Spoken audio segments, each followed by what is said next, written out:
At the beginning of the story, we are taken to a snowy mountain. We see an injured man resting in a cave. A man called this person a fool. He asked him if he believed that he will be able to escape the inescapable encirclement. The man asked the injured person to tell him where the ancient relic is hidden. The injured man smiled when he heard this. He called the man in front of him an idiot. He asked him if he would give up the location if he was in the same position as him. The injured man appears to have lost both of his arms. His arms were lying next to him and his sword was on the ground. The man's partner was annoyed to hear his response. He called him an arrogant bastard. He wanted to attack our protagonist. The man stopped him. He told him that they need to contact the main squad first. The man took out a magic stone and informed the squad that they have gotten the Northern Phantom. He asked them to confirm their coordinates. The main squad confirmed their coordinates. They told him that they will be there soon. The man told our boy that he is quite persistent. He never expected him to still be alive even after his arms got cut off. He asked the Northern Phantom to tell him the reason why he is after the same relic as the Emperor. His partner said that the Northern Phantom does not have any reason. He said that he is probably trying to annoy them. He told the man that they suffered for many days because of the Northern Phantom. He said that they need to have some fun with him before the main squad arrives. He wanted to pay our boy back for the hardship he made them go through. The man placed his hand on his sword. He asked the Northern Phantom to brace himself.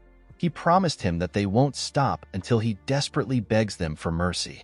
His partner said that they need to decide on who will start first. The men decided to flip a coin. The partner said that he is going first if it is heads. While they were looking at the coin, the Northern Phantom picked his arm up with his teeth. He moved it close to his elbow. His arm began to repair itself. He told himself that he will not let things end without him doing anything. The Northern Phantom is the first failed awakener of the Draker household. His real name is Zeke Draker. Because he was born into the Great Dragon Slayer household with a body that can't use aura, he failed to awaken. This should have been impossible for a knight. He was treated like trash and chased out of his household. This is why he did everything he could to become stronger.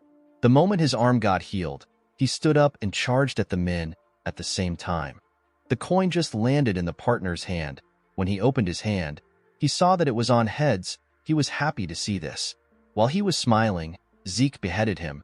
Someone once told our boy that if all he pursues is strength, he will have nothing in the end. Zeke believed that this was some bullshit only said by the strong. He knew that those who are weak will be trampled on by the strong and what belongs to them will be stolen. This was the truth of this world. The man was shocked to see that Zeke killed his partner. He quickly took out his sword. The Northern Phantom turned around and charged at him. He destroyed his sword with a single strike and cut him down. The moment he did this, he sensed someone's presence. He used his right hand to pick up his other arm. He moved it close to his elbow and began to heal it. When he saw the men from the main squad, he told himself that he won't be able to escape. The men were shocked to see how Zeke was attaching his arm back together. They realized that he was an irregular. They were grossed out by him. One of them said that Zeke will still die if they cut off his head. The moment he said this, they charged at him. They surrounded the Northern Phantom and attacked him from every angle. By the time the fight was over, Zeke had multiple swords sticking out of him. Fortunately, he managed to eliminate every single person from the main squad. Our boy spat out some blood. He realized that he was going to die soon. Even though he couldn't take his revenge, he still managed to steal something the Emperor was after. He believed that this was an achievement. He put his hand into his clothes and took out a small sculpture of a dragon. With a smile on his face, Zeke said sorry to someone known as Alicia. While he was smiling, blood from his head dropped on the sculpture's head. The moment this happened, the sculpture released a bright golden light. A huge golden dragon appeared behind Zeke. Someone was underneath this dragon. The person stood behind our boy. A status window appeared and said that the soul of the Elder Dragon has been engraved upon the will of the one who persists. It said that an urgent measure has been activated. It asked Zeke if he agrees. Our boy believed that he was hearing random noise now that he was about to die. The system asked him again if he agrees. Zeke asked the system to keep quiet. He asked it to do as it pleases. The system took this as Zeke agreeing to its measures. It said that an irreversible promised power is being activated. It said that a countdown will begin now. The system began to count down from 5. This was the last thing Zeke remembered before he woke up in the body of a little boy. He wondered if he went back in time. He took a look at a mirror. He could not believe that he had returned to his younger body. he could still vividly feel the sensation of the sword stuck on his body. Zeke fell on the bed. He noticed that the place looked familiar. He quickly realized that he was in the Cradle. The Cradle is the Draker Household Training Institution. The Draker family is the Dragon Slayer family. It is one of the top 3 great transcendent households. Tarakan Draker was the hero who saved the continent by killing the evil dragon Bahamut in the war 1,000 years ago. His descendants founded the current Draker household. Perhaps it was because they were descendants of the Dragon Slayer. But all the descendants of the Draker bloodline had the blessing of aura. They were able to easily awaken their high-level aura. They became knights. All of them were able to do this except Zeke. While he was resting, the administration system told him that it was restarting. Zeke quickly stood up. He wondered if he was hearing things. The system said that his soul has been confirmed. It said that his soul has been 100% aligned. It said that the soul of the Chosen Awakener has received the will of the Elder Dragon and has completely merged. Zeke was shocked to hear this. The system told him that he has the authority to a part of it. It welcomed our boy and activated the status window. It showed him several windows. Zeke was surprised to see the magic video-like things. He wondered if an artifact got activated. The system opened the status window and displayed Zeke's information to him. It showed him a low-rank administrator status window. It displayed his name. It showed his class, which was healer. His class was rare. The title he had was the one who received the blessing of the ancient dragon. He had class skills, normal skills, and draconian skill. Our boy noticed that he could push his hand through the status window and he could also navigate through it in the same manner. He wondered about what class skills were. The class skills he possessed were healing, composed mind, vigor recovery, and heightened senses. While looking at his class skills, Zeke remembered something that his master told him. His master once said that people of the ancient world categorized themselves into classes depending on what they were good at. Each class would train in specialized techniques known as skills. He told Zeke that his skill will be known as healing since his class is healer. After he awakened, his master trained him to the point that he was on the verge of death. According to his status window, Zeke is already a healer. He decided to test it out. He wanted to see if the status window was telling the truth. In his past life, Zeke became a healer when he was in his 20s right after his ether hall was unlocked. Zeke carefully circulated an energy around his body. He was happy to see that his ether hall is already unlocked. Thanks to this, he was able to understand his situation.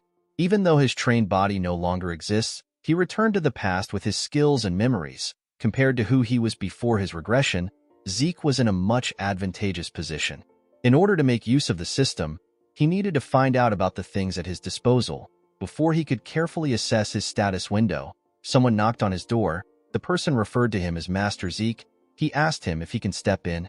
Our boy began to panic. The man outside asked him to stop acting like he isn't inside. Zeke did not know what to do. He had not yet finished reading the status window. He wondered about how he was going to turn it off. The man opened the door and stepped into our boy's room.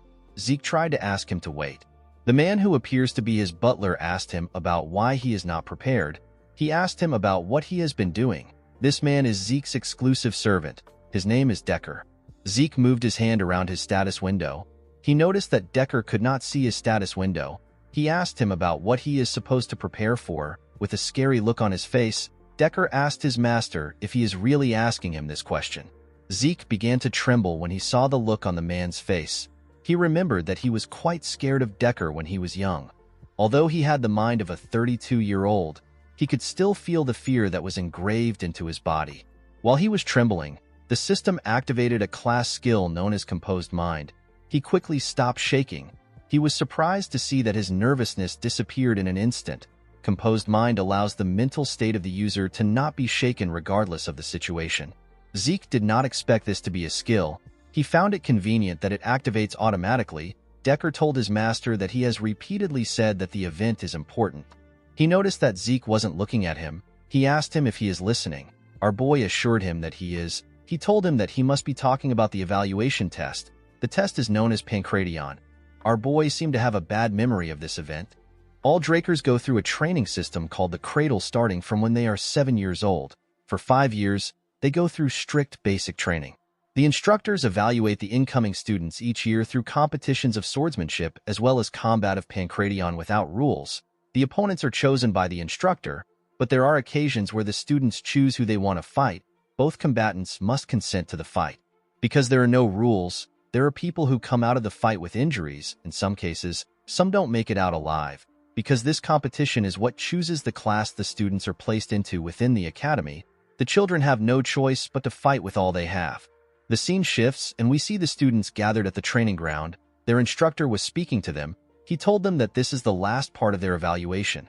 The man is the head instructor. His name is Mark. Mark told them that they will start right away. He asked them to prepare themselves. The students accepted his order. While Zeke was standing in line, the other students spoke about the humiliation he faced last year. They wondered why Zeke would come there after facing such a terrible humiliation.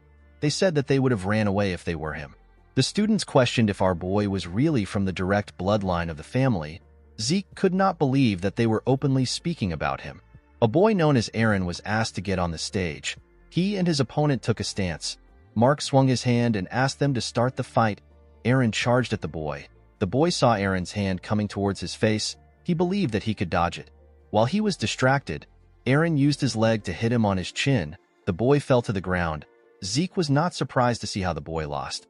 He believed that it was expected because the boy did not get into a proper defense position. Since the boy known as Gata was unable to fight again, the instructor announced that Aaron won the fight. Zeke could not believe that he was terrified of this stupid match when he was younger. The students were nothing to him. He yawned because he found the match boring. On the other side of the arena, a student watched our boy. With an evil smile on his face, the boy cracked his knuckles. The scene shifts and we see Zeke and his opponent on the stage. His opponent was the boy that was cracking his knuckles. The boy's name is Leon. The instructor asked the two of them if they are ready. They both said that they are. Zeke did not like the fact that his opponent was Leon. With a smile on his face, Leon asked our boy about why he is back. He asked him if he didn't get enough of his attention last year. Zeke remembered how he begged for his life from Leon when he was younger. The boy beat him up badly. He had to beg him to spare him. Our boy was not surprised to see that Leon was his opponent. The boy is always his opponent every year. He knew that Leon must have pulled some strings from behind the scenes. Our boy knew that his household would tell him that he needs to be able to overcome such dirty tricks in order to be a true dragon slayer. Zeke found this to be bullshit. He could not believe that this piece of shit was his cousin. In his past life, the 4 siblings of the direct bloodline never had the chance to meet. However, there were more than a dozen cousins who were more than willing to bully him. Leon commended Zeke for coming back out after getting beat up. He told him that he is really brave. He asked him if he did not learn his lesson because he is so inferior. The system activated the composed mind skill to calm our boy. He realized that it had been a while since he last heard his cousin's stupid insults. With a serious look on his face, he told Leon that he won't be nice if he calls him inferior again. Leon placed his hand on his head. He asked Zeke about what he is going to do. He called him an inferior piece of shit. The moment he said this, Zeke gave him a punch on his face. The attack pushed him back. When our boy punched his cousin, critical strike was activated. The skill inflicts critical damage on the enemy. It may be countered if the attack failed to hit the person. Leon screamed out in pain. Zeke took a look at his hand. He only wanted to knock Leon out. He did not expect a skill to be activated when he punched in his normal style. The instructor asked Zeke about what he is doing. He quickly ran to check on Leon. He told our boy that he attacked before he asked them to start. Zeke told Mark that no one says ready, set, and go on the battlefield. With a smile on his face, he said that the person who hits first has the advantage. Mark became nervous. He noticed that he could sense bloodlust from Zeke. Leon told the instructor that he is fine. He pushed himself up and asked Mark to begin the fight. With a look of anger on his face, he said that he will kill the inferior piece of shit. Zeke smiled when he heard this. He told his cousin that he is too stupid to learn his lesson. The instructor swung his hand and asked them to start. Leon quickly charged at our boy. When he got close to him, Zeke attacked him with multiple punches. Leon was able to block it by putting his guard up. He noticed that Zeke's punches did not have a lot of power to them. He was scared because of the punch our boy gave him earlier. He could not believe that Zeke's fist didn't hurt at all. He was certain that our boy was not a threat to him as long as his guard was up. The only thing he was cautious of was Zeke's left hand counter. When Zeke swung his left hand at his cousin, he dodged it by going low. He could not believe that our boy would use such an obvious attack. He grabbed his leg and tried to push him down. He called him an inferior piece of shit and asked him to die. Before he could push Zeke down, he felt some pain in his head. He quickly moved back. The instructor was shocked to see what just happened. He could not believe that a 12-year-old had this level of combat sense. The moment Leon dodged Zeke's counter and tried to take him down, Mark assumed that Leon was going to win. However, Zeke punched Leon's chin and got out of his grasp. It was Leon's fault that he let his guard down thinking that he had our boy. However, Zeke was different. He was still composed despite the fact that his counter failed. The concentration and precision needed to inflict such exact and effective damage is crazy. Mark wondered if this is the same Zeke that he knows. Leon was trembling.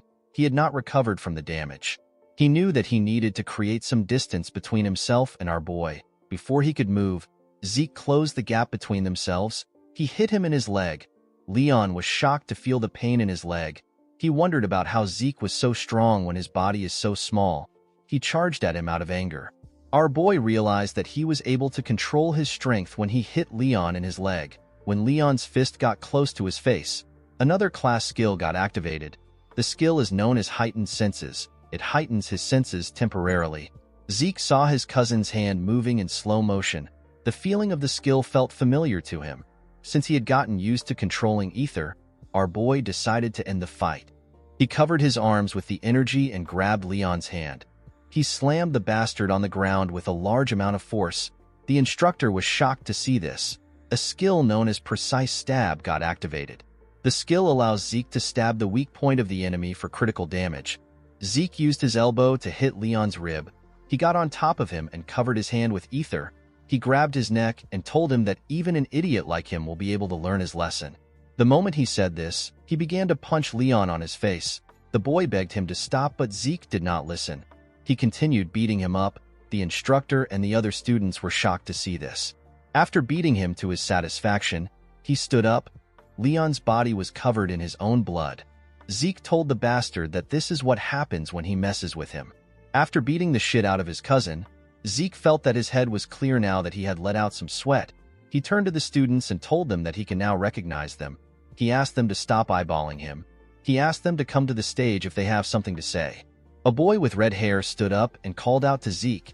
He told him that he will choose him as his Pancration opponent. He said that he has something to say. This boy is Jakin Vardek. He is also Zeke's cousin. Our boy told him that he accepts his challenge. He told him that the fight will be too boring if it is only him. He asked someone known as Liam Stone to join Jakin. Liam is Jakin's servant. The boy was annoyed to see that Zeke asked his servant to join him. With a smile on his face, our boy told Jakin that it is now a fair fight. Jakin asked him if he just insulted him. With a bright smile on his face, Zeke called him a dumbass and told him that he did. Jakin was enraged by our boy's words. He promised to beat him to death. He and Liam went to the stage. The instructor asked Zeke to not do anything until he asked them to start. Our boy asked him not to worry about it. Zeke smiled when he saw Liam. He found it interesting to see the Mercenary King again. In his past life, Liam joined the Cradle and the Academy as Jakin's servant. But because he was a distant relative, he was left behind in education. He begged to join the higher education of the Academy known as Valhalla. He eventually ended up joining the Knight Order of a small nation called Baranon. Once Baranon fell, Liam became a mercenary. In those chaotic times, people flocked to the strong. With his long tenure as a mercenary, he became a Red Knight and started his own stone mercenaries. He united the three largest mercenary groups and was soon called the Mercenary King. As the Empire hired the stone mercenaries, Liam entered the Continental Wars. Our boy and the Northerners faced Liam as a foe. Zeke smiled when he thought of this. He realized that their relationship can be different in this life. The moment he thought of this, Mark asked them to begin. Jakin quickly charged at our boy. He attacked him when he got close to him. To the idiot's surprise, Zeke caught his fist. With a scary look on his face, he reminded the boy that he asked him to fight with Liam. Jakin took his hand back. He told Zeke that he will not play along with his cheap tricks. He quickly used his leg to attack our boy. He felt a large amount of pain in his leg. He quickly moved back. Zeke covered his elbow with ether and used it to block the attack. He advised his cousin to look properly before attacking. The pain in his leg was quite much. He wanted to take a look at it. The moment he looked at his leg, Zeke charged at him. He asked him if he is looking away. Jakin quickly put his arms up to block the attack. Immediately he did this. Zeke told him that he is too scared. He hit his injured leg when he said this. He told Jakin that he couldn't even predict this feint. He told him that this is the reason he asked them to fight together. He moved to his side and gave him a heavy punch on his ribs. Jakin spat out some blood. With a smile on his face, Zeke told the idiot that he is not enough alone. Jakin called out to Liam. He asked him to kill our boy. Liam took out a cloth and wrapped it around his arm. Zeke could not believe that this huge boy was also 12 years old like them. The most annoying thing about fighting Liam is his insane reach. Zeke knew that he won't be able to do anything if he lets Liam attack first. He realized that he needed to take the lead. He quickly charged at him. He launched several punches at him, but the boy managed to block them with his arm. A skill known as Slash got activated. It launches a barrage of attacks at the enemy. It allows Zeke to interfere with their sight. Our boy's attacks got faster. It was leaving after images everywhere. The other students were shocked to see this. They did not know what they were looking at. Even Mark was shocked. He knew that the students would be curious because they have never seen anything like this before. The technique Zeke was using was the Northern Fist fighting technique from the Midlands, a place where swords dominate. He wondered about how Zeke knew this technique. While he was attacking Liam, he began to breathe heavily. He realized that his body was really bad when he was younger. He could not believe that he was already tired from using this simple technique. Aside from this, Liam's monstrous physique was also a problem for him. He did not attack, neither did he dodge. He was simply taking it all in with his guard up. Zeke remembered that Liam was more aggressive in his time as a mercenary. Unfortunately for Zeke, his body was reaching its limit. He clenched his fist and gathered a large amount of ether. He wondered about how strong Liam's body is. He decided to take him down through his guard. He charged at Liam. To his surprise, the boy dodged his attack this time. He could not believe that Liam actually dodged the attack even though he can't see ether. Zeke realized that everyone in this place has some insane level of sense. Liam grabbed his hand and raised him up. He wanted to slam him on the ground. Before he could slam his body, Zeke hit him on his head and broke free from his hold. While he was above him, his heightened senses activated. He grabbed Liam's hand and moved to the ground. He locked his hand down and put his leg on his neck to choke him out. Zeke believed that no one can last without oxygen in their brain. While he was choking him, Liam began to attack fiercely. He punched him in his ribs. Zeke spat out some blood. He did not expect Liam to be this crazy. He decided to see who will come out on top. He held on to Liam. The boy did not give up. He continued to punch our boy. Apart from a single student, the rest felt disturbed by the sight they were seeing. Even Mark was nervous. Eventually, Liam's body gave out and our boy won the fight. The girl who was happy to see them fighting said that she expected this much from Zeke. With a smile on her face, she said that it will be worth it to take our boy down. The scene shifts and we are taken to Zeke's room. Decker was in the room with him. He heard that his master was greatly injured. He asked him if he is all right. Zeke assured him that he is fine. Decker asked his master to forgive him for his rude behavior. He told him that he wants to check his pulse. Zeke knew that his servant wanted to check if he had awakened his aura. He asked Decker to wait a bit. He put his shirt on and stretched out his hand. Decker grabbed his master's hand and pushed a blue energy into his body. Zeke was shocked to feel his energy. He did not expect Decker to be a blue knight. In order to check if someone has awakened, people take a look at their dantian. However, Decker was really thorough with the process. He was checking every part of Zeke's body. Imbuing someone else with aura is already quite difficult, yet Decker was able to precisely control his aura. Our boy was certain that he had to be a blue knight. Not all knights are the same. They are classified in accordance to their martial prowess and aura manipulation proficiency. The white swordsman is the novice level. Most children before the blessing rite are white swordsmen. Yellow swordsman is the level where a person has awakened aura and opened their dantian. All students of the cradle become yellow swordsmen after the blessing rite. Once they have learned to freely control aura, they receive the title of knight. The next level is purple knight. At this level, a person can reinforce their sword with aura. Blue knight is the next level. At this level, a person can manifest an aura blade. The realm for those who have transcended their limits. The realm which the mercenary king was in and the realm which our boy reached before his regression is known as Red Knight. There is another realm above this. It is the realm of Black Knights. There are very few monsters on the continent that are at this level. Zeke wondered why someone who is skilled enough to become a commander was babysitting him. Our boy knew that Decker won't be able to sense his ether. This is something only 2 people in the entire world can use. Decker let go of his master. He asked him if he is hiding anything from him. Zeke asked him if something is wrong. He asked him if he is also hiding something from him. Decker did not know what to say. Our boy told him that he was simply joking. Decker asked his master about the reason why he suddenly changed. Zeke told him that he is asking the wrong question. With a scary look on his face, he told his servant that he should be asking him why he changed now. He assured him that many more things will change from now on. He said that things are simply going to be in their rightful place. He told the man that he simply needs to follow him. Decker bowed his head and told his master that he understands. He revealed to him that he has already prepared the training room he asked for.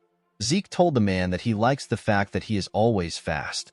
Decker told his master that he will see him later. Our boy stepped out of the room and asked the man to rest. Zeke realized that he needed to keep Decker close in case he was ordered to keep an eye on him. He wanted to get some information out of the man. The problem our boy had was that he did not know who ordered Decker to keep an eye on him. He was certain that it was not someone from his mother's family. He believed that it must be one of his siblings. When Zeke arrived at the training room, he took a look around. He was surprised to see how big a personal training room is. He said that his household really lives up to its name. He decided to check out the system before he starts training. The system presented his information to him. Zeke noticed that his slash skill is now at the proficient stage. He wondered if his skills go up the more he uses it. He remembered that the skill was naturally activated based on his actions. He wondered if he already had the skill before his regression. He wondered if another skill will be added if he learns something new. He was also curious about the difference between skill and class skill. He knew that the two of them were activated in the same way. He noticed that the draconian skill was locked.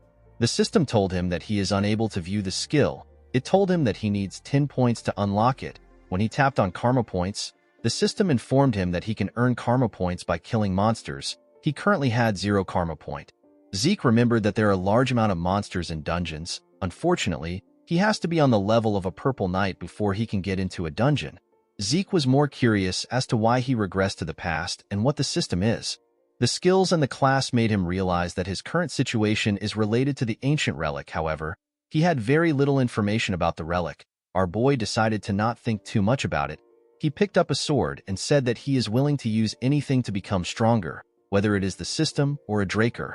There are 2 known powers in this world, the aura of the knights and the mana of the mages. Knights reinforce their aura in their dantian, while mages handle their mana through circles. The 2 powers are on opposite ends of the spectrum. If you awaken one, you cannot awaken the other.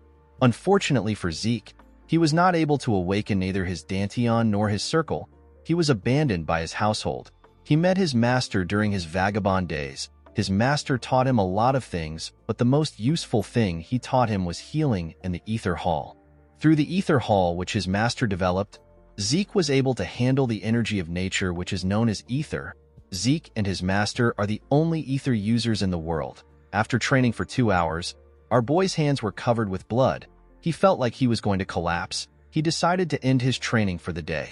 The moment he thought of this, his class skills, which are known as healing and vigor recovery, activated. Zeke's body was healed. His hands stopped bleeding. Healing is a rare skill that our boy did not even know existed until he met his master. If he were to use this skill in front of people, they would treat him as an irregular. This is why he was unable to use it during his fight against Liam. He had to quickly return to his room in order to heal himself. Since he had recovered, Zeke decided to keep training. In the evening, we see our boy covered in sweat. He realized that it was already dinner time. He took a look at the training room. He had destroyed the ground with his sword slashes. He wondered about what he was going to tell Decker. A week later, we are taken to the Cradle's cafeteria. We see the students talking about how Zeke has become a completely different person. Some of them could not believe that the loser had changed. They wondered if he dabbled in black magic. One of them said that he hopes Zeke humbles the other strong students. In another part of the cafeteria, we see a large amount of food on a table. This part was quite fancy. We see the crazy girl from before eating steak. The girl is known as Raina Torrent. A boy known as Owen Zimmons advised Leon to eat even if he doesn't have an appetite. He told him that he needs his energy for the swordsmanship duel. Leon asked Owen if he is trying to piss him off. Owen told him that he was just trying to be nice. He told him that his inferiority complex is really bad. Leon slammed his hand on the table. He asked him to repeat what he said. When he hit the table, he made Raina drop her steak. The girl glared at him. The boy became nervous when he saw the look on her face. Jakin asked the group about what they're going to do. Although he didn't mention Zeke's name, they all knew that he was talking about our boy. Owen said that the Pancration was impressive even though it was savage. He told them that Zeke will be terrible at swordsmanship. With a smile on his face, he asked his friends about what Zeke will do when he can barely hold up a sword. Leon agreed with Owen. He remembered that Zeke was so weak that he had to get a customized sword because the basic ones were too heavy for him. He said that it doesn't make sense that he lost to an inferior piece of shit. Jakin and his other friends were already tired of the idiot's inferiority complex. Leon told his friends that Zeke won against him in Pancration by luck. With a serious look on her face, Reyna asked him if he believed such nonsense. Leon became quiet. Reyna stood up and told the boys that they do not have the right to be knights in the Draker household if they believe in trash like that. She walked away after saying this. A sword duel is different from a Pancration. Real swords are used in the duel. It is the cause of most of the incidents within the cradle. It is also where the difference between the students' skills is most glaringly shown. A month after the final exam, the blessing rite will begin. The blessing rite is the event where the Drakers awaken their aura. The head instructor called out to Zeke and asked him to step up. Our boy went on the stage with a huge sword. The other students were shocked to see the ridiculously large sword. They wondered if Zeke believed that he would be stronger with a bigger sword. Someone called out to Zeke. When he opened his eyes, he saw Reyna walking to the stage. With a serious look on her face, Reyna told him that she chooses him as her opponent. Zeke pointed his sword at her and told her that he accepts her challenge. Reyna noticed that our boy was easily moving a claymore. Now that she was standing in front of him, the girl could tell that this is not the Zeke who couldn't hold a sword properly that she knew. She wondered if his aura was more intimidating because he grew taller. Reyna grit her teeth to get control of her thoughts. She told herself that she cannot be intimidated by Zeke before the duel begins. She decided to act confident. She took a stance and pointed her sword at Zeke. Our boy knew that he simply had to fight in the same way he always has. However, it was quite nerve-wracking for him to be fighting the Lightning Knight. Reyna Turin is also known as the Lightning Knight. She is one of the knights who made a name for herself during the Continental Wars. She was also noted to be one of the greatest of the next generation of Drakers. This is because she was the one who awakened her aura even before she went through the blessing rite. Zeke realized that Reyna must have already awakened her aura at this point. However, she didn't use her aura in the cradle. She said that she wanted to improve her fundamentals. Mark swung his hand and asked the two of them to start. Reyna quickly charged at our boy. Zeke managed to block her first attack. Reyna got pushed to the side. She disappeared and reappeared behind our boy. She thrust her sword at him. Zeke managed to block the attack, but it pushed him back. He was surprised to see that Reyna was much better than he expected. Reyna charged at him again. She attacked him with a lot more strength. Leon cheered for her from the side. He asked her to kill Zeke in one strike. Jakin called Leon an idiot. He asked him if it looks as if Reyna is toying with Zeke. Our boy was easily directing her attacks. Even though it was narrow, Reyna could still sense the gaps in Zeke's defense. However, no matter how hard she tries to take advantage of the gaps, Zeke's sword always blocks her. It was as if Zeke was applauding her for her attempts.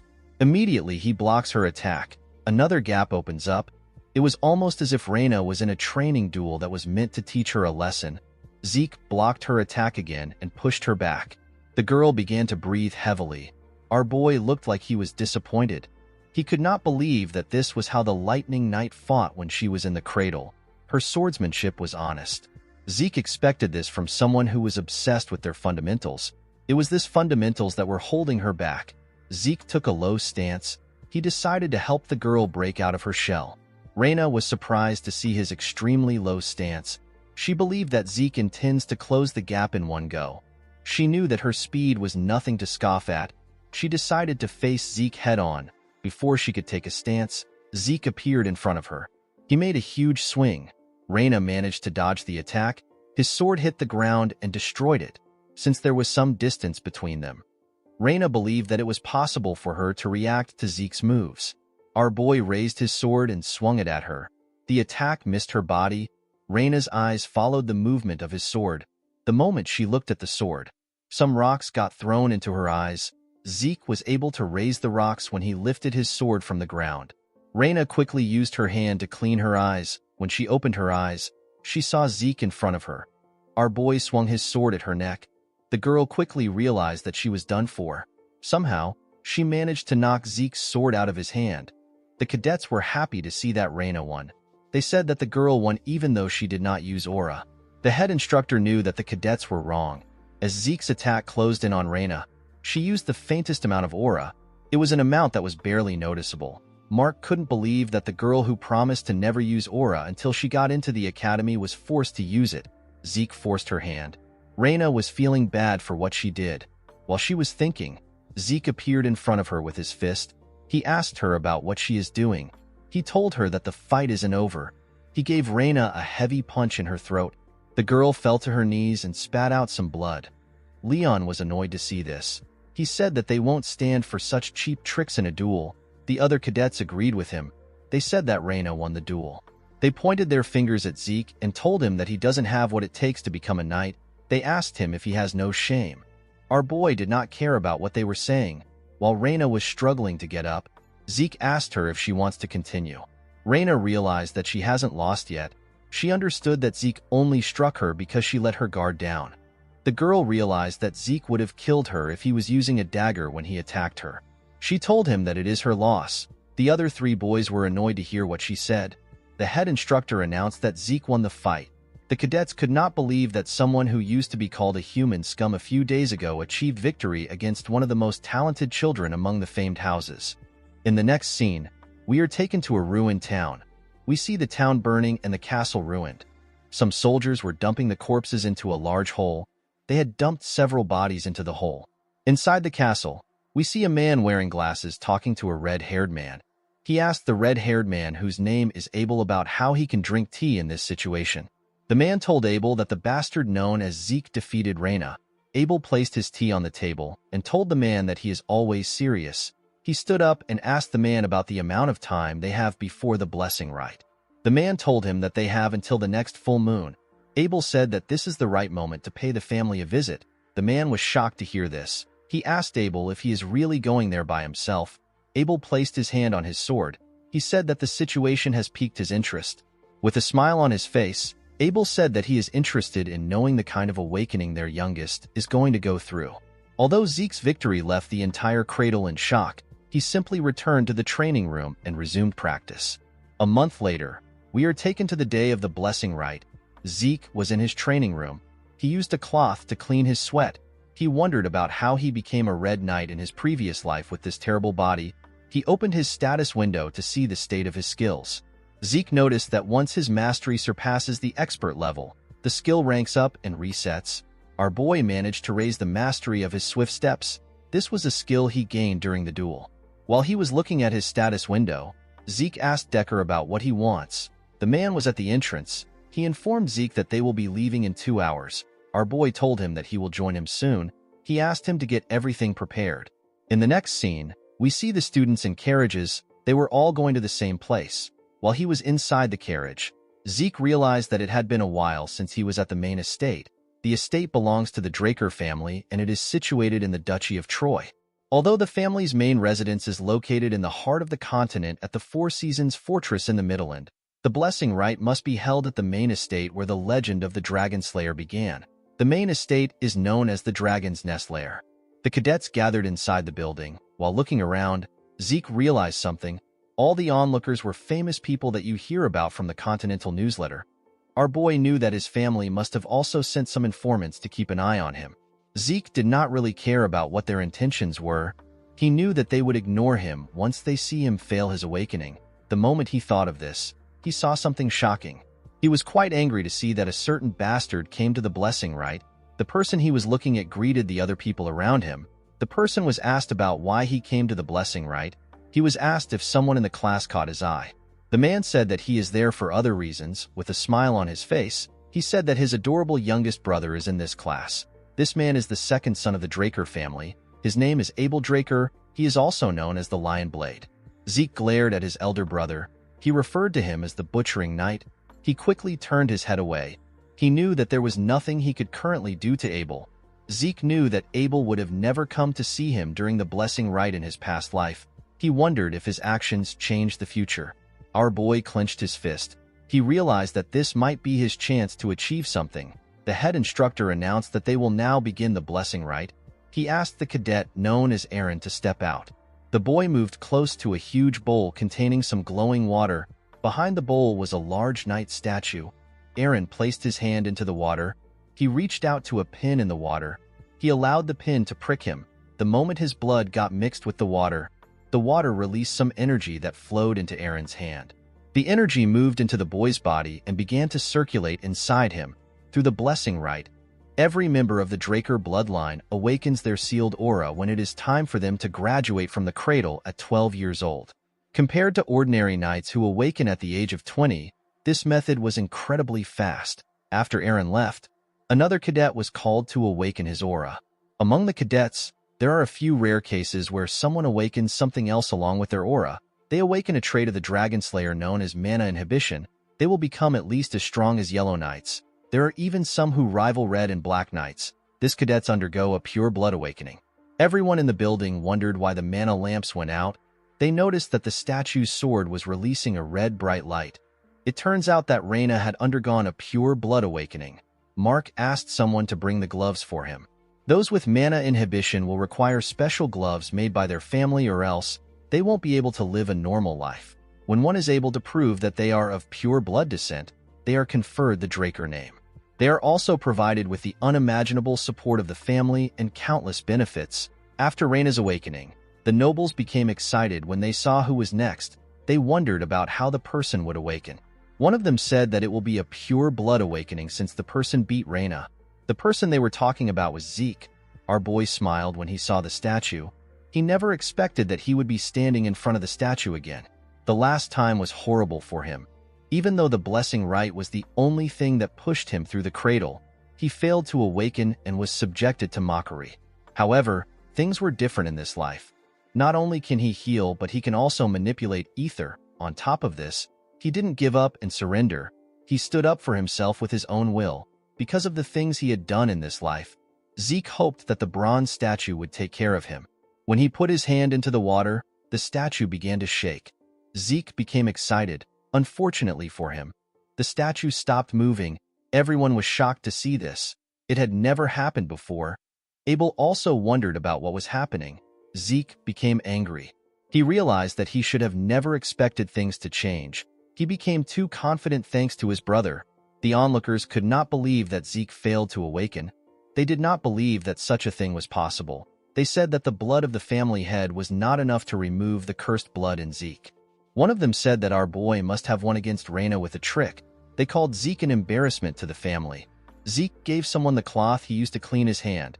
He said that this people don't change. Our boy told himself that the awakening doesn't matter. There were plenty of ways to get stronger other than awakenings. The moment he thought of this, the system sent him an apology. It told him that a message got delayed due to an error during processing. Zeke did not understand what the system was talking about. The system explained to him that necessary information has been found missing from the identification terminal during class identification. It said that class information has been input using its authority. Our boy wondered about what the system meant when it said that information has been found missing. The system informed him that the class information input is complete. It told him that the terminal has identified his talent as a healer. It said that his class has been unlocked. Zeke obtained a rare class. He quickly turned around. He saw the statue release a red light. Everyone was surprised to see that Zeke had a pure blood awakening. The system appeared in front of Zeke again. It told him that the terminal has made a connection. It said that the ancient dragon's blessing within his soul has been activated. The sword of the statue released a bright golden light that shined upon Zeke. The system told our boy that the talent of kin has been activated. It said that the awakened talents are been combined. Due to the combination of rare talents, a new class was created for Zeke. Our boy was surprised to hear that a new class was created for him. It was a unique class. The class is known as Immortal. The nobles did not know what was happening. They had never seen a golden light before. They did not know if they were to call this a pure blood awakening. Zeke was not surprised to see that they had some doubts. He knew that this doubts will work against him if he says anything. One of them said that the mana lamp was fine. He asked if the statue was broken. While the nobles were talking among themselves, Abel clapped his hands. He asked them about why they are all acting so serious. He told them that they got 2 pure blood awakening in one batch. He said that this is something to celebrate. The nobles became nervous when they heard this. They all smiled and said that Abel is correct. They said that it is a blessing for them. Abel ordered someone to get some gloves for their newest member. When Zeke wore the gloves, he noticed that it was quite hefty. When he moved away from the statue, another person was asked to step out. Abel smiled as he watched his brother walk away. Although Zeke was already aware of his brother's intentions, he felt terrible receiving help from Abel. After all the cadets had awakened, Mark announced that the blessing rite has come to an end. He said that a celebration party will be held soon. He asked them to enjoy it. Zeke did not care about the party. He wondered if there was a training room somewhere in the building. On his way out, someone called out to him. Our boy was shocked to hear the person's voice. He did not expect the person to approach him. The person turned out to be Abel. The Lion Blade asked his younger brother about where he is going to when the party is about to begin. He stretched out his hand and congratulated Zeke on his pure blood awakening. Our boy did not expect him to go for a handshake. He knew that his hostility for Abel will show if he refuses. He decided to play along. When he raised his hand, he remembered something that happened in his past life. Zeke stopped moving his hand. Abel was surprised to see this. Our boy put his hand down. With an odd smile on his face, Abel told his little brother that this is awkward, even if it was for saving face. Zeke was not willing to shake his scum brother. Abel told him that it is fine. He said that he will settle for seeing his face. He tapped Zeke on his shoulder and told him that he will see him again. With a look of anger on his face, Zeke said that he will see him too. At the party, the nobles rejoiced at the fact that they experienced 2 pure blood awakening. One of them said that Zeke's golden light was quite shocking. This is because this is the first time it was happening. They wondered about where Zeke was. The scene shifts and we are taken to our boy's room. He took off his gloves and jacket. He was relieved to be inside the room. He felt suffocated in the hall. Zeke took a look around. He wondered about why he was fine. All pure bloods have the ability of mana inhibition. It is the ability that proves that a person is in opposition of the dragon, which is the source of mana. However, because most machines use mana as their fuel, a pure blood requires the use of the house's gloves. Zeke knew that he should have been experiencing some problems the moment he took off the gloves. This means that he was not a pure blood. He opened his status window. It was much different from before. He got the ability of mana reflection and not mana inhibition. He sat down to check his skills. Mana reflection allows him to create a distortion field to nullify nearby mana. Because the mana lamps were fine, Zeke believed that the skill was not a passive one. Our boy also noticed that he was a rare healer before the rite. Now he is a unique immortal. All the graduates had regular awakenings with blue aura. Only Reyna had a red pure blood awakening. Zeke's awakening was red at first, then it later turned gold. Our boy wondered about what it meant. He remembered that the system said that the classification terminal lost critical information. He wondered if the bronze statue was the classification terminal. As soon as the system put in the information, the halted bronze statue began to emit a red light. When he remembered this, Zeke understood what happened. He realized that the bronze statue does not determine whether or not a person is awakened. It determines the user's class. Red is for rare class and gold is for unique. Zeke remembered that the bronze statue is an ancient relic used even before the time of the founder of the family. The concept of class does not exist anymore, so the statue was only used to check if one has awakened or not. The family has mislabeled the red light shown as a sign of pure blood awakening instead of rare class. Zeke could not believe that no family had ever realized this. He noticed that he had also acquired some karma points. He got 100 karma points. He decided to use 10 points to view his draconian skills. The system told him that he can now browse through his list of skills. His draconian skills were all at level 1. He got a skill called Dragon Eyes. The skill allows him to view detailed information of an individual after careful observation. He needed 20 points to unlock this skill. He received a skill called Might of the Dragon. The skill allows him to make his enemies surrender with his aura. He needs 30 points to unlock this skill. The third skill he received was Devour. It allows him to eat and digest a lot. It will cost Zeke 50 points to unlock this skill. Zeke understood the abilities of Dragon Eyes and Might of the Dragon, but he did not understand why he would need a skill like Devour. He decided to get something that is obviously good. He did not want to take a chance. He unlocked the Dragon Eyes and the Might of the Dragon. He believed that the Might of the Dragon was too dangerous to use here. He decided to activate the Dragon Eyes. His eyes turned gold. They looked like that of a dragon. He looked around to see what would happen. He expected to get more details from his surroundings, but nothing happened. He stood up and opened the door that led to the balcony. When he stood on the balcony, he saw something amazing. The statue in the center of the garden looked like it was right in front of him. He realized that this skill will be very useful to him. When he closed the door of the balcony, the system asked him if he wants a detailed information of the object. Zeke was surprised to hear this. Multiple windows appeared in front of him. The system told him about where the items around him were made. His carpet was made from the Room Empire and his drawer was made from the Merc Empire. While he was looking around, Zeke became tired. He quickly sat down. While breathing heavily, he wondered if all draconian skills are like this. He couldn't use them for a long time. While he was breathing heavily, the system activated his healing factor and vigor recovery. Zeke was surprised to see this. He never intended on using the skills. When he opened his status window, he noticed that all his class skills have changed into passive skills and their levels have increased by 1. His healing factor allows his body to automatically repair itself. Zeke smiled when he saw this description. The skill was too broken. Healing may seem like an overpowered skill, but it is not something Zeke can constantly use and its effects are limited. However, healing factor is infinite. Our boy decided to test out the skill. He grabbed a table knife. He used it to cut himself. The moment he did this, his healing factor got activated. When he cleaned the blood on his arm, he saw that his hand looked normal. Zeke remembered that it takes 5 years to finish the academy. With a smile on his face, he said that he will finish within 2 years. Draker Academy is the greatest knight academy on the continent. It is a place that any aspiring knight would give an arm and a leg to enroll in. The academy is located in the Duchy of Troy. It teems with life each time a new semester rolls around. At the academy, we see several students looking at Zeke. Our boy remembered that higher-ranked students in this place are no different from adults. All of them have been trained to perfection.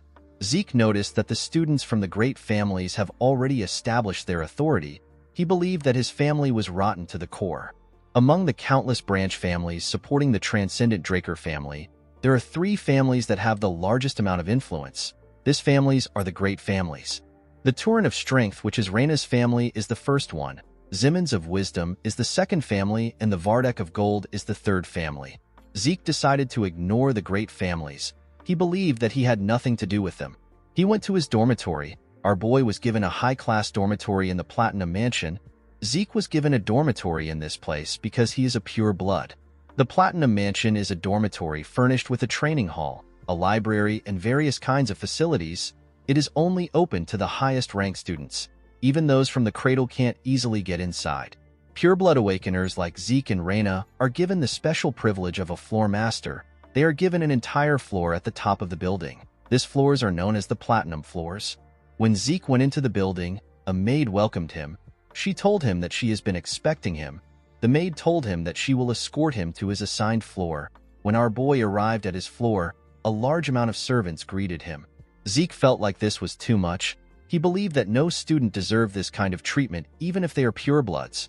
An older servant informed him that Decker is waiting for him in his room. When Zeke stepped into his room, Decker bowed his head and greeted him. Our boy asked the man to tell him what happened. Decker told his master that he has something to deliver to him. He presented Zeke with a box. When our boy opened the box, he found some gloves inside. They were new gloves given to him for his mana inhibition. Zeke said that the new gloves are quite different from the temporary gloves. Decker was happy to hear that his master liked the gloves. Zeke picked up his sword. He told his servant that he wants to get a new sword. He asked the man about what he thinks. Decker said that it is an excellent decision. He explained to his master that the Duchy of Troy is close to the Giant's Mountain. It is abundant with good quality iron and excellent craftsmen. People even say that the first weapon of an academy alumni is always a Trojan. Decker assured his master that he will find a decent craftsman. Zeke asked him not to worry about it. He said that he already has someone in mind. He wrote the person's name in a paper. With a smile on his face, he told Decker that he will meet the person himself. He asked the man to set up an appointment for him. He stretched out his hand and gave the man the paper. Decker quickly opened the paper. He saw the name of Galleon Halberd. He said that he has never heard of this name before. He assured Zeke that he will contact the person immediately. He reminded our boy that classes are starting tomorrow. He asked him to review the relevant documents beforehand. Zeke told him that he will do it. While he was reading the documents, Zeke realized that he has a lot of freedom to develop his draconian skills because the Platinum floor is completely isolated. The moment he thought of this, someone knocked on his door. He asked the person to step in. A maid informed Zeke that Reyna has sent him a dinner invitation. Our boy found this odd. He asked the maid to take him there. When Zeke arrived at the top of the building, he saw something weird. He saw members of Reyna's gang standing behind her. The girl was sitting. Our boy wondered about why they were acting like the Southern Cartel. Reina welcomed him to her floor. She apologized to Zeke for the crowd. She said that her family's people are rather peculiar. Our boy sat down. He asked her not to worry about it. Reina said that they can discuss their business after their meal. Zeke noticed that the lightning knight was fully utilizing her lower abdomen to control her aura. He realized that she was getting close to becoming a purple knight. He wondered why her swordsmanship was stuck in a rut. He believed that this was a waste of her potential. After they were done eating, Zeke could only laugh in a nervous manner. He always knew that he was a big eater, but Reina was beyond his expectations. The girl basically devoured her food. Since they were done eating, Reina suggested that they get down to business. She asked Zeke to accept the Turin family's support. Our boy reminded the girl that they are both pure-blood awakeners. Reina believed that Zeke had a misunderstanding about pure-blood awakeners. She explained to him that although they receive a lot of privileges, they don't receive any help when it comes to their growth. The centuries of academic and practical know-how accumulated in the academy and a personal instructor to effectively raise your abilities are things necessary to grow. A person who doesn't have any of this will fall behind regardless of how well off they are. This is why support families are necessary. Even Abel, who is a pure-blood awakener like them, received support from his maternal family, which is the Zimmons.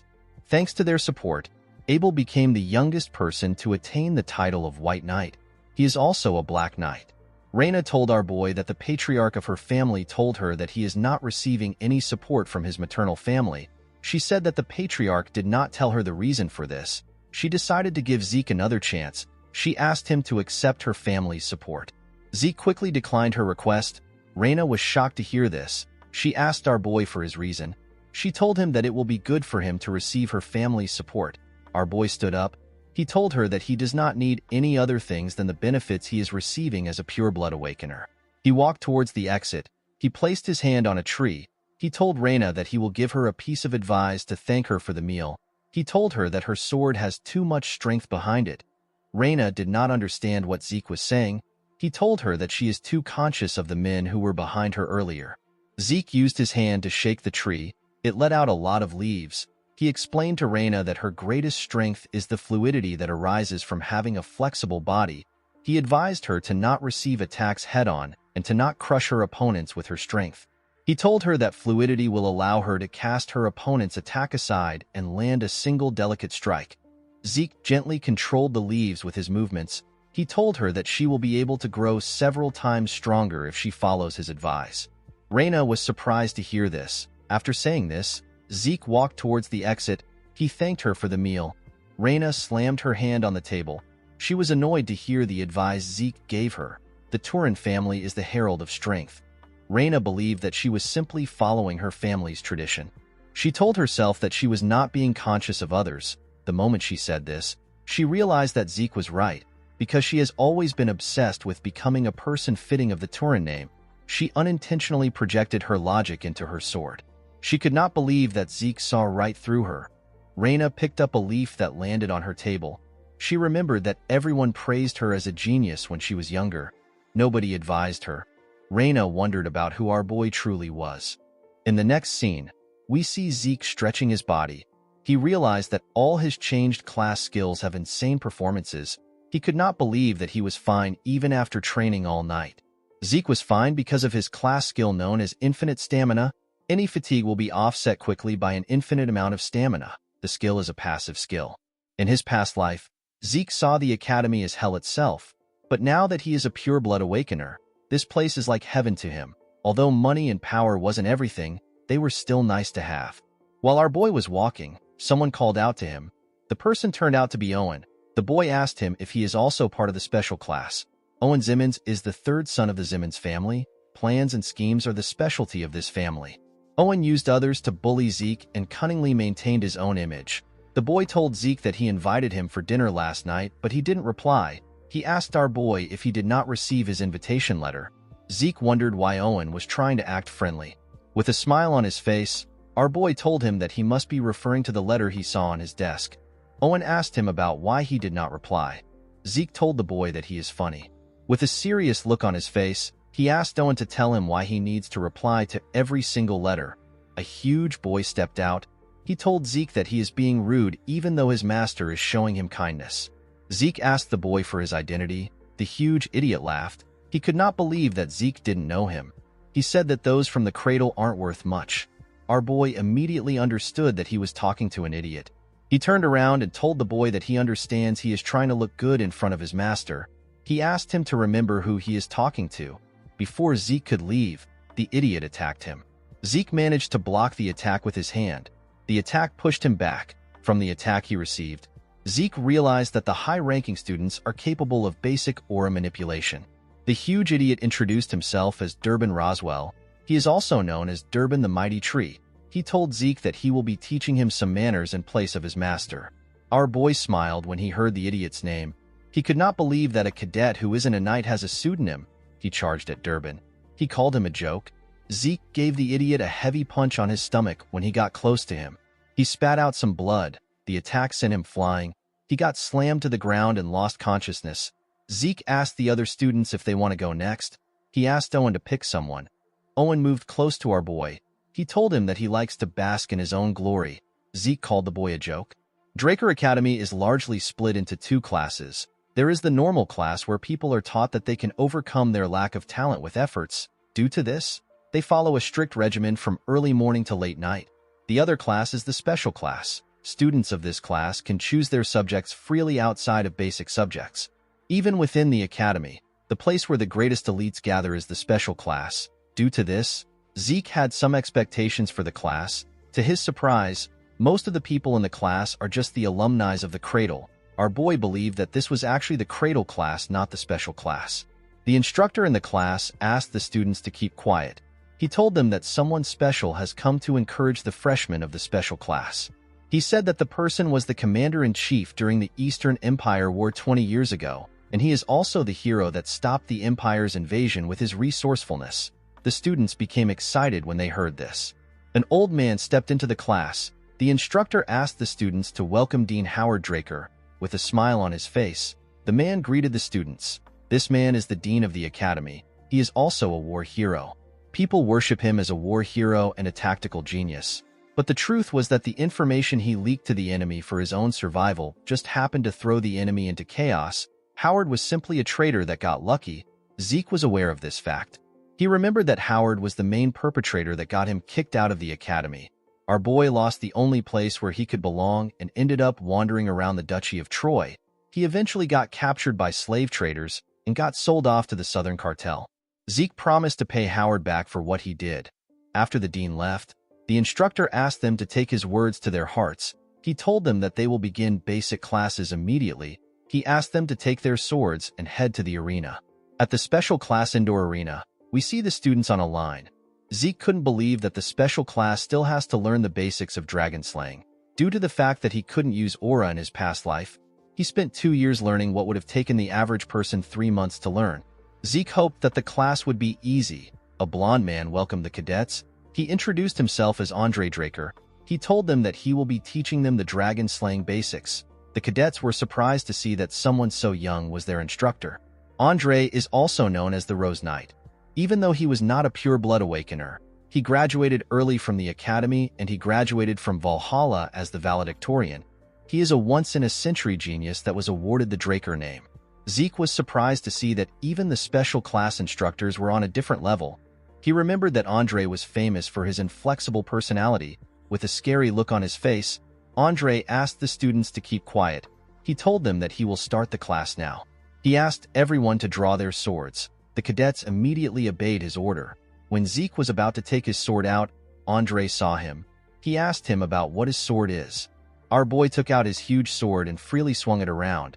He told Andre that this is the sword he is using. Andre asked our boy to come to the stage. He asked Zeke if he is not aware of the fact that he must pick a sword that suits his body. Zeke already knew that Andre would complain. He purposely made sure to stand out when drawing his sword. With a smile on his face, our boy told his instructor that he can beat him with his sword. Zeke believed that it will be faster for him to show Andre his skills. Andre was surprised to see that a cadet would challenge his authority. He glared at Zeke to instill fear in him. The class skill known as Indomitable Mental Defense got activated. It prevented Zeke from feeling any fear. Andre told our boy that he understands if he wants to learn with his body. Zeke was happy to see that he bit his bait. Andre took out his sword. He told our boy that if his blade manages to touch his body, he will be exempted from the punishment for his rudeness. He told him that he will also be exempted from the Dragon Slaying Basics class. Andre assured Zeke that he won't use aura on a cadet. Our boy was happy to hear about class exemption. He was certain that he could beat Andre since he knows his weakness. But he couldn't do anything reckless because Abel was keeping an eye on him. Zeke knew that it will be dangerous for him to garner attention the same way he did in the cradle. He decided to just graze Andre's clothes and lose. He picked up his sword and took a stance. He charged at Andre's neck at a crazy speed. The instructor easily blocked the attack. Zeke was not surprised to see this.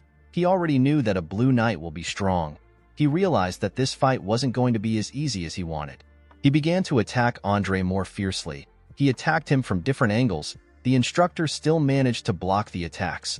The other cadets were surprised to see the level which an official Draker Knight was at. They could not believe that Zeke has not managed to touch him even after 30 minutes.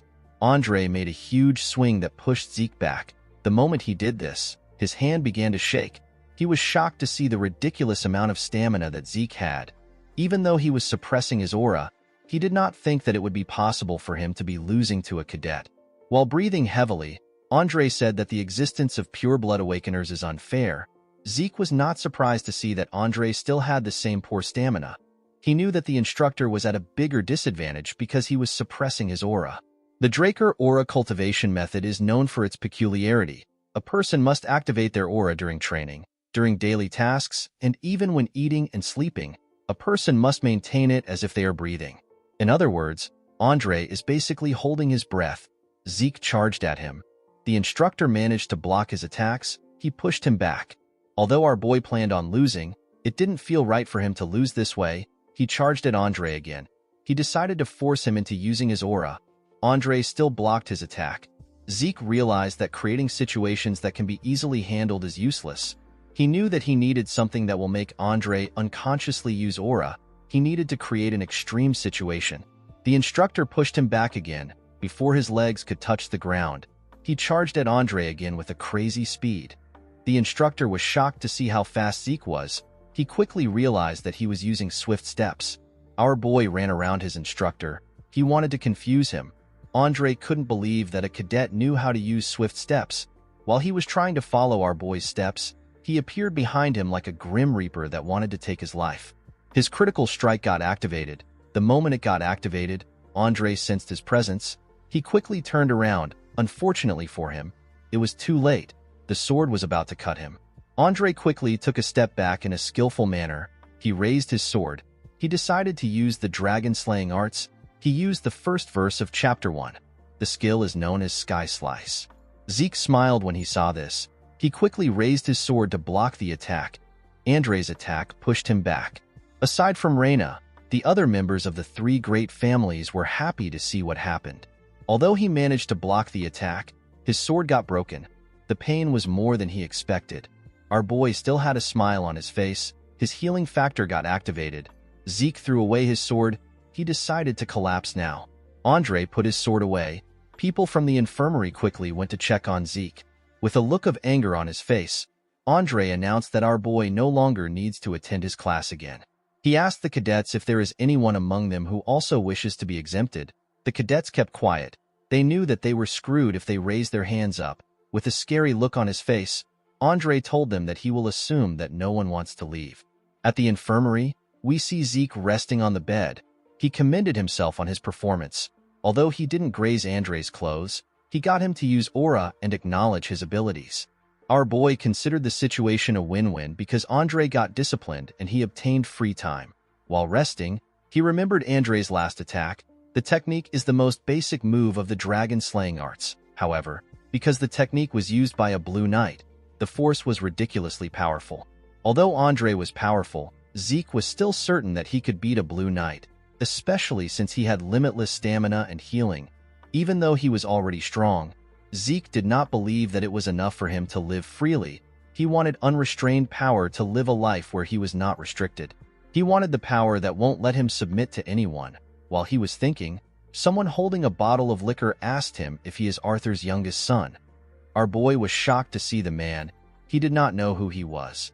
With a smile on his face, the man told him that he has the same eyes as his father. He called Zeke's father an arrogant bastard.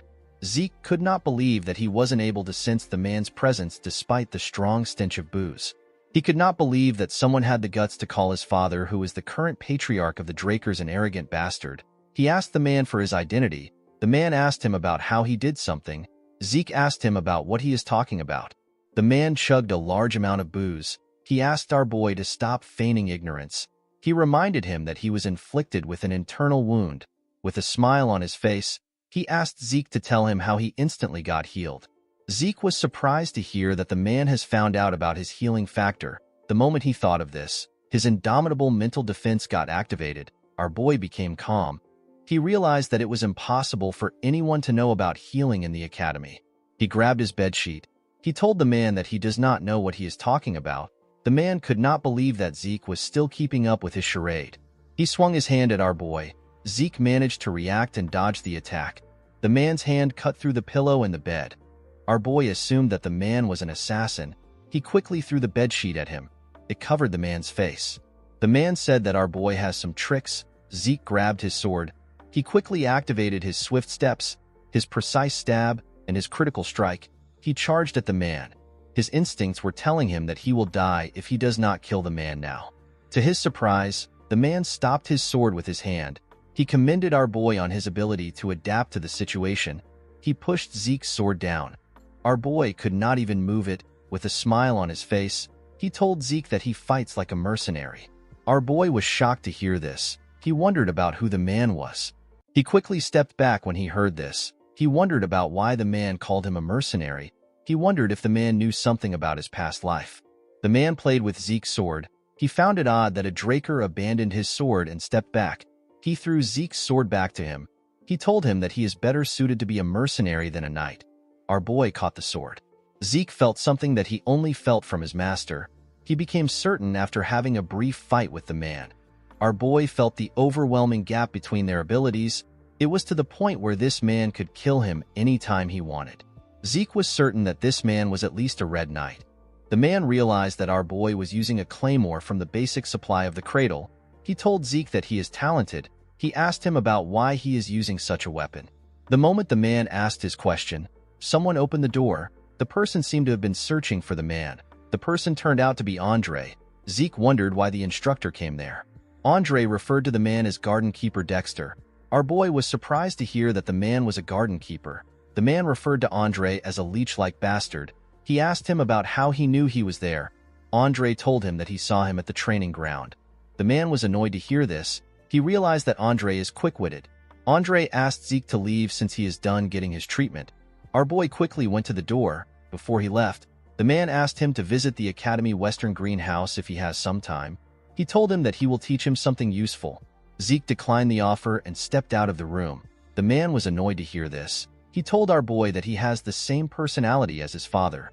Our boy closed the door. He could not believe that the man was pretending to be a garden keeper, someone who has the rank to call the current patriarch by his name. Zeke remembered that this man is the one who only had one disciple throughout his life. Andre was his disciple. This man is Duke Draker. He is also known as the Gale Knight. He is one of the Black Knights who have the martial power to go against a whole kingdom alone. Duke was quite the talk of the town in the past. He suddenly disappeared one day. Zeke could not believe that Duke was living a secluded life at the academy. He realized that this must be the reason why Andre came to the academy. Our boy remembered hearing a rumor that Duke obtained Black Knight status simply because he likes the color black.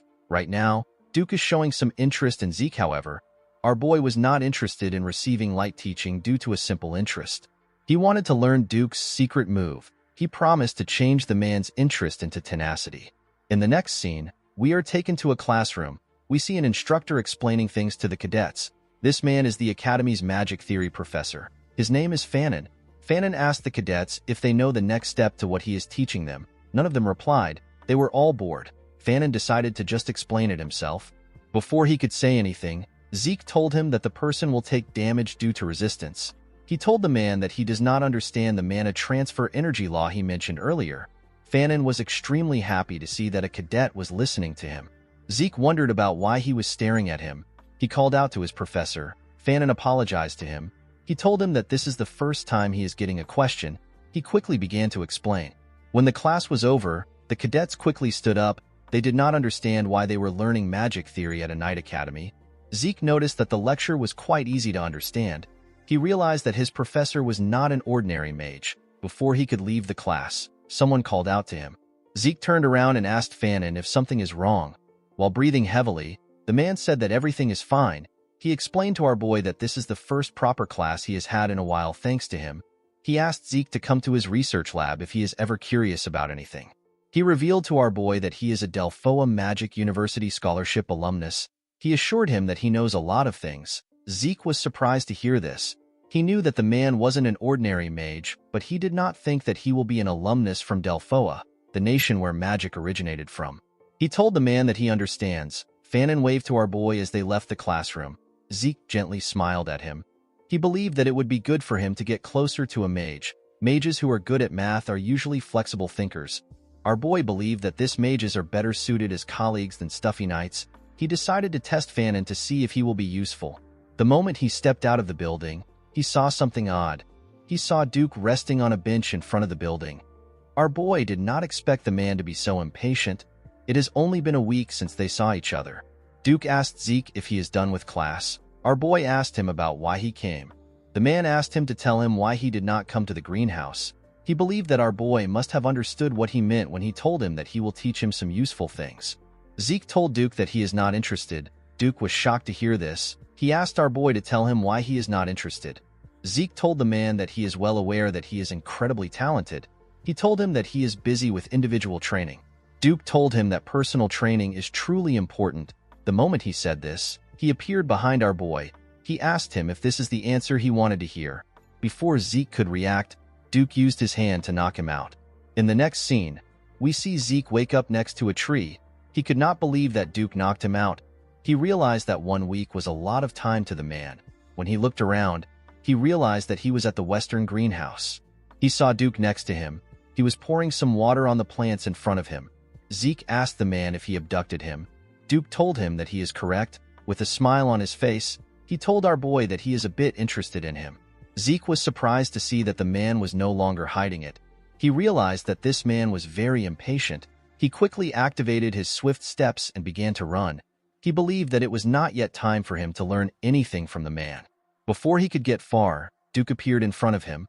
Our boy was surprised to see this. He quickly changed his direction. Before he could get anywhere, Duke appeared in front of him again. Zeke had to stop moving. He understood that the man only saw him as a joke. He realized that he needed to light a fire within him. He asked him to tell him why he is interested in him. Duke reminded him that he asked him about how he was able to heal his injuries instantly. Zeke was surprised to hear this. He smiled when he heard the man's answer. He could not believe that this was what bothered him. He asked Duke to make him give him an answer if he is curious. Duke thought about our boy's answer. He disappeared in front of him. Zeke was shocked to see this. He took a look around. He wondered about where Duke was. While he was looking around, a sword flew towards him. When the sword got close to his head, our boy managed to dodge it. He caught the sword hilt. He asked Duke about what he is doing. The man reminded Zeke that he asked him to make him answer. He told our boy that this is too easy for him. He suggested a bet. He told him that he will grant him any wish if he grazes his clothes. Zeke was surprised to see that both the master and the disciple bet the same way. With a scary look on his face, Duke told our boy that he has to reveal everything that he is hiding if he gives up on the duel. After fighting Zeke for a while, Duke began to wonder if our boy is really a child. They had already fought for 3 hours, and yet Zeke did not seem tired. Duke noticed that Zeke's stamina and wounds are being healed endlessly. Our boy stood up from the ground. He tried to hold himself up. His healing factor and his infinite stamina got activated. He got a hold of himself. He realized that he won't be able to win the bet even if they fight all day. Our boy remembered the skill known as Might of the Dragon. He did not use the skill because it seemed dangerous. He believed that the skill would be perfect against a Black Knight. He took a stance and covered his body with ether. He was completely locked in. With a scary look on his face, he told Duke that they can continue. The Gale Knight was happy to see the look on Zeke's face. He told him that this is how things should be. Our boy gathered his ether in his legs. He activated his swift steps and charged at Duke at a ridiculous speed. He appeared in front of the Gale Knight with his sword close to his neck. Duke smiled when he saw this. He realized that our boy was repeating the same attack pattern. Duke believed that although Zeke was fast, he was not as talented as Andre and Reyna. The one thing he found unique about Zeke was his spite. Our boy's spite surpassed tenacity. He decided to use a bit of aura to make the fight interesting. Before he could use the aura, Zeke activated the might of the dragon. Duke felt the pressure of a dragon coming from Zeke. The pressure made him panic. He quickly destroyed Zeke's sword with his hand. He did not understand what was going on. Our boy quickly blocked his vision by hitting his sword on the ground to create dust. Because everywhere was covered in dust, Duke assumed that it will also be difficult for Zeke to find him. The moment he thought of this, our boy jumped out of the dust. He came out behind Duke. He activated his dragon eyes and swung his broken sword at the man. Zeke felt his sword pass through the man. Duke disappeared in front of our boy. He created a large amount of dust from his movement. Zeke quickly realized that this was Duke's secret move. He could not believe that the man caused a gust from a simple dash. He realized that this is why the man is called the Gale Knight. Immediately he thought of this. Duke appeared behind him. Our boy quickly turned around when he sensed his presence. When he turned, Duke appeared in front of him. He clenched his fist and covered it with aura. He told Zeke that they can call the duel a draw. The moment he said this, he gave our boy a heavy punch. Zeke spat out some blood. The punch sent him flying. Due to the excessive usage of his skills, his fatigue surpassed the acceptable limit. The system decided to forcefully shut down his consciousness for his own safety. Before he lost consciousness, Duke said some things to him. When our boy woke up, he found himself in his room. He wondered if Duke brought him there. He laughed when he thought about the fact that he almost won. Although he lost, he wasn't annoyed because he fought against a Black Knight. Zeke knew that he had done everything that he can do with his current abilities. He tried to get Duke to let down his guard by repeating the same attack 100 times over. At the decisive moment, he used the might of the dragon. He even used the dragon eyes, but it wasn't enough. Zeke was certain that the skill Duke used at the end was his secret move. Although he got knocked out for using the draconian skills too excessively, he was able to see Duke's secret move. He witnessed the nonsensical high-speed movement arts which Duke used with his extremely trained body. Zeke realized that this secret move must have been what allowed Andre, who has a weak stamina, to rise to the position of a Red Knight. Our boy felt bad that he lost the opportunity to learn the secret move, but he believed that the fight was worth it. He remembered how the might of the dragon had the pressure that made a Black Knight hesitate. He was certain that most small fries would submit the moment they are exposed to the skill. While he was thinking, a status window appeared above him. It told him that he has an unopened message. When he opened the message, he saw that the Swift Steps has changed into a rank C skill known as High Speed Movement. The system told him that his soul has developed due to the demonstration of strong will. Along with the development of his soul, his system functions got activated. The system told him that it is possible to activate the next function using karma points. Our boy was surprised to see this. The mini-map function got opened. The geographical terrain features can be seen through the form of a map. Zeke needed 20 points to unlock this function. Another function known as inventory got activated. It allows Zeke to save as many items as it can accommodate. Our boy needed 20 points to unlock this function. The last function he activated is the Elementra level quest book. This function involves tutorials and missions for the effective development of low-ranking administrators. Our boy needed 45 points to unlock this function. He had 40 karma points left.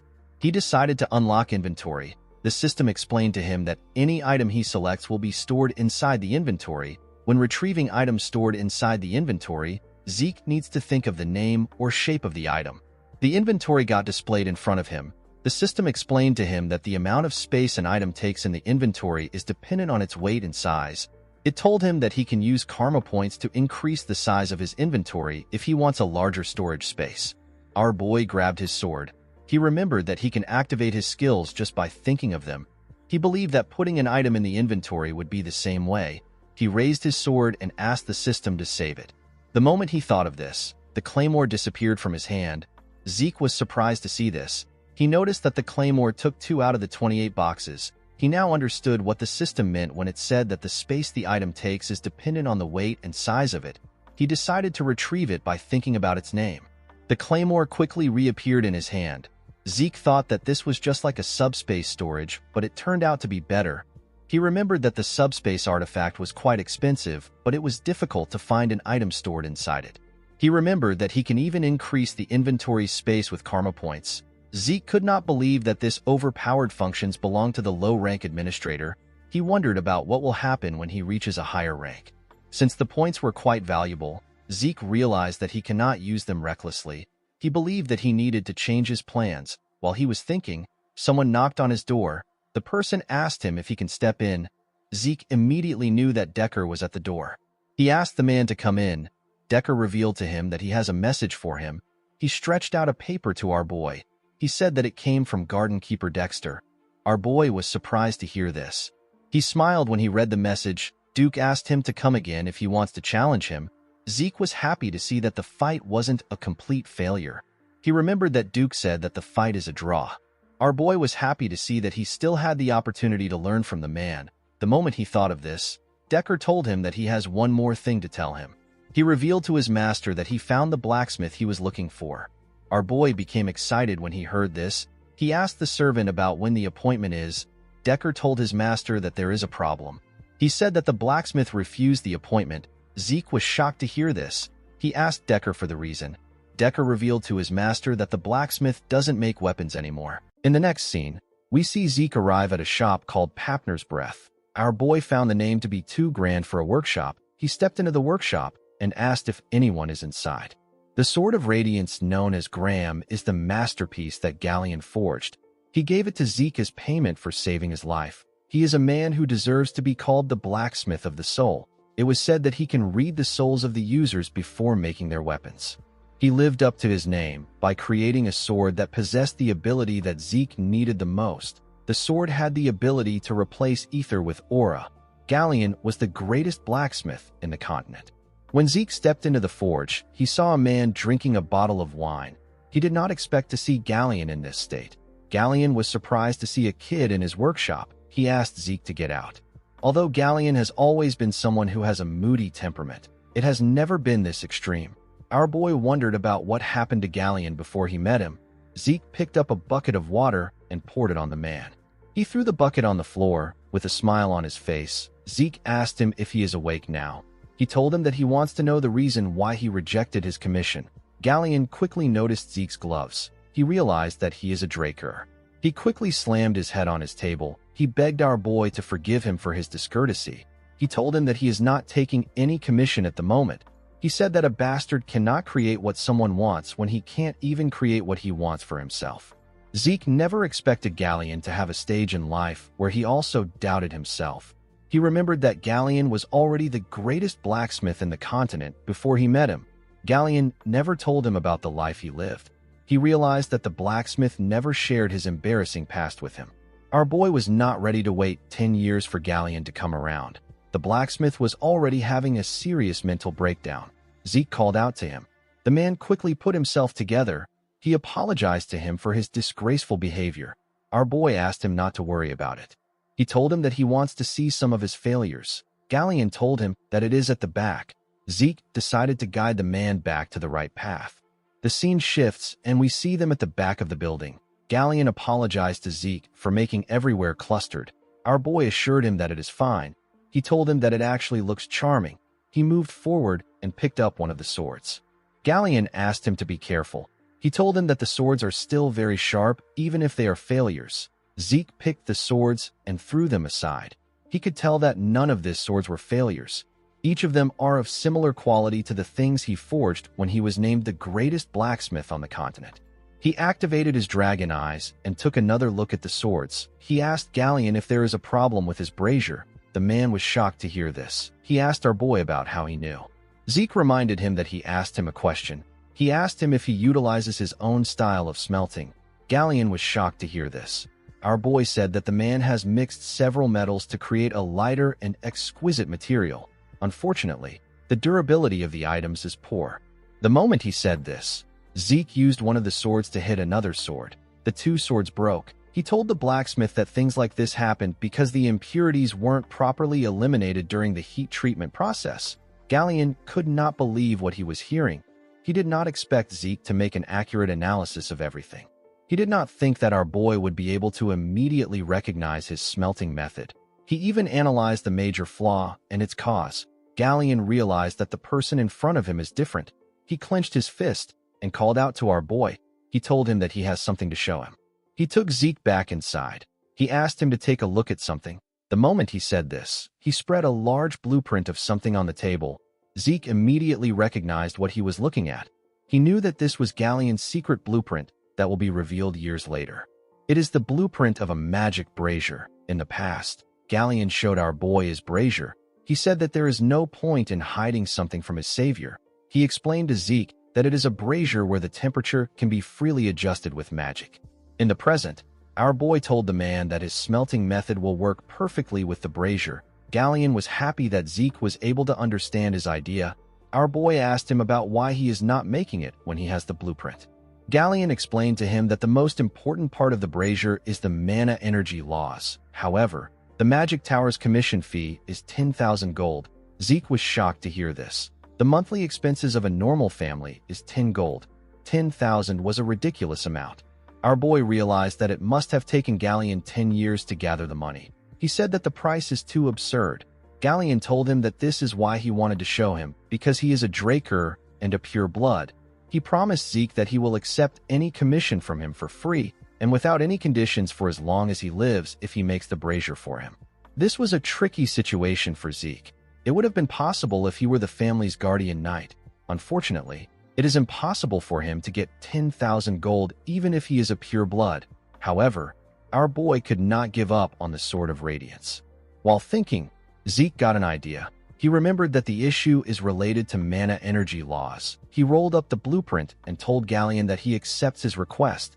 The man was surprised to hear this. Zeke explained to him that he will ask for a favor from a mage he knows. He told Galleon that he will let him know when he gets an answer. He advised the man to stop drinking. The moment he said this, he saw Galleon holding his leg. With tears in his eyes, the blacksmith thanked our boy. He promised to serve him for the rest of his life as his savior. Zeke asked him to let go. He assured him that he will contact him once it is complete. The scene shifts, and we are taken to the professorial research buildings. We see Zeke walking somewhere. He wondered why the Magic Tower's commission fee were so high. The structure of the brazier itself was quite simple. Our boy was on his way to meet Fanon. He remembered that the instructor's major is the design of mana energy laws. While thinking, our boy hears a sound. He turned to the side. He noticed that the noise was coming from an alley. When he went to check it out, he saw a boy getting beat up in the alley. The boy was begging his bully to forgive him. The bully turned out to be Leon. Leon asked the boy to repeat what he said. He saw the boy as Zeke. The poor boy referred to him as Sir Leon Conrad. He apologized to him for putting his lowly hands on him. The bastard referred to the boy as Zeke and told him that he said it well. He slammed his head on the ground with his leg. He told him that he will give him the opportunity to clean up the land that he messed up. The poor boy had no choice but to thank him. Our boy felt sick when he saw this. He decided to leave. Leon continued to beat the boy up. He told him that his existence is an hindrance. He said that Zeke is also an hindrance. He could not accept the fact that Zeke got a golden light during his awakening. He did not like the fact that he had a pure blood awakening that was better than others. He kicked the boy repeatedly and asked him not to mess with him. The idiot believed that his loss against Zeke could not be helped because our boy attacked him before the fight started. He referred to Zeke as a stupid bastard and wondered about how he became a pure blood awakener. He said that it was all luck. While he was beating the boy up, someone called him Freckles. Leon quickly recognized the voice. He stopped hitting the boy. With a smile on his face, Zeke asked his cousin if he has found someone to replace him. With a horrifying look on his face, he told the boys that he will give them 3 seconds to plant their heads in the ground. Leon told our boy that his arrogance has gone through the roof ever since he went through his pure blood awakening. Zeke asked him to shut up. With a scary look on his face, he asked him to get down. The boy became nervous. He felt an unknown pressure. He remembered how Zeke used to crawl between his legs a few months ago. Now he is the one who is scared. This made Leon angry. He called our boy an inferior bastard. He could not believe that he was telling him what to do. He ordered his friends to attack Zeke. The boys were happy to hear this. They quickly charged at him. Zeke asked the boys not to blame him for what is about to happen. The moment he said this, one of them stretched out his hand to punch him. Our boy easily dodged the punch. The boy was annoyed to see this. Zeke gave him a heavy punch that slammed him to the ground and knocked him out. He quickly moved close to the next person and gave him a punch in his chin. One of them tried to attack him from above. Zeke grabbed the idiot and threw him on the person that was about to attack him from behind. He charged at the next person and used his knee to hit him in his face. He went low and punched the boy that he threw. The poor bastard spat out a lot of blood. While he was down, Zeke used his leg to hit the person close to him in his chin. Leon was shocked to see what happened. He could not believe that our boy managed to beat up everyone in his group. He wondered if this was the Zeke Draker that he knew. Our boy asked him not to be scared. He told him that it will only hurt for a moment. Leon quickly took out his sword. He was shaking like a little girl. He told Zeke that he will cut him if he comes closer. Our boy told him that it was not smart for him to draw out his sword. He asked him if he knows what this means. Leon became more scared. Zeke announced that he needs to draw out his sword in order to face the murderous intent of Leon Conrad, who has unsheathed his sword outside the holy training arena. He pulled out his sword and said that he will retaliate in the name of honor. He released a terrifying energy when he said this. Zeke said that the battle will end once one of them is faced with death. Leon began to tremble when he heard this. Our boy reminded him that the opponent will take no responsibility for the outcome to follow. He asked the boy who Leon was beating up to be their witness. The boy turned out to be Liam Stone. After saying this, he told Leon that they can begin. The idiot quickly dropped his sword on the ground. He said that he is sorry. He actually peed himself. He referred to our boy as Sir Zeke Draker and begged him to let him leave. He begged him to let him go. When Zeke saw this, he remembered how he used to beg Leon to let him leave. He called Leon a foolish bastard. He attacked him with a quick slash. He put away his sword and told his cousin that he will be taking his ear as payment. The boy began to scream when Zeke said this. His hand was covered in his blood. Zeke grabbed his head. He told the boy that he will take something else if he sees his ear reattached when they meet again. With a scary look on his face, he told Leon that he will be taking his head next time. He slammed his head on the ground after saying this. He stood up and turned around. Before our boy could leave, Liam stood up and asked him about why he helped him. Zeke asked him not to worry about it. He told him that he wasn't helping him. Our boy was just helping his past self. As he walked out of the alley, he wondered if Galleon's nature rubbed off on him. He could not believe that he almost said something that embarrassing out loud. The scene shifts, and we are taken to Fanon's research lab. Zeke asked the man if it is possible for him to make the brazier. Fanon said that it should be. Our boy told him that he wants him to take care of it. The man asked Zeke to wait. He told him that it is better he listens to his explanation. He told our boy that he is correct about the overall structure being simple. However, the problem is the core in charge of power output. The core is considered the heart of the machine, but the circuit has an extremely tricky restriction. Even though it is small, it requires enough power. They will also need a way to adjust output without delay. Fanon said that something like this is unprecedented. Zeke asked him if it is possible. Fanon said that it is. He explained to our boy that they have two options. He said that he can personally adjust the design with the core in mind. He told him that it will take at least 15 years to redo the design for the core. Zeke was shocked to hear this. The instructor said that it really takes a long time. He told our boy that they still have another method. He said that they can avoid designing the core and use an alternative material. Although this would save them a lot of time, the material needed is a high-compression mana stone. Zeke could not believe what he was hearing. He reminded the instructor that this is an ancient artifact that can't be made with modern technology. Fanon told him that he is correct. He said that it is extremely hard to find an artifact in the ruins. To come across a mana stone that can withstand their design, it will cost them over 3,000 gold. Zeke was shocked to hear this. The situation was not looking good for him. He knew that he will get kicked out if someone finds out that he can't use aura. 15 years was too long for him to wait. Unfortunately, he did not have 3,000 gold, but he was still not ready to give up on the Sword of Radiance.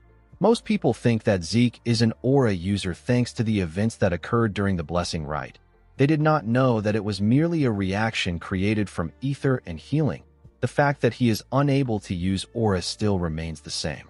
Ether is considered to be a difficult power to be controlled by humans. However, excluding the skill known as the Spirit of the Soul, which his master taught him, Zeke can't use any sword skill that utilizes aura.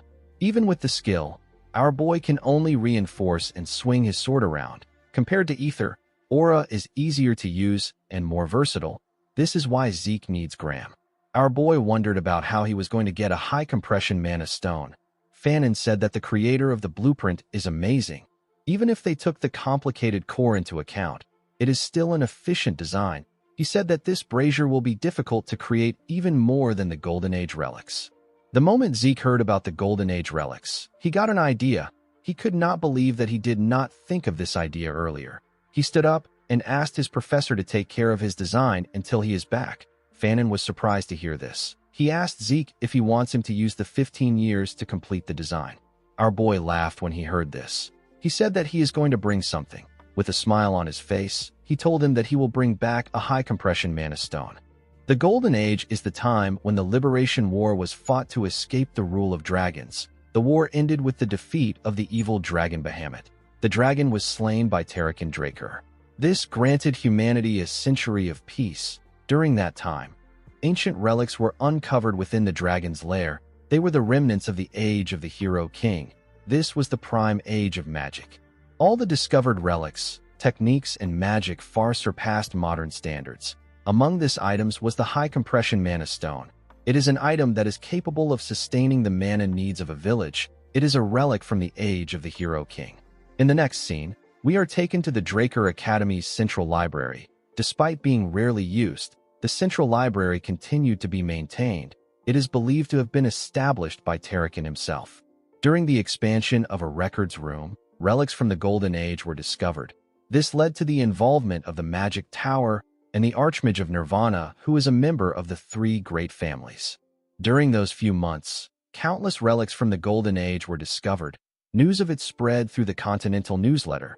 This event will take place 10 years later. For now, no one is even aware of the existence of the treasures. We see Zeke looking around the records room of the library. While looking around, our boy realized that he can search for it all day and still not find it. He activated his dragon eyes and began to search again. While looking around, he saw a tile that had a red glow. When he tapped the tile, he noticed that it sounded hollow. He activated the soul of the spirit and formed a blade made out of ether with his hand. The technique is known as cut. This was the only ether application for the soul of the spirit skill, which he learned from his master. Zeke used the skill to cut the tile in a clean way. Since ether materializes a user's will, it is possible to apply certain properties like cut and use it in different scenarios. However, the skill has its drawbacks. The user must expend a large amount of ether to perform any action. Zeke immediately got a headache after using the skill. It was too much for his body. He opened the tile and jumped inside. In the next scene, we see Zeke holding a torch underground. He did not remember the newsletter saying that the place was this deep. The moment he thought of this, he sensed the presence of something. He quickly put out the torch and hid himself. He remembered that it should take at least a decade for people to discover this ruin. He wondered if someone was already there. He activated his dragon eyes to see in the dark. He found two skeletons holding a shovel and a pickaxe. He was able to tell that the monsters were not made by a lich. This means that the fight should be easy. He took out his sword from his inventory and rushed to attack them. Critical Strike got activated when he attacked the skeleton with the pickaxe. He easily destroyed the skeleton with the shovel. After he defeated the skeletons, the system informed him that he has obtained 2 karma points for defeating the 2 skeletons. His current karma points was now 22. Zeke was happy to see that he can gather karma points by killing monsters. He remembered that the system once said he can do this. He forgot, because he was focused on the artifact. While looking like a madman, Zeke realized that this was a good time for him to farm points. He began to hunt the skeletons in the ruins. He killed 18 more skeletons. After doing this, he took a look at the system. He wanted to see if he could find something he could unlock with his points. The beginner quest book requires 45 points, and the minimap is going for 20 points. To unlock the draconian skill known as Devour, he needs 50 points, and to raise the draconian skill section to level 2, he also needs 50 points. Zeke decided to purchase the minimap. The feature was activated immediately. It showed him his position in the ruins. Our boy realized that it was similar to a magic map. He touched a section and asked about what it is. The minimap converted itself from a 2D structure to a 3D structure. Zeke was surprised to see this. He found it amazing. He noticed something odd. He asked the system why a particular section is in a different color. The system asked him if he wants the direction to the selected area, which is the grave of the Dragon Slayer and the storage room. Zeke was surprised to hear this. He remembered that it took the search party several days to get this location, and yet he found it with ease. He accepted the system's offer. The system said that it will provide him with the quickest route to his destination. It showed him a clear path to his destination. Zeke could not believe what he was seeing. He realized that it is impossible for him to get lost. In the next scene, we see our boy arrive at the entrance of the storage room. The system informed him that he has arrived at his destination. Zeke wondered about how he was going to get inside. He placed his hand on the door. He realized that he couldn't push it to get in. The moment he thought of this, the door released some magic. Zeke quickly moved his hand away. He realized that this was a security spell. He now understood why the magic tower and the Archmage of Nirvana were involved. He was certain that it was because of the door. He realized that he would have lost his hand if it weren't for his gloves. He had no means of getting past the spell. He asked the system if it can't open the door for him. The system informed him that it has received the administrator's request. It said that it will connect with the security spell. It said that the activation of the automatic devices has been unsuccessful. It decided to activate the manual device. Zeke was shocked to see what was happening. He asked the system if it is responding to what he said. The system said that it is. It referred to our boy as Administrator Zeke Draker and asked him if he has any more requests. Zeke could not comprehend what was happening. He asked the system to tell him why it forced him to regress. The system said that it cannot answer the question. Our boy decided to ask another question. He asked the system to tell him what the administrator system is. The system said that it cannot answer his question. He asked the system to tell him who made it. The system said that it cannot answer the question again. It asked him if he has any more questions. Zeke felt frustrated that the system was not answering his important questions. He asked the system to just open the door. The system confirmed the request. It informed him that the grave of the Dragon Slayer, which is the storage room, has been opened. The moment it said this, the door got opened. When Zeke stepped into the room, he was surprised to see how large it was. He saw several treasure chests in the room. A treasure chest is a chest filled with valuable relics and treasures. Finding even one of these relics would be considered a miracle. When Zeke opened a chest, he saw gold coins and several valuable items. He could not believe that he was surrounded by hundreds of these chests. He quickly began to open them. While checking the chest, he found the item he was looking for. He found the high compression mana stone. He actually found a box filled with 4 of them. He used 1 point to create 4 more slots in his inventory. Unfortunately for him, he didn't have enough space for everything in the storage room. He decided to return to this place regularly until he graduates. Since he had found what he wanted, he decided to return back to the surface. Before he could take a step forward, he felt something. He felt an ominous energy coming from somewhere. He moved close to the wall to check the place. The moment he touched the wall, it released some magic. Zeke was shocked to see this. Before he could do anything, a magic circle got activated. The magic circle teleported our boy somewhere else. Zeke found himself in another room. He quickly called out to the system and asked it about where he is. The system informed him that he is at the home of the Dragon Slayer. Zeke looked around. He was certain that he did not hear anything about a room filled with coffins in the newsletter. He opened the mini-map to check his location. He noticed that he was not far from where he previously was. The only odd thing was that there wasn't a path connected to this room. Our boy realized that this is a hidden area that was never found. He decided to explore the place. He opened one of the coffins. He saw a knight's armor inside. The system informed him that he has found unknown Dragon Slayer exclusive equipment. Our boy found the name to be weird. He raised the armor up. He believed that the armor must be different because it is from the Golden Age. While inspecting it, he noticed a hole in its neck. The moment he saw the hole, Zeke got an idea. He took out one of the high compression mana stones. He wanted to make use of the opportunity when he inserted the high compression mana stone into the hole. The system informed him that he has installed a mana battery into the Dragon Slayer exclusive equipment. The moment it said this, the armor opened its eyes. Zeke became excited. Unfortunately for him, the armor began to shake. Our boy did not understand what was happening. Before he could do anything, the armor blew up. The system explained to him that an overload caused by equipment failure has caused the activation to fail. It said that an explosion will occur in a few seconds. It advised Zeke to hide. Our boy was annoyed to hear this. He told the system that the explosion already occurred. The system apologized to him. Zeke could not believe that a high compression mana stone was the energy source for this ancient armors. He wondered about the kind of features that the armors had for them to use such a large energy source. He decided to continue looking around. After searching every room, he did not find anything.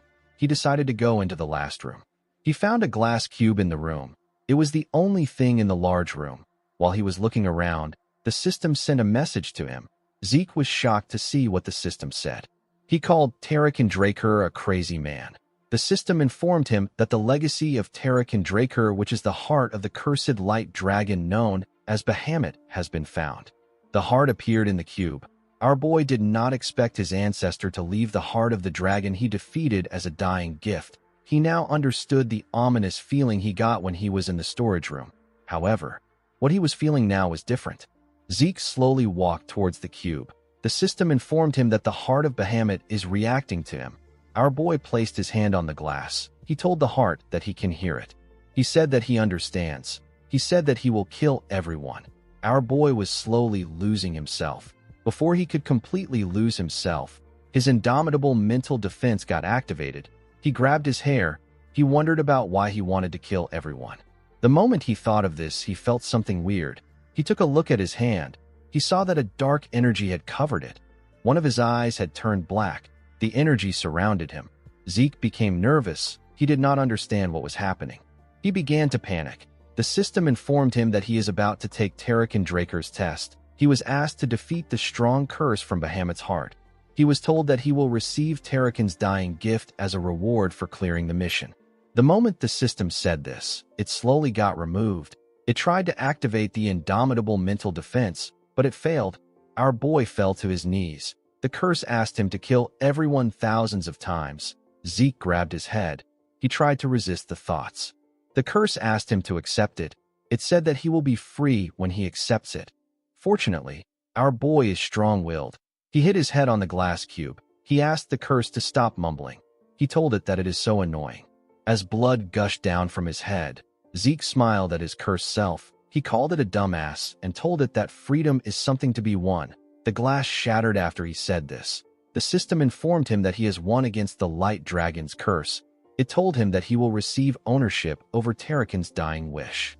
Zeke was relieved that the quest was over. He knew that things could have gotten worse. He did not expect the skill activation to fail. While he was thinking, his healing factor and infinite stamina got activated. The system informed him that he has started to absorb the heart of Bahamut. When our boy raised his head up, he saw the heart glowing. It fired a large amount of energy at him. The energy pushed him back. Zeke could not comprehend what was happening. A pure and dense source of mana was flowing into him. Unfortunately, Zeke did not have any circles in his body to accept the mana into. Without a place to store this mana, his body was getting destroyed. He realized that he had to do something. He released his ether and activated the spirit of the soul. He put his hand together to form a hole. He used a technique known as seal. He decided to use ether to cover the mana and seal it in an ether hole. He grit his teeth and forcefully put his energy together. While he was struggling, an explosion occurred. The explosion was quite large. Our boy was pushed down. When the smoke cleared up, we see Zeke struggling to stand. He let out some smoke from his mouth. He did not expect to actually survive. We see a mark of the dragon on our boy's chest. Zeke moved close to the glass. He noticed that the heart was gone. He realized that the mana must have really come from Bahamut. While looking at the glass, our boy noticed something. He saw a reflection of his chest. He saw the dragon's mark on it. He wondered if this happened after he sealed Bahamut's mana. While he was thinking, the system informed him that he has absorbed Bahamut's mana. It told him that the absorbed mana has changed his body. It told him that his constitution has changed to divine body. The system informed him that it has detected that he is unable to control the power. It told him that 95% of the power has been compressed and sealed. It told Zeke that he has the right to open Tarakan's secure library as the herder. It revealed to him that the beginner quest book has been unlocked. It said that tutorial for the low-level administrator has been provided. Zeke did not understand anything the system was saying. He told the system that he will check it later. He asked the system to get rid of them. The moment he said this, he asked the system to wait. He asked it to keep one status window open. He smiled when he saw what was written on the window. He said that his ancestor must have felt generous. Our boy was asked if he wants to open Tarakan's other dying gift. He asked the system to open it. The system accepted his request and told him that it will open Tarakan's gift. When the gift was open, Zeke saw something shocking inside. The scene shifts, and we are taken to the Platinum Mansion. Our boy put away his clothes. He decided to take a look at his status window. The system informed him about a draconian skill known as incantation. It told him that the skill has been added. The skill allows his words to be filled with power. The skill was currently locked because he lacks experience. Zeke noticed that authority, constitution, and several other things were added. He realized that he can only use incantation once he becomes stronger. Under authority, our boy was given a skill known as Dragonic Control. It gives him control over dragonkind. Dragons under his control can be summoned and will follow his orders. Under Constitution, Zeke was given the skill known as Divine Body. It allows his body to perform at the highest level. His rate of learning techniques and his transfer rate of ether in his body will increase. The descriptions were not really helpful to Zeke. He went into a training ground.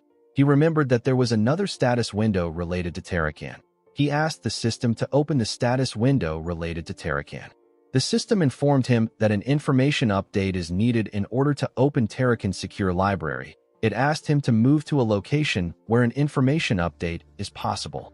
It asked him if he wants to see the location on his mini-map. Our boy did not expect that he would have to go somewhere. He asked the system to show him the place. When the system showed him the place, our boy immediately recognized it. He referred to the place as Valhalla.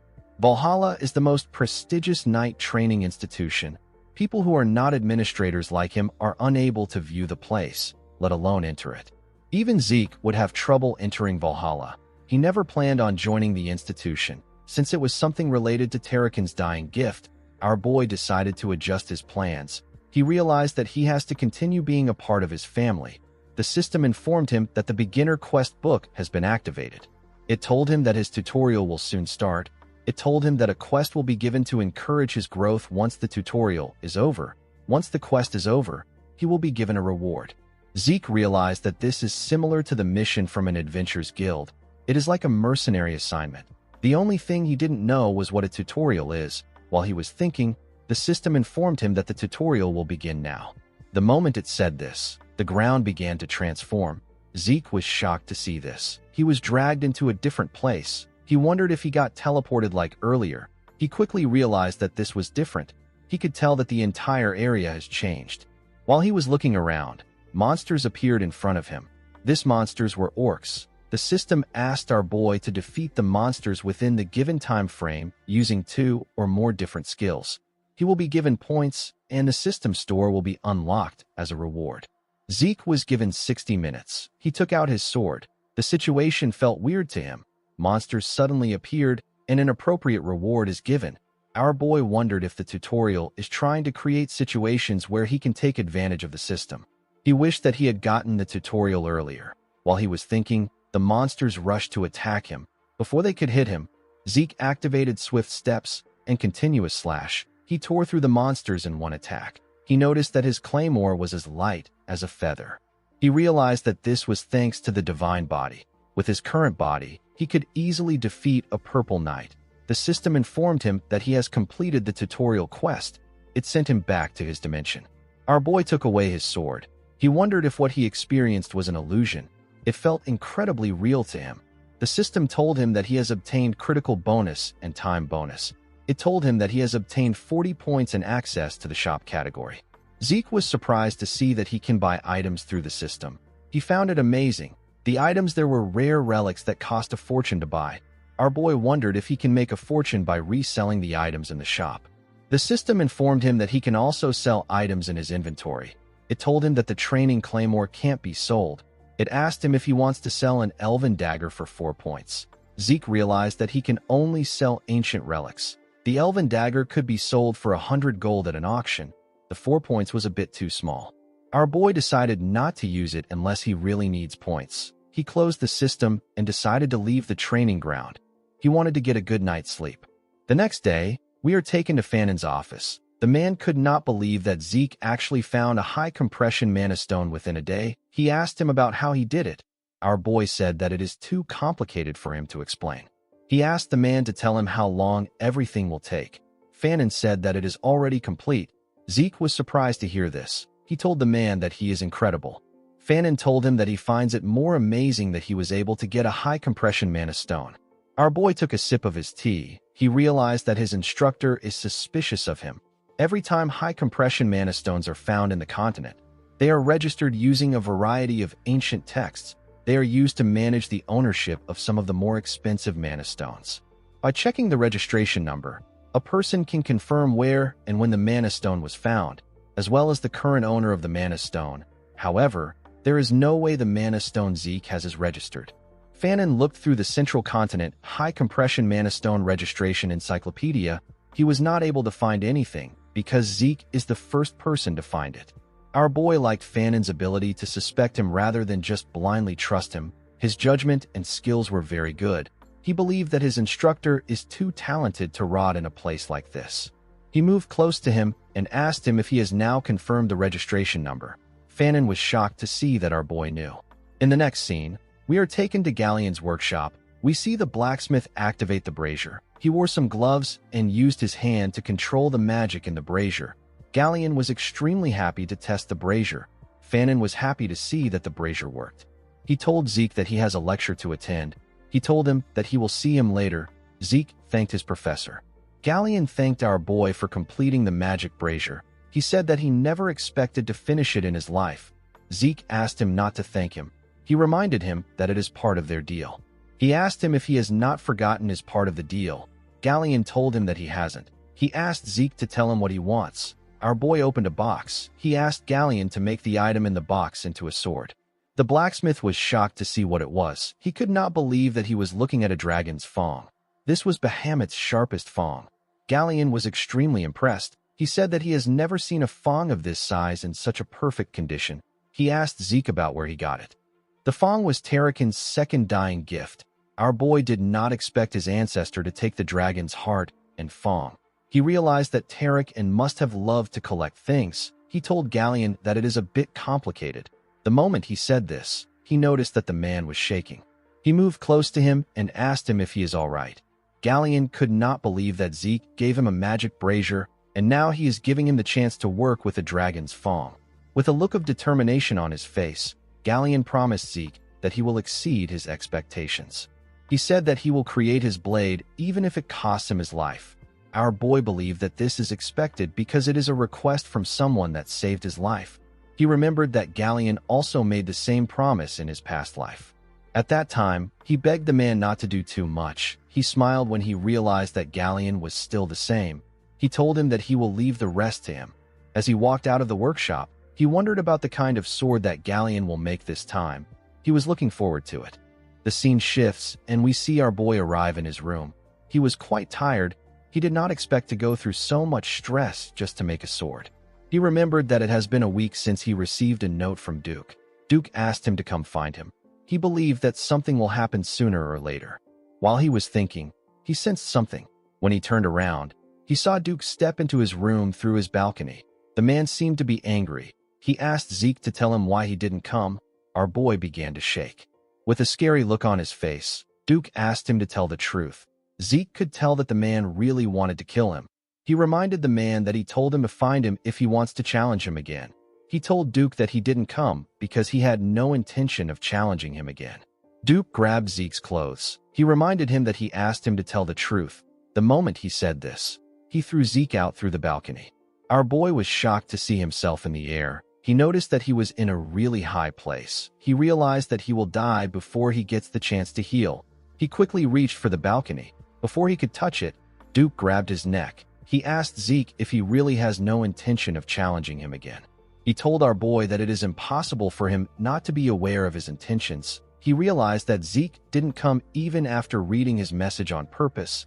He did the same thing when they met at the infirmary. The man realized that Zeke was trying to irritate him. He told him that he will give him 5 seconds. He advised him to tell the truth this time. Zeke smiled at him. He told him that he is funny.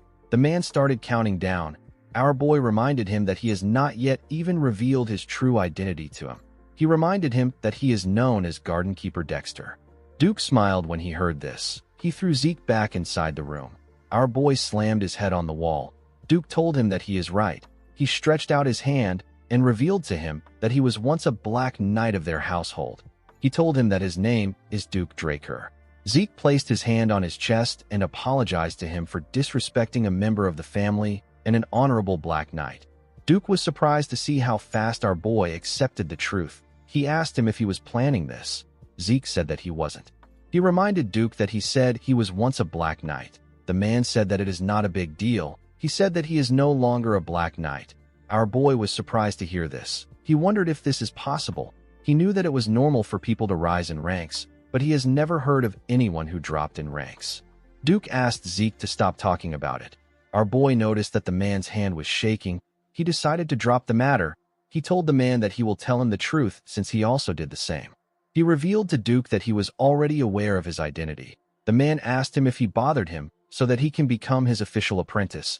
Zeke told him that he is correct. Duke smiled when he heard this. He told our boy that he likes his boldness. He told him that he will accept him as his apprentice. Zeke was shocked to hear this. He did not expect it to be so easy. He decided to make it official before Duke changes his mind. He went on one knee and referred to Duke as the honorable knight among knights.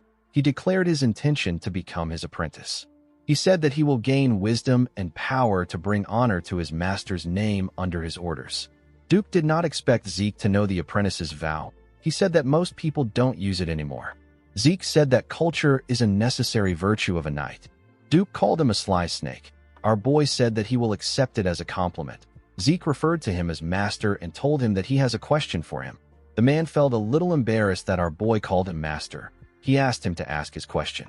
Zeke asked his master to tell him why he accepted him as his disciple. Duke was famous for not accepting disciples.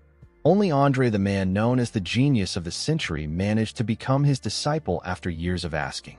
Our boy did not understand why Duke would accept him so readily. He assumed that his master saw that his potential surpasses Andre's own during the duel they had. Duke asked him to guess the reason.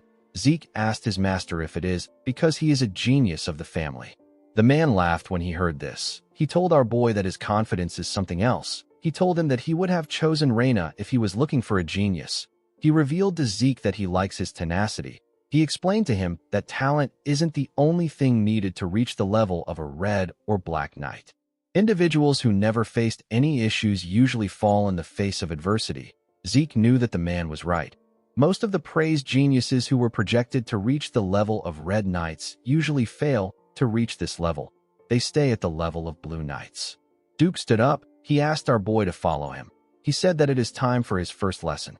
Zeke followed his master to the Western Greenhouse Gymnasium. He was surprised to see how large it was. He did not know that there was a gymnasium underneath the greenhouse. He wondered about what his master was planning. He has been running around the gymnasium since they arrived. Duke realized that our boy has been running for 3 hours. He asked Zeke to stop. Our boy asked him if he no longer has to run. Duke told him that he has a question for him. Our boy asked him to tell him what he wants to know. The moment he said this, Duke appeared behind him. He grabbed our boy's hand. Zeke quickly pushed his hand away. He put some distance between himself and his master. Duke took a look at his hand. He asked our boy if he has a problem with him checking his pulse. Zeke became nervous. The man said that he knew something was off from the start. He noticed it when they fought in the infirmary. He noticed it again when they dueled in the greenhouse. Even after Zeke ran 500 laps around the gym, the man could not sense a single drop of aura from him. Our boy also stopped him from checking his pulse. Duke asked him if he is unable to use aura. Zeke was shocked to hear this. He could not comprehend what was happening. Duke remembered seeing the bronze statue release a golden light. He remembered that there was an uproar about the golden light, which has never been seen. He walked up to Zeke. With a smile on his face, he asked our boy to tell him why he does not want to allow him examine his pulse. Zeke had to look away. He could not look his master in the eyes. Due to the way he spoke, our boy could tell that Duke was not suspicious. He was simply curious. Even though it is a very serious issue for a Draker to be unable to use aura, Duke was more focused on his curiosity.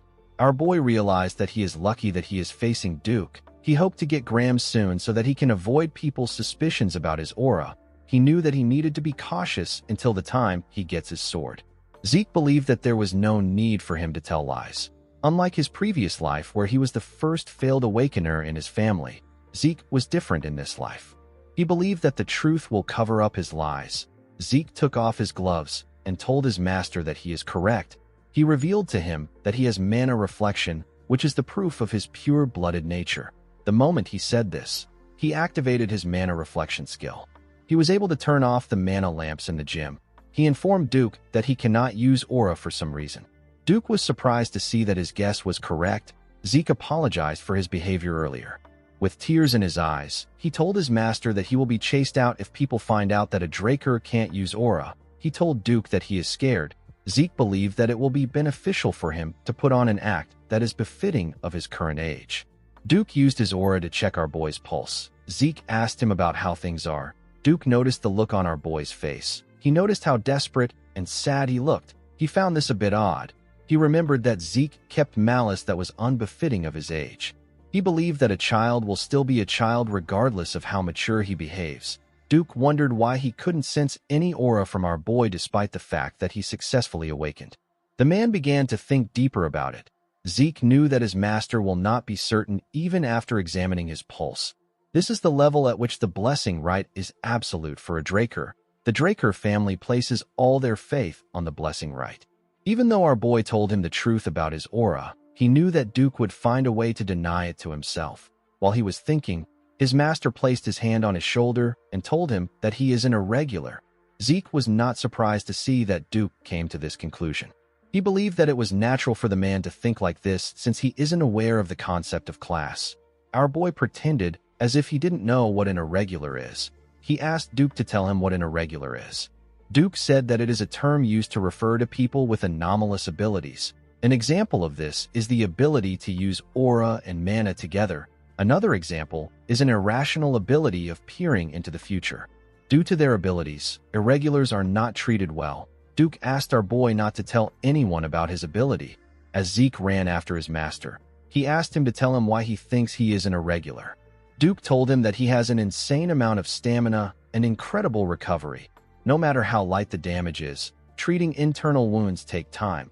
Yet Zeke was able to recover almost instantly. He told our boy that it must have taken a ridiculous amount of energy for him to heal instantly. The man asked Zeke to tell him what he thinks energy is. Our boy told him that it is aura. Duke explained to him that his energy is being constantly consumed in exchange for stamina and regeneration. Thanks to this, there is barely any energy left for him to sense. He told Zeke that this is just his own theory. Our boy realized that his theory actually makes sense. It was quite plausible. He asked Duke if he will never be able to use aura. He told the man that he won't be able to meet his expectations. Duke laughed when he heard this. He walked up to the stage. He asked Zeke not to worry about it. He revealed to him that his Gale art is a special art that doesn't use aura. Zeke joined him on the stage. The man explained to him that a special art is a special skill personally developed by a knight who has reached great heights. Normally, the special arts is a specialization of dragon slaying, so it would be proper to use aura. However, the Gale arts uses only a trained body. Duke told Zeke that he will show him a demonstration. He asked him to pay attention. The moment he said this, the man moved at a crazy speed. Zeke had to quickly follow him with his eyes. All he was seeing were afterimages of his master. After displaying his technique, Duke returned back to his original spot. He asked Zeke if he was able to see it. Our boy stood up. He asked him if he can follow his footsteps. Duke asked him if he will be fine if he does not show him again. Zeke told him that this is enough. The man smiled when he heard this. He told our boy that his confidence is that of a black knight. He asked him to give it a try. Zeke crouched and took a stance. He looked around and began to move. He put his legs exactly in the same place Duke left his footsteps. Duke was shocked to see this. Now that he was directly mimicking the man's movement, our boy could see things that he couldn't before. He noticed that Duke moved as if he was sparring with someone. Each and every step has a purpose behind it. Some were for attacking, some were for dodging an attack, others were for closing the distance, and also to increase it. There were no wasted movements. After he was done copying it, Zeke went back to his original position. Duke could not believe what he was seeing. It wasn't as if Zeke wasn't gifted a week ago, but he wasn't this good. He wondered about what happened to our boy during that 1 week. The difference was like heaven and earth. Duke smiled like a crazy person. He said that Zeke is perfect. With an arrogant look on his face, Zeke asked him if he has done enough for him to get the confidence of a black rank. Duke realized that his disciple's only problem is his arrogance. He put him in a chokehold. He reminded our boy that he was just crying his eyes out some seconds ago. He asked him to be humble. Zeke asked his master if he is going to spread this story around. Duke referred to him as his arrogant disciple and told him that it depends on his attitude. Our boy told him that a black knight shouldn't have such a loose tongue. The scene shifts, and we are taken to the academy's dining hall. We see Zeke put a large amount of different foods on his plate. It has already been a month since Duke started training him. His appetite just keeps on increasing. While Zeke was shoving his food down his throat, someone approached him. The person turned out to be Andre. The instructor asked him if he could give him some of his time. Zeke told the man that he is a bit busy. He told him that they can talk now. Andre sat down and asked our boy to tell him how he managed to convince Sir Dexter. Zeke did not expect him to go straight to the point. He understood why Andre was acting like this. Since the man has not yet become Duke's disciple, the news that our boy became his disciple must have made him a little anxious. Zeke told the instructor that he didn't really do much. He said that Sir Dexter chose him on his own. Andre was annoyed to hear this. He watched Zeke as he stuffed his face with his food. He asked him if he was chosen because he is a pure blood. Our boy was surprised to hear this. He put his cutleries down and told Andre that he has a serious inferiority complex. The man was shocked to hear this. His hand began to shake. He asked Zeke if this is all he has to say. Zeke told him that he is not halfway through. He told the man that his bloodline might have been what made Dexter interested in him in the first place. He asked Andre if he believes that Dexter is a man who will choose a disciple for this simplistic reason. Zeke told his instructor that he was able to use the man's intrigue as a foundation to become his disciple. He said that this is a testament to his own abilities. Our boy wiped his lips and threw the cloth at Andre. He asked the man to stop wasting his time patting his ego with his inferiority complex. Zeke stood up and asked the instructor to put in some efforts if he wants to be chosen. Andre did not like what he was hearing. In the next scene, we are taken to the Western Greenhouse Arena. We see someone running around the arena. Zeke asked his master if he knows what is happening.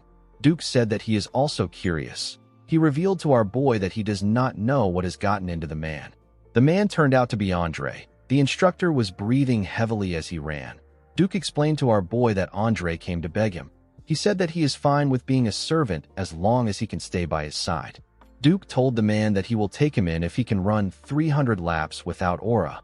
This is why Andre is running around the arena. Zeke was surprised to hear the amount of laps he had to run without aura. Duke told him that Andre is a tenacious person. Our boy agreed with him. He always thought of Andre as a self-righteous nerd. He was happy to see that the man has quite the backbone.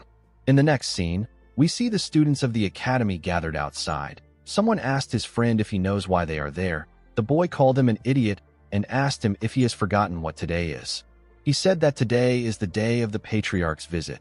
The moment he said this, we see a carriage arrive at the front of the school. Someone announced that the patriarch has arrived. The dean ordered everyone to get ready. They all accepted his orders. A knight moved close to the carriage and opened the door. The patriarch stepped out of the carriage. He told Howard that it is good to see him again.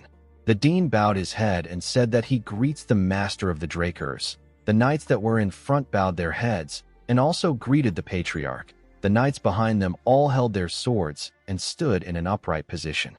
The patriarch walked up to Howard with his overwhelming energy. He reached out his hand to Howard. He gently tapped him on his shoulder and told him that he is always hardworking. The dean said that his work is nothing compared to his. With a smile on his face, the handsome patriarch told Howard that he is the only one who understands him. The patriarch is known as Arthur Draker. He is the master of all Drakers. Howard told the patriarch that the sun is quite hot today. He told him that it will be better if they go inside. Arthur raised his hand when he heard this. Howard quickly stopped talking. The patriarch moved close to where the students were. They were all excited to see him. Arthur raised his hand and called the students young dragon slayers. He told them that they are the hope and the future of the Drakers. He advised them to train harder. He told them that their development will be the Drakers' development. The students bowed their heads and accepted the order from the master of the Drakers. After saying this, Arthur turned around and told Howard that they can go in now. The man accepted his order. The scene shifts and we see Zeke greeting his father. He referred to him as the leader of all knights and the guardian of the name of the Dragon Slayer. He told him that he greets him with respect. Arthur laughed when he heard this. He told his son that nobody greets like this anymore. He asked Zeke to take a sit. Arthur placed a tray containing tea and other snacks on the table. He told our boy that he heard that he likes tea. He said that he prepared something rare. He told him that he hopes he likes it. Zeke thanked his father for the tea. He realized that even the food he likes was being reported to him. Zeke heard people say that they may be things that the Emperor doesn't know, but there will never be anything that a Draker doesn't know. Our boy felt like this saying was true. His father informed him that he called for him because he heard that he became Duke's disciple. Zeke did not expect him to go straight to the point. He told his father that Duke did him a great favor. Arthur agreed with him. He told his son that he does not know what his goal is, but he will be able to accomplish it if he follows Duke's teachings. Zeke revealed to his father that he wants to be the strongest on the continent. Arthur glared at his son when he heard this. Zeke told him that he will become stronger than everyone so that he can live freely. With a smile on his face, our boy said that this is his goal. Arthur's expression changed when he heard this. He released his aura and asked his son if he plans to surpass even him. Zeke began to sweat. He felt like something was pushing him down. He recognized this power. It is known as Astral Sword. It is said to give a person power over all living things within its radius. It is the pinnacle of aura usage that only Black Knights can reach. Arthur began to smile. He noticed that his son was pushing back. Zeke told his father that he will surpass him. The patriarch seemed to be pleased. He took away his astral sword. He told his son that this is the most interesting thing he has heard in ages. Zeke did not expect the master of the Drakers to be this powerful. The man is a real Black Knight, the pinnacle of strength. Duke was already ridiculously strong, but the patriarch was on a whole other level. Zeke was scared. Arthur informed his son that he came to support him in the academy. He said that his support is no longer enough. He put his hand into his clothes and brought out something. He placed it on the table. He told his son that this is a gift for becoming Duke's disciple. Zeke was shocked to see what it was. It was a card that had the Draker emblem on it. Our boy called it a black card. Due to his son's reaction, Arthur was able to tell that he already knew what it is. The black card is a credit card only given to a select few. Our boy never thought that he would get to see one in person. Just having the card gives one incredible benefits. The card also doesn't have a limit. Arthur explained to his son that he will put the card under both their names so that he can use it freely. Zeke bowed his head and thanked his father. He said that he will use it only when necessary. Although his father was acting nice, Zeke was aware of his true intentions. Using a credit card leaves a record. Arthur wanted to keep track of what his son is doing. Due to the fact that his father was using this method instead of opting for the Black Martial Squad, Zeke was able to deduce that his father must not yet see him as a threat. Arthur told Zeke that he doesn't want to waste any more of his time. He said that he must be busy training to become the strongest on the continent. He told our boy that he is excused. Zeke bowed his head and left the room. The patriarch rested his head on his chair. The moment he did this, Duke told him that he is sickening. Arthur asked Duke to tell him why he is so angry. Duke told Arthur that he is suddenly playing father to his son after he neglected him for a long time. The patriarch told the man that he had no choice as the head of the household. He told him that what he just said counts as defamation of his character. Duke sat down on the chair and asked Arthur to take him away. The patriarch smiled when he heard this. He told the man that he is the only one that he can talk to without worries. The moment he said this, he put his hand into his clothes and brought out something. He showed Duke a bottle of liquor and told him that they can have a drink to go with their conversation. Duke became very excited. He referred to the drink as the dragon's breath. The patriarch poured his friend a drink. He asked him if he knows that the atmosphere in the continent has been very strange lately. Duke said he cannot know anything because he has been cooped up in the academy. He asked Arthur to tell him how he is supposed to know. The patriarch reminded his friend that he has eyes and ears all over the place. Duke called the patriarch a snake. He told him that he asked a question when he already knows his answer. Duke told his friend that he heard that the emperor has gone crazy over the idea of immortality and is looking all over the continent. Arthur asked his friend if he thinks that it is possible to be immortal. Duke told him that magic can make a person look younger, but it can't grant them immortality. The patriarch agreed with Duke. He asked the man if it will be different when the relic the emperor is looking for is related to the elder dragon. Duke was shocked to hear this. While the patriarch and Duke were talking, we see Zeke in another room. He activated his ether and used the spirit of the soul, which is also known as soul manifestation. He used a skill known as hearing. He was able to spread his senses around the floor. Zeke began to listen to what his father and Duke were talking about. Duke told the patriarch that it might be possible if it is related to the Elder Dragon. He asked Arthur if the Emperor has already located the relic. The patriarch said that it is possible that he has. He revealed to him that the Order of Black Knights has already reported to him. He said that the relic is most likely within the northern continent. Duke asked Arthur if the Empire's people have gotten this information. The patriarch said that they haven't. He said that it is only a matter of time before they find out. Duke was reminded of the past. He reminded his friend about the time the crazy emperor first ascended to the throne. He started a war to unite the continent. Only after he took over half the central continent did the war stop. Duke told his friend that he assumed that the emperor would give up on his decrepit, absurd dream. Arthur said that if even one of these artifacts can grant immortality, then the continent will be engulfed in a sea of flames again.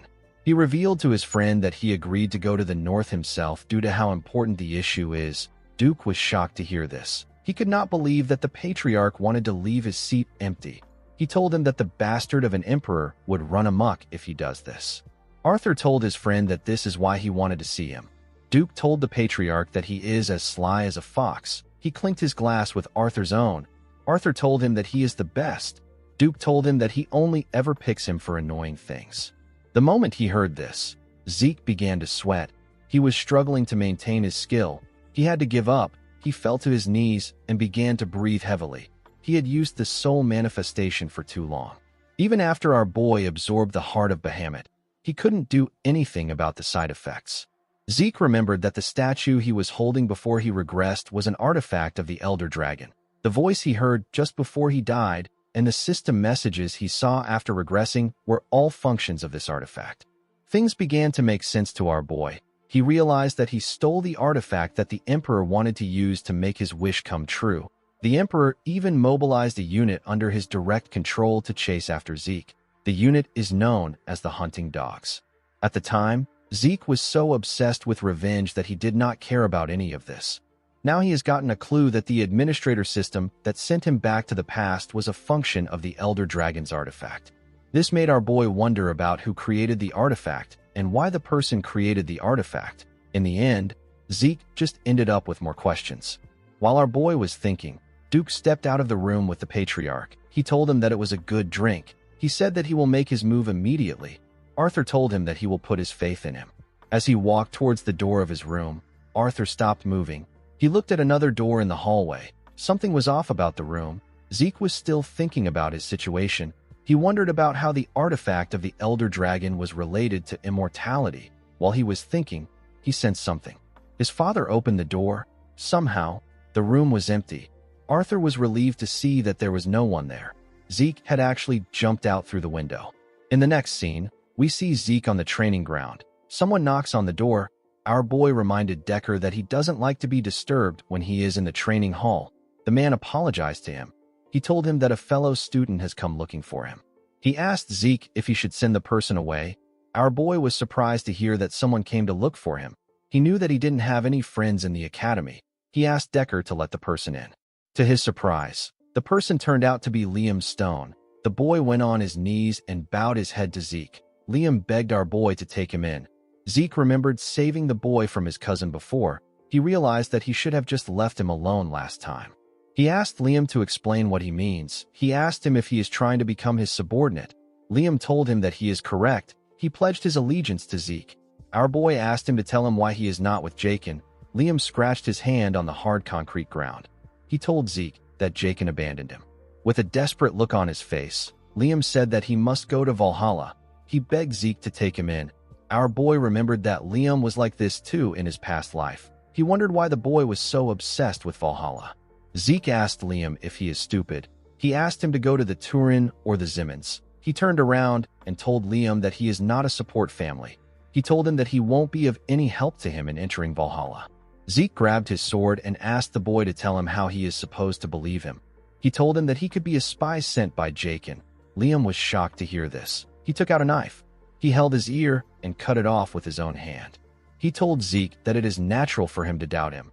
He promised to prove himself to him no matter what it takes. He said that he will cut off his tongue if he wants him to become mute. While shaking in pain, He told Zeke that he will cut off his foot if he wants him to become a cripple. He referred to our boy as his lord and told him that he will place his life in his hands. Zeke did not expect this. He remembered that he cut off one of Leon's ears before. He believed that Liam was trying to show him how serious he is. The boy begged Zeke to take him in. Our boy was reminded of the time he met his master. He told him that he wants to become stronger than anyone else. He begged his master to teach him. Liam continued begging Zeke. Our boy threw a sword at him. He told the boy that he will take him in if he manages to withstand even one strike from him. Liam was happy to hear this. He thanked our boy for the opportunity. Zeke asked the boy to get himself treated before he fights. After getting treated, Liam went back on the stage with some bandages tied to his head. The boy believed that one strike from Zeke would be easy because he is someone who can also use the Draker aura. However, now that he was standing in front of our boy, he realized that they were not in the same league. He could not believe that Zeke is actually the same age as him.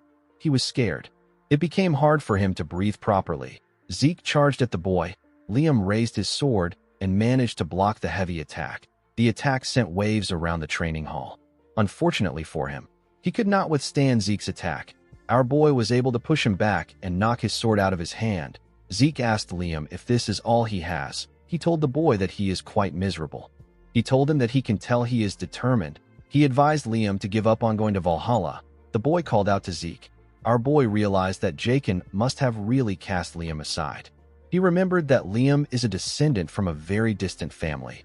If he didn't become Jaken's attendant, he wouldn't have been able to enter the cradle. The academy is a place where power is limited. Even a direct descendant like Zeke was expelled in the past. It won't be odd if Liam is also expelled now. Zeke believed that the boy had to accept his fate. The moment he thought of this, he felt something. When he turned around, he saw Liam holding his leg. Zeke wondered why the boy was clinging on to him so desperately. In his past life, Liam was expelled from the academy and the order. His life fell to ruins. However, he managed to make his way up to the level of Red Knight and became known as the Mercenary King. With tears in his eyes, Liam begged Zeke to give him one more chance. Our boy realized that Liam doesn't intend to give up. He told the boy that he will give him another chance. Liam was shocked to hear this. Zeke told him that he has a condition. He reminded Liam that he said that he will cut his tongue if he wanted him to be mute, and he will cut his leg if he wants him to be a cripple. Our boy placed his hand on Liam's shoulder. He asked him to cut off his right arm right now. Liam became terrified when he heard this. Zeke asked him if something is wrong. He asked him if he values his right arm so much. Zeke knew that there was no way that Liam would do this if he is in his right mind. He was basically telling the boy to give up on being a swordsman. He stood up and told Liam that he has a lot of training to do. He asked him to get out if he cannot do it. Liam stood up and turned around. Zeke did not know why the boy was desperate, but he hoped that he wasn't too devastated. He knew that Liam would still become a Red Knight, even if he doesn't make it into Valhalla. To Zeke's surprise, Liam picked up his sword and stretched out his right arm. Zeke was shocked to see this. He did not expect him to be this crazy. He quickly charged at Liam. Before the boy could cut off his right arm, Zeke managed to hit the sword. He broke his blade. Liam was surprised to see that his arm was still there. Zeke grabbed the boy's clothes and asked him if he has lost his mind. He asked him to tell him what he will do if he went back on his word. With a sad look on his face, Liam told our boy that he is scared that he might lose something more important to him than his arm. Zeke did not understand what he was saying. He let go of him. He told him that he will throw him out if he does something this stupid again. He asked him to remember this. With a smile on his face, Liam asked Zeke if he will accept him. Our boy asked him to follow him. He told him that people won't think well of him if someone he calls his subordinate is missing an ear.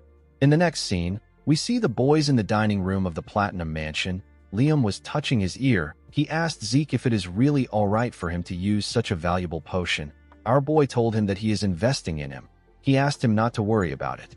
Zeke placed his tea on the table and asked Liam to tell him something. He asked the boy to tell him what is more valuable than his life. Liam became sad when he heard this. He told Zeke that it is his mother. He revealed to our boy that he heard that his mother collapsed from a high fever a few days after he was abandoned by Jaken. Fortunately, the fever left, but her entire body was covered in rose-like red spots. She was growing weaker by the day. The village healers don't know what the disease is called. Zeke asked him to tell him why he is so adamant about going to Valhalla. Liam said that Valhalla students and their families are offered the greatest medical treatments available on the continent. Zeke took out a pen and added some ink to it. He started writing on a paper. Periodic high fevers and rose-like red spots are symptoms of a certain disease. 5 years from now, the entire central continent will be plagued by the rose disease. It is a highly contagious disease with a high fatality rate. Countless people will lose their lives to this disease. Fortunately, a radical treatment will be invented, and it will put an end to the spread of the disease. When he was done writing, Zeke gave Liam the paper. He told him that it contains the method for producing the medicine that can heal his mother's illness. Our boy told him that it is not very difficult to make. He assured him that his village healers will be able to make it. Liam was shocked to hear this. He accepted the paper and thanked Zeke. He asked him about how he knows a cure when the healers didn't even know the name of the disease. The cure was invented by the genius alchemist brothers known as Al and Jeff. They invented it to cure the disease plaguing the central continent.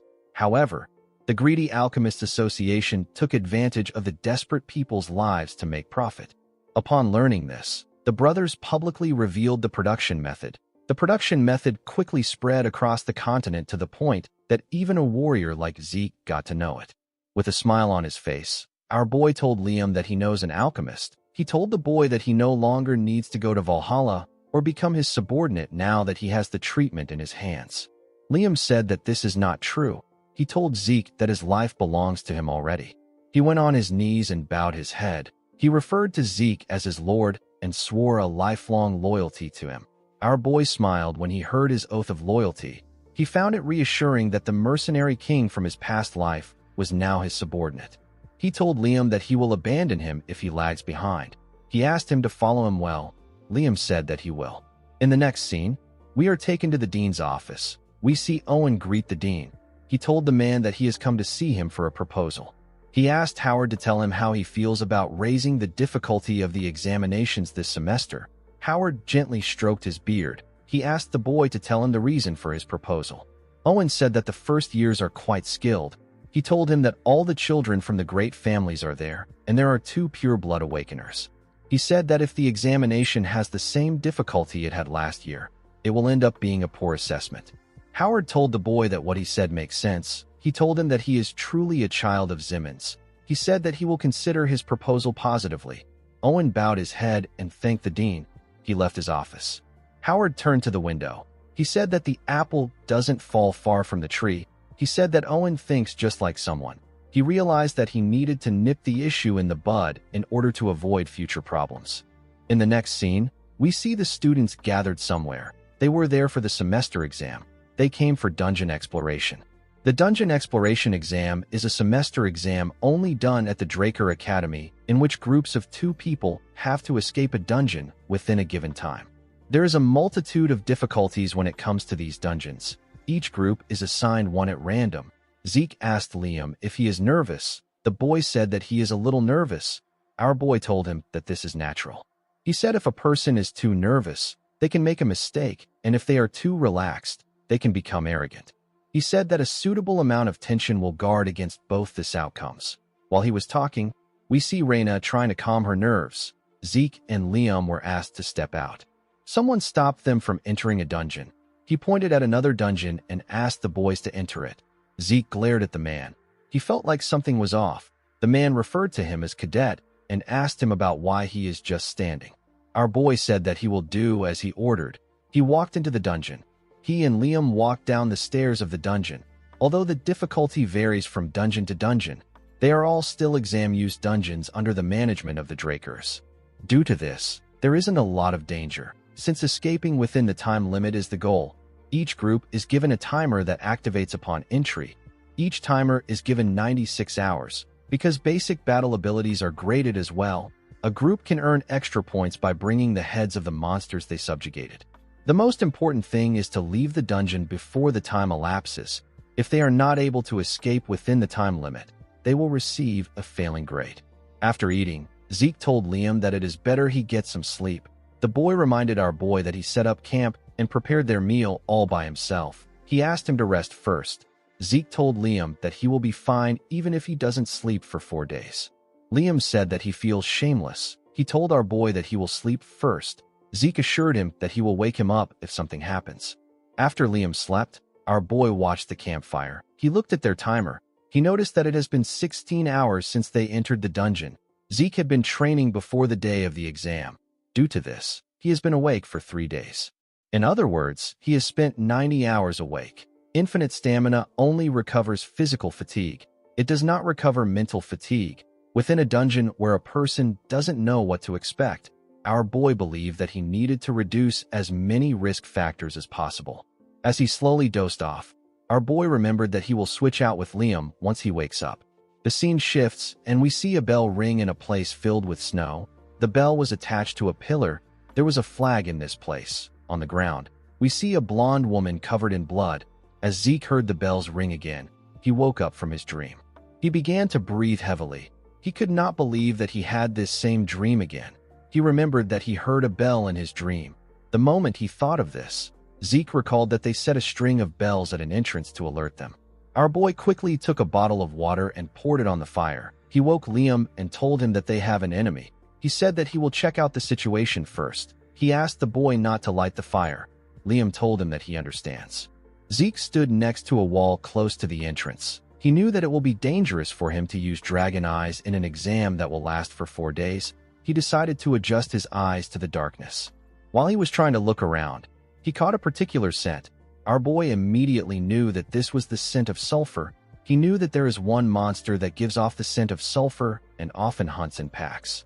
A monster with a danger level of rank 3. This monster is the dog from hell. It is known as a hellhound. Our boy remembered that Reyna hunted an orc in his past life, but he never expected hellhounds to be in the dungeon. He quickly took out his sword. While listening to the monster's sound, Zeke noticed something odd. The leader of a hellhound pack will weigh several hundred kilograms at most. Judging from the echoes, it sounded like it weighs several tons. Our boy wondered if it is a mutant. He used his sword to carefully mirror the entrance in front of their room. He saw something shocking. He did not expect to see this monster. The monster charged at the entrance. Our boy quickly jumped back.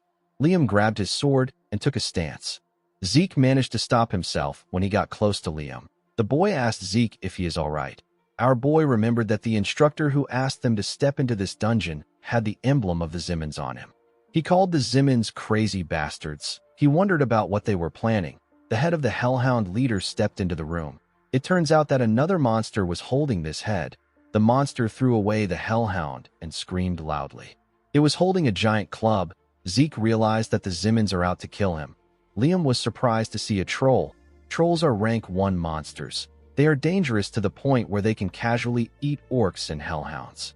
Liam moved in front of Zeke. He told him that he will act as a decoy. He asked him to use the opportunity to flee. Our boy smiled when he heard this. He asked Liam to not say something so depressing. He stood up and told him that he is not a lord who abandons his subordinate.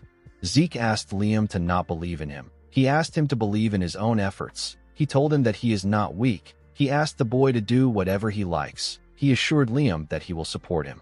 The boy smiled when he heard this. He thanked his lord. The two of them charged at the troll. They both landed several slashes on the monster. Our boy attacked the troll from the air, while Liam attacked it from below. While he was in the air, Zeke took a look at Liam. He realized that the boy is very good. It was already impressive that he managed to wound a troll despite its tough skin. Liam actually landed his attacks precisely on the monster's joint. Zeke realized that Liam was studying monsters in his spare time. The troll fell to its knees. It swung its club at Liam from behind. Zeke managed to land behind the boy in time. He used his sword to parry the attack. He was able to cut the giant stick. Liam apologized to our boy. Zeke told him that it is fine. He told him that he is doing well for his first real battle. He told him that he made a good decision by aiming for the comparatively soft joints. However, he overlooked the troll's regenerative ability. The troll was annoyed to see that Zeke broke its club. Our boy explained to Liam that trolls are able to instantly heal small cuts. A person cannot keep up with their regeneration with proper attacks. While Zeke was explaining to the boy, the troll raised its hand. Zeke told Liam that this monster is too much for him. He took a stance and said that he will finish things up. Zeke easily killed the troll. The system informed him that he had subjugated the troll. He received 30 karma points for this. He asked Liam to dissect the troll. He told him that this should get them a lot of extra points. While Liam was cutting the troll, Zeke received another message. He was given a quest known as 2 birds, 1 stone. He was asked to hunt 100 monsters of 10 different species in the dungeon. The time limit for the quest is 72 hours. The karma points gotten during the mission will be doubled as a reward for completing the quest. Zeke was happy to see the reward. He took a look at his watch. He realized that he had 79 hours left before the exam comes to an end. Hunting 100 monsters wasn't a problem for our boy. However, hunting 10 species was quite troubling to him. No matter how large this dungeon may be, it is still an exam-use dungeon. This means that there should be about 4 species inside. Due to the fact that this was a trap set by the Zimmons, Zeke believed that it is possible to find 10 species if he looks around thoroughly. He realized that he has a lot of work to do. While he was thinking, Liam informed him that he is done. The students were given a head collection bag and a timer. The bag is far inferior when compared to a subspace pocket, but it is good enough to carry the drops. Zeke told the boy that they are moving forward. He asked him not to fall behind. When the timer was at 60 hours, we see the boys fighting hellhounds. At 47 hours, we see them taking the drops of goblins. At 39 hours, we see them defeat a huge bat. As time went on, the boys decided to rest. Since they have hunted many monsters, Zeke asked Liam if he has gotten used to real combat. The boy said that he is not sure. Zeke told him that this is normal. He told him that it normally takes a while to get used to it. Our boy took a look at his system.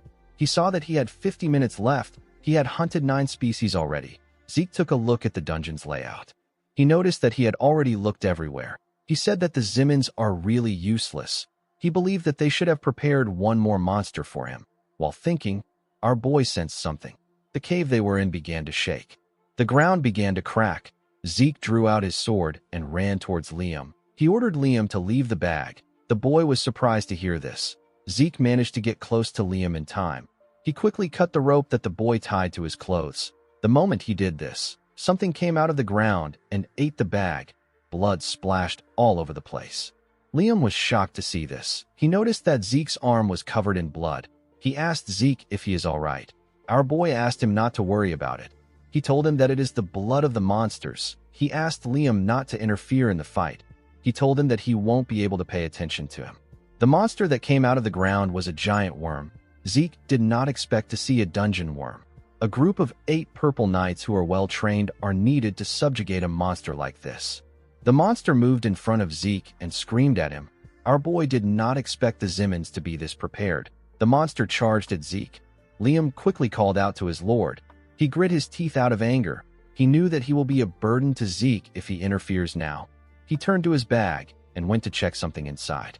Our boy was able to protect himself from the worm's teeth with his sword. He was able to jump out of the monster's path. The dungeon worm passed by his side and went underground. Zeke became nervous. Even a blue knight wouldn't want to encounter this monster in a place like this. This is because it consumes the earth when it is moving. Zeke knew that he will be buried alive if he takes too long to subjugate this monster. The moment he thought of this, the worm attacked him from behind. Zeke was able to sense its presence and dodge its attack by bending his head. He took a stance and stabbed the monster from the side. He dragged his sword on its body and made the cut longer. He wanted to cut the worm in half. Before he could reach the tail, the worm raised it and turned around to face our boy. Zeke did not expect it to do this. The monster tied the rest of its tail around our boy. It squeezed him tightly. Our boy spat out some blood. While the worm was trying to choke Zeke, Liam stabbed it from behind. The worm screamed out in pain. As he healed his body with his skill, Zeke noticed that the pressure was a bit weaker. He was able to jump out of the monster's grip. Liam asked him if he is all right. Zeke asked the boy to tell him what he did. Liam revealed to him that he applied an anesthetic to his sword.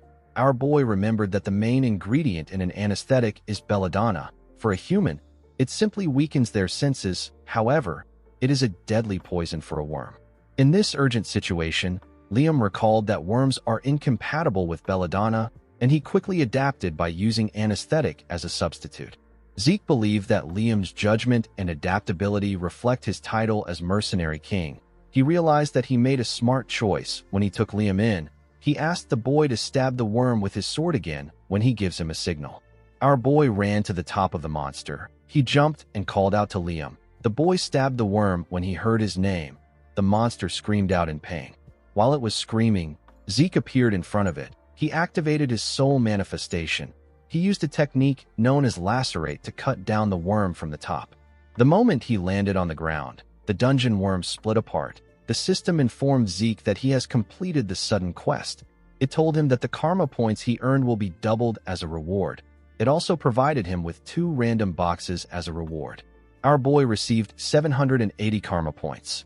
In the next scene, we see the cadets gathered at the entrance of the dungeon. They were asked to line up in front of their instructors to receive their grades. Those who were done were asked to leave. Reina was the next person being graded. She and her teammate received 30 points for escaping the dungeon. After calculating the amount of monsters they hunted, their total point was 180. The cadets were shocked to hear this. It was close to Abel's record of 200. They said that purebloods are on a different level. The instructor commended Reina for surpassing the passing grade of 130 points. The girl thanked him for his praise. After Reina, Owen and his teammate were graded. They received a total of 120 points. They surpassed the passing grade of 70 points. The instructor commended them on their efforts. Owen's teammate was very happy with his score. Owen hated it. He turned to Reina. He saw her talking to members of her clan. He was annoyed to see this. He said that the girl won't be able to act cocky forever. He believed that he could always take care of her just like he did with Zeke. The moment he thought of this, someone asked his teammate about how long it has been since they last saw the sun. Owen was shocked to hear this. He recognized this voice. When he turned around, he saw Zeke and Liam walking out of their dungeon. Liam was dragging the head of the dungeon worm. Owen did not understand what was happening. The other students were shocked to see the head of the worm. They believed that orcs were supposed to be the highest scoring monster. Liam dropped the worm in front of the instructor. Zeke moved close to Owen. He told the boy that he looks pretty surprised. He asked him if he is so happy to see him. Owen was annoyed to hear this. He frowned his face out of anger. He could not believe that Zeke was taunting him. Our boy asked him about why he is no longer maintaining his poker face. He told him that this look suits him more. Owen turned around and began to walk. Our boy asked him if he is leaving already. Owen was annoyed to see that the 2 purebloods surpassed him. He promised to make them pay for looking down on him.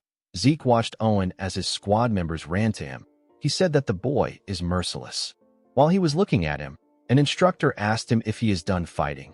Our boy quickly recognized the instructor. He told Andre that it has been a while since they met. Andre said that he will begin the grading.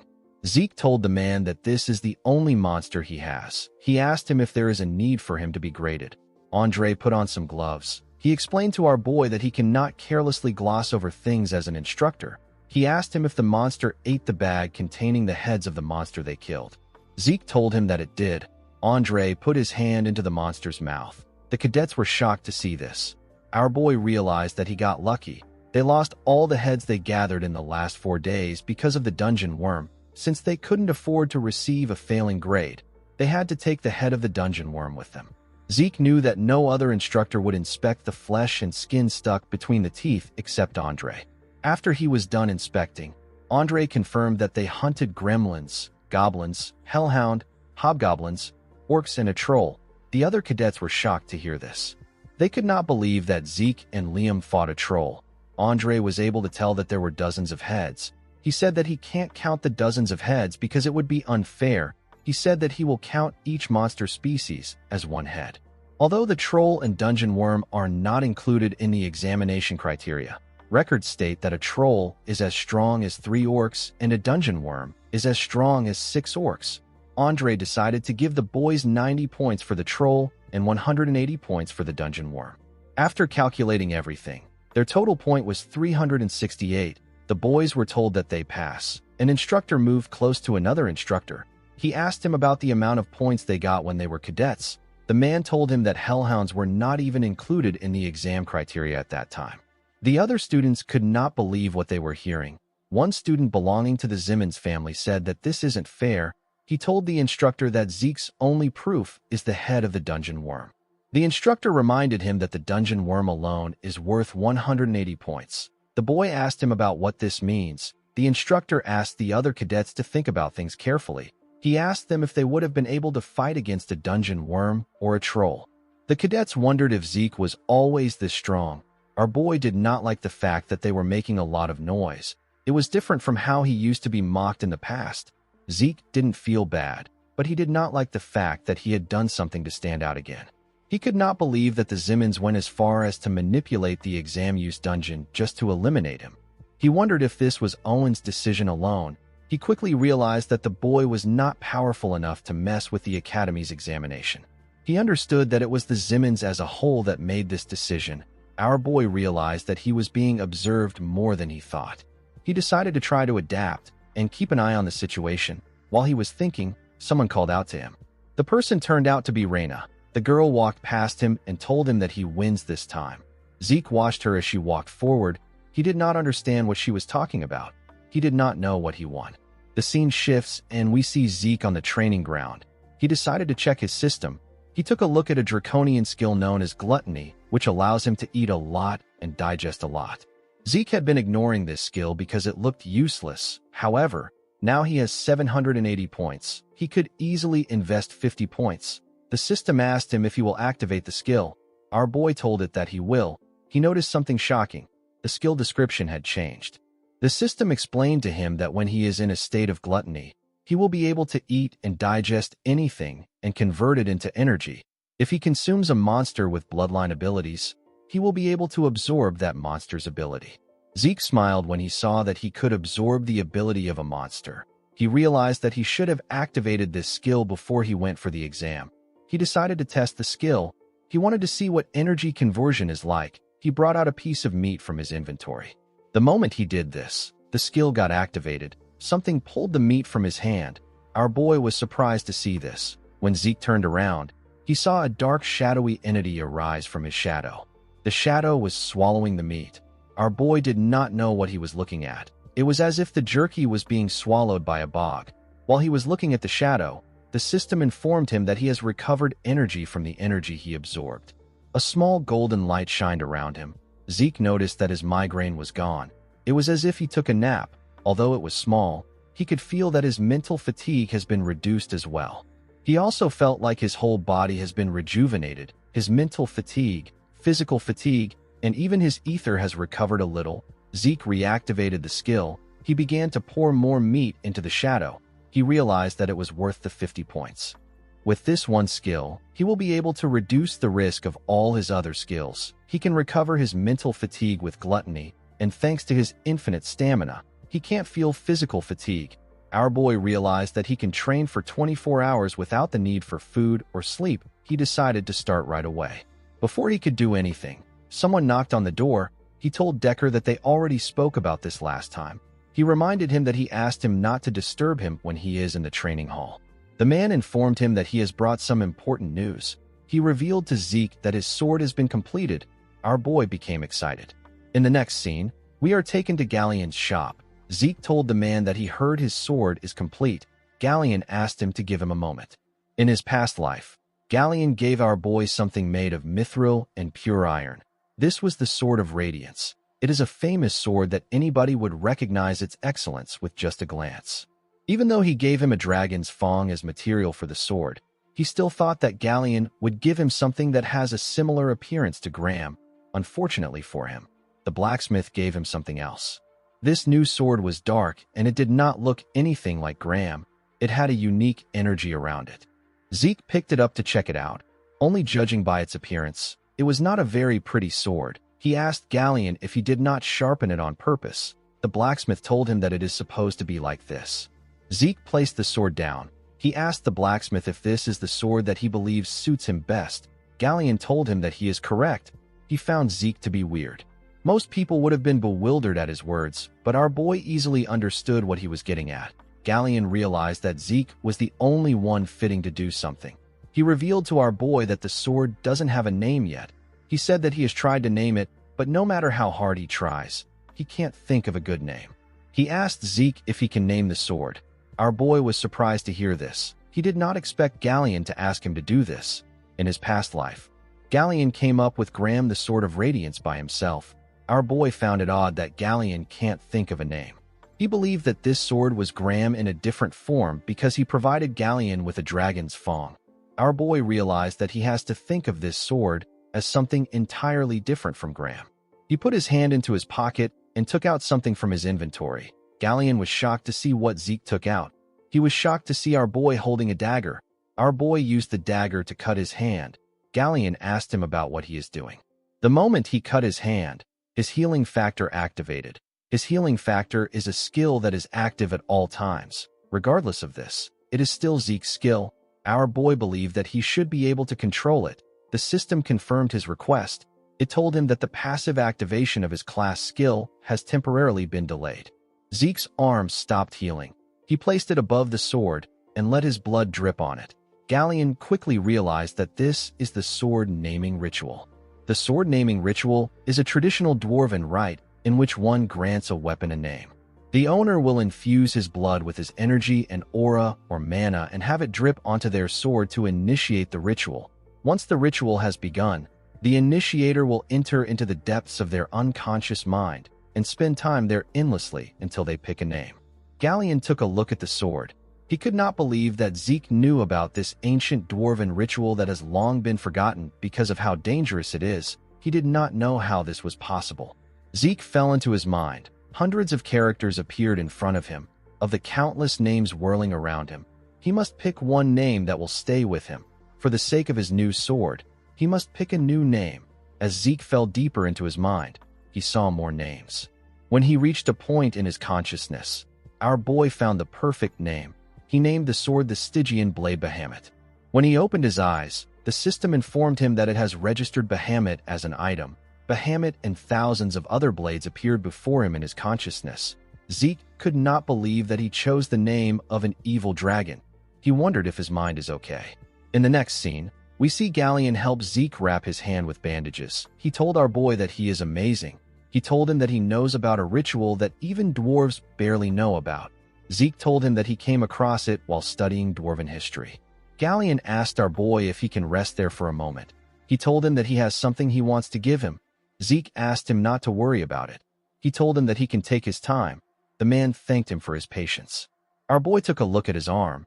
He remembered the system telling him that he has temporarily stopped his healing factor skill. The fact that he could suppress the activation of a passive skill was a big deal to him. This means that he will be able to avoid other people having to find out about his abilities just like Duke did. Our boy believed that there was no need for him to show all his cards, although he felt bad for Galleon. Zeke was still going to take off the bandages when he returns to the academy. While thinking, our boy realized that he needed to check out the sword. According to the system, Stygian Blade Bahamut is a blade forged in the mana of the blue flame by an outstanding craftsman with soul vision using the strongest fang of the cursed light dragon. The properties of the sword are indestructible and aura conversion. It also had some special notes which will be released depending on Zeke's growth. Zeke was surprised to see this. He had never heard of a weapon like this before. Although it was made with a dragon's fang, our boy did not expect it to be indestructible. This was just unbelievable. Our boy picked up the sword and smiled when he looked at it. He was happy to see that the sword possessed the most important thing he needed. The sword had aura conversion. The reason Zeke overexerted himself to create magic circuits for Galleon when commissioning this sword was partly because of his incredible abilities and also because of Graham's core ability, which is aura conversion. Mana, ether, or any other kind of energy will be converted to aura thanks to this property. Our boy closed his eyes and activated his ether. He pushed the energy into the sword. The sword immediately converted it into aura. As someone born without the ability to use aura, this is what allowed him to reach the level of Red Knight. While Zeke was circulating his energy, Galleon stepped into the room with something. He apologized for spending some time to find it. The man was surprised to see our boy's aura. Zeke welcomed him back. Galleon noticed that the sword is wrapped around a clear aura. He could not believe that our boy has already overcome what purple knights struggle with. Zeke told the blacksmith that he has made a truly absurd sword. He commended him on his work. The man said that it is nothing when compared to the furnace. He presented Zeke with a sheath and asked him to take a look at it. Zeke found it odd that Galleon was asking him to look at a sheath. Galleon revealed to him that the sheath was personally crafted by his master. Our boy realized that he has never heard anything about Galleon's master even in his past life. He took a look at the name written at the back of the sheath. The sheath was made by someone known as Golan Jobert. Zeke was shocked to see this name. It is the name of a person who is at the pinnacle of blacksmithing. Golan Jobert is currently the greatest blacksmith on the continent. He is unrivaled even among dwarves. Golan's creations were all created near perfectly and bear special abilities. Collectors will pay hundreds of gold to get their hand on these creations. Zeke told Galleon that he did not know that he was Golan's disciple. The man was surprised to hear this. He realized that our boy read the name on the back. He asked our boy if he can also read Dwarven language as well. Zeke told Galleon that this must not be a simple sheath if it was made by Golan. With a smile on his face, the man told him that he is correct. He explained to him that he can transform the sheath into a shield by using the dial located by the opening of the sheath. The moment he said this, he moved the dial and turned the sheath into a shield. Galleon revealed to Zeke that it is made with mithril and wyvern bones, so it can take a good amount of damage. He told our boy that the shield will turn back to a sheath if he turns the dial on the shield's handle. Zeke was very impressed. Galleon told him that this is nothing compared to the grace he has shown him. He asked Zeke to take the sheath. He told him that it is a gift. Our boy told Galleon that he could have just sold the sheath to make his furnace. The man said that he cannot sell his master's work to just anyone. Zeke revealed to him that he could have sold it for several hundred gold coins. Galleon was shocked to hear this. He asked our boy to just accept it. Zeke noticed that the sheath was smaller than the sword. He believed that Golan must have some special ability that will make the sword fit in. The moment he put the tip of the sword into the sheath turned to fragments and created a shape that perfectly fit the sword. This far exceeded Zeke's expectations. He thanked Galleon for giving him such a valuable gift. The man told him that he is happy he likes it. In the next scene, we are taken to the training hall. We see our boy wearing a gauntlet. He noticed that the gauntlet was made from a light and durable material called meteoric iron. It doesn't have any properties. Zeke was told that the properties will activate when he wears a full set of meteoric iron. Our boy received 2 random boxes when he completed the sudden quest. He thought that it would be similar to a treasure chest, but there was something more valuable inside. Zeke decided to check the second box. When he opened the box, he found something odd inside. Zeke found a map in the box. While he was looking at the map, the system informed him that he has discovered a map containing traces of Grand Master Kaiser. Zeke was shocked to see this. He realized that the system was referring to the hero King Kaiser. Hero King Kaiser and the Knights of the Clock Tower are people that our boy was familiar with. The biography of Kaiser and his knights creating the brilliant Kingdom of Kronos is the most popular book on the continent. However, because the story is so absurd and it does not have any historical records that can prove it happened, it is considered nothing more than a work of fiction. Zeke could not believe that Hero King Kaiser actually existed. While our boy was looking at it, the system began restoration and analysis of the damaged parts of the item. After it was done analyzing, it informed Zeke that a final position has been marked on the mini-map. The system opened another status window and presented Zeke with some coordinates. Our boy recognized the location. He referred to it as the Giant Mountains. This place is the territory of the barbarians. Our boy realized that he will be able to resolve this issue quickly.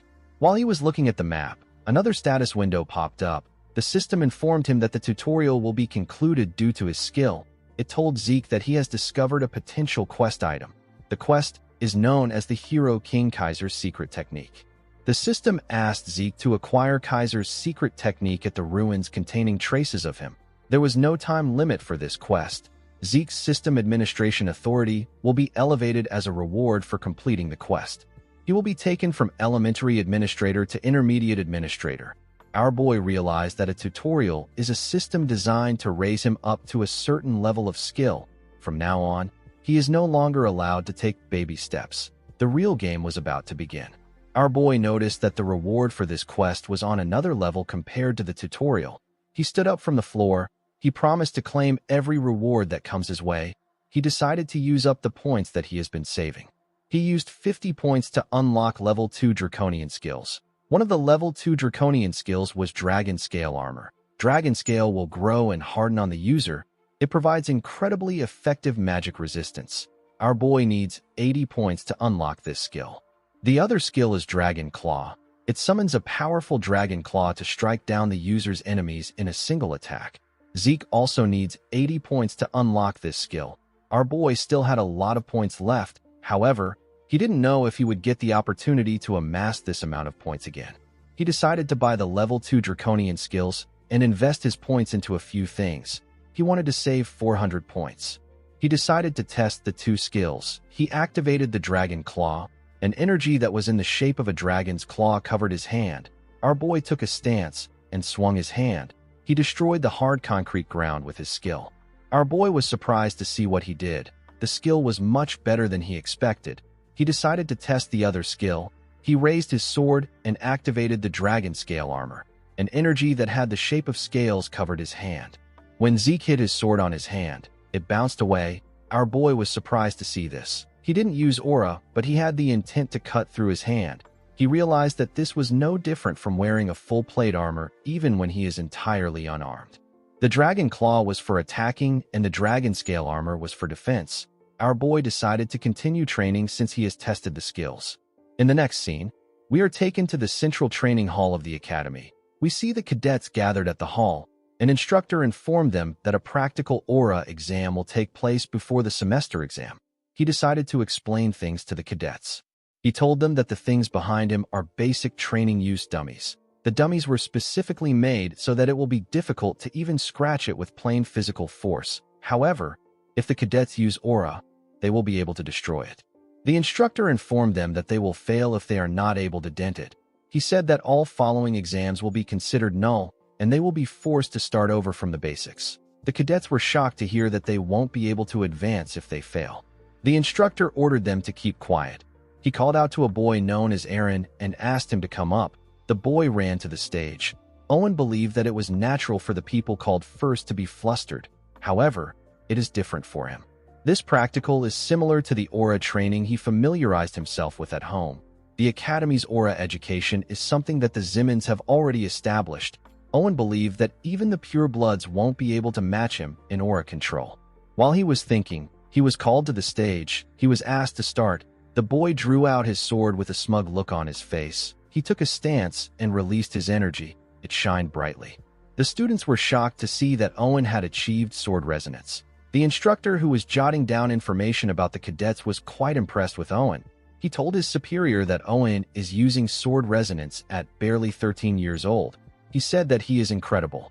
The man said that this is expected from one of the great families. Owen charged at the dummies. He charged at them at a decent speed.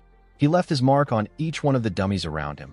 The cadets were shocked to see this. The instructor who was jotting told Owen that he is incredible. He said that this is expected from a Zimmons. He tapped the boy on his shoulder and told him that he will soon surpass Abel. The boy was annoyed to hear this. He pushed the instructor's hand away. The man asked his senior if he did something wrong.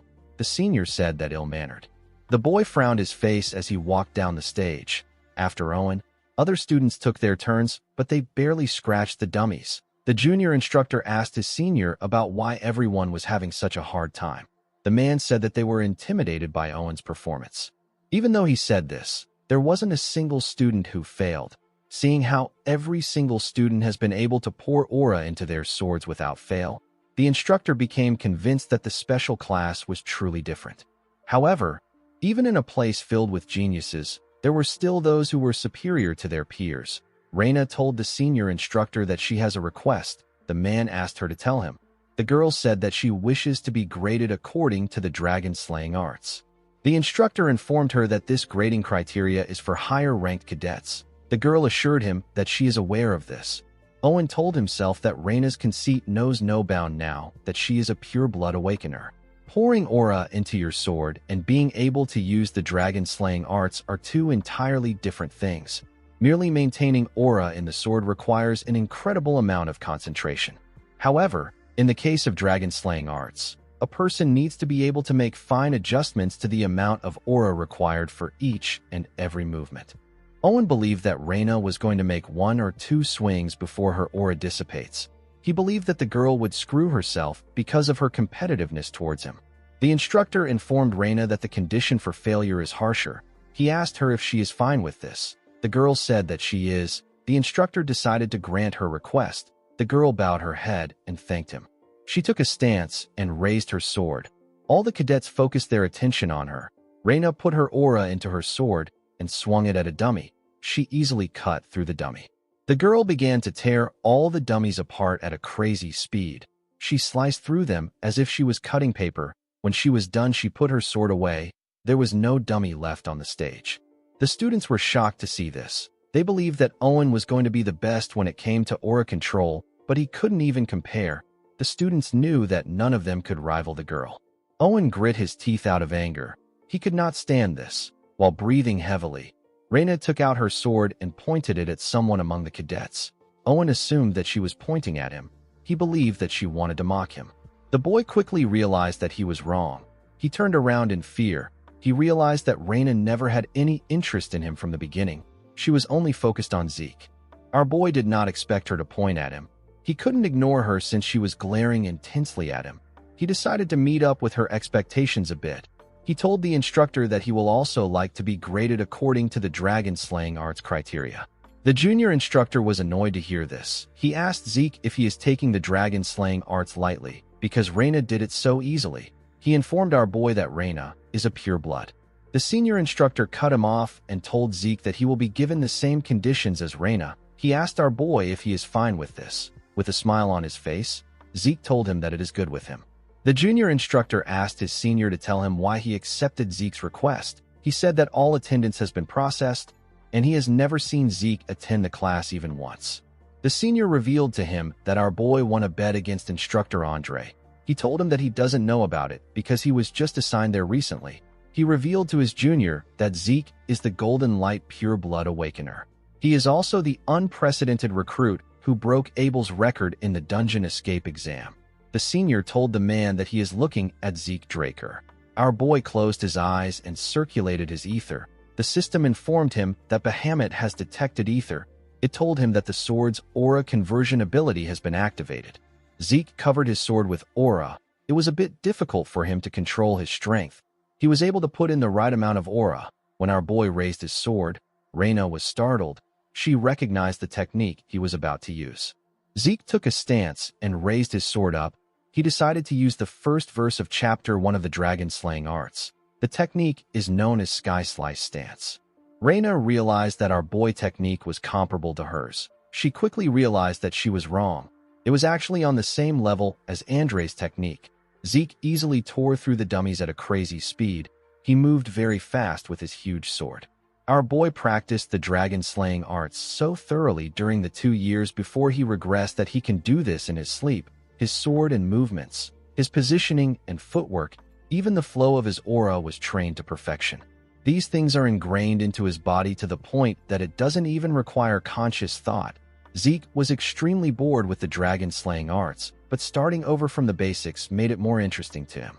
After he was done tearing through the dummies, he put his sword away. He believed that this would be enough to stir up Reina. The cadets could not believe that Zeke wrapped his sword in aura. They did not expect Zeke to be on the level of a purple knight. Our boy quickly realized that he messed up. He turned around to look at the dummies. He wondered if he got too absorbed in the test. His aura ended up leaking out unconsciously. He wanted to do something on the same level as Reina, but he ended up standing out again. The instructors could not believe their eyes. They could not believe that a first-year student is a purple knight. Owen began to shake. The boy became hopeless. He could not catch up to the 2 geniuses in his class. Reina actually became excited. She was happy to see her rival ahead of her. In the next scene, we see Zeke having tea with the dean in his office. Howard informed our boy that he heard about his participation in the semester exam. He told him that he got some very surprising results. Our boy told him that he was simply lucky. Howard laughed when he heard this. He said that luck does not make a person reach the level of a purple knight at age 13. The man took a sip of his tea and asked Zeke to tell him how he feels about taking the grade advancement exam. Zeke asked him if he will skip a grade with this exam. Howard explained to him that it can be more than 1 grade. He told him that it depends on his performance. He told him that it is a system designed for remarkable cadets like him. Zeke knew that Howard would come looking for him because he stood out more than he planned, but he did not expect the man to take his bait so fast. With a smile on his face, Zeke told the dean that he will take the exam. As he walked out of his building, Zeke realized that Howard has something planned. He decided to play along with the man. After Zeke left, Howard turned to the window and took out something from his clothes. He took out a stone. He used the stone to inform someone that Zeke and Reina have decided to take the exam. The person gave him some orders. Howard told the person that he understands. He said that he will take some measures. With a smile on his face, Howard said that things are getting interesting. The scene shifts, and we are taken to the upper-class training hall of the academy. We see Zeke and Raina inside the hall. The girl was staring at our boy, but he looked away. He wished she could pretend that she was not staring at him. While he was looking away, someone apologized to them for making them wait. He presented their examiner to them. He introduced the man as an upper-class knight from the main family. The knight had white hair and a scar on his face. He was introduced as Sir Al Draker. Zeke was shocked to see the man. He quickly realized that he was looking at Dieback Blade. The scene shifts, and we are taken to the past. We see an older Al carrying a dead young boy in a destroyed town. While Al was digging a hole for the boy with his hands, someone walked up to him from behind. The person turned out to be the older Zeke. Our boy quickly recognized the Draker uniform on the man. He grabbed his sword and called Al a damn dog of the Empire. He asked him about what he is doing there. Al didn't say anything. He just continued digging a hole. Zeke saw the dead boy next to the man. When he turned to the side, he saw a large amount of graves that Al had made with his hands. While the man was still digging, our boy pushed a shovel into the ground. Al quickly covered his hand with aura when he heard the sound of the shovel. Zeke asked the man if he needs help. He pushed his shovel into the ground and began to dig. He told Al that he will help him even if he says no. Al did not expect this. Our boy introduced himself as Zeke Murray. He said that he is a member of the Northern Allied Forces. He asked Al if he is a Draker. The man said that he is no longer a Draker. He said that he left. Zeke revealed to him that he also did the same. He asked the man to tell him what he wants him to call him. Al asked him to call him Dieback Blade. In the present, Zeke was surprised to find out that his real name was Owl. He believed that it fit the Kurt Dieback Blade perfectly. Our boy and Raina bowed their heads to greet the man. Zeke did not expect them to bring an upper-class knight for a first-year grade advancement exam. The supporting pillars of the Drakers are the upper-class knights. One must possess power and experience equally in order to be granted this title. It is a high-ranking position. An instructor explained to Zeke and Raina that the examination method is one that is familiar to the alumni of the Cradle. It is a swordsmanship battle. He told them that they can continue as long as they don't lose consciousness or give up. He advised them to do their best. Raina placed her hand on her sword. She said that she will go first. Al declined her request. He told her that there is no need to fight separately. With a serious look on his face, he asked Zeke and Raina to fight him together. Raina was annoyed to hear this. She wanted to charge at him. Zeke placed his hand on her shoulder and asked her not to get too heated up. He told her that she should be aware of the difference in their skills. He revealed to Raina that the test has already began. He explained to her that she would have lost some points if she had failed to control her anger and charged at the man.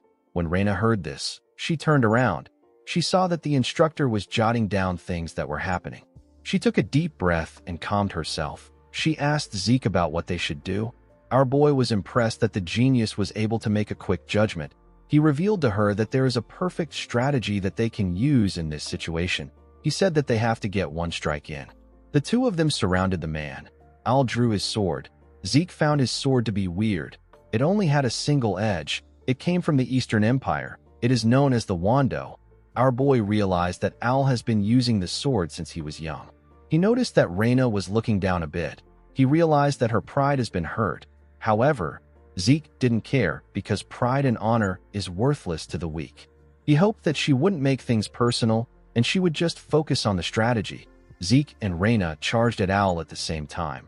Al was able to block our boy's attack first. Raina tried to use the opportunity to attack him, but he blocked the attack too.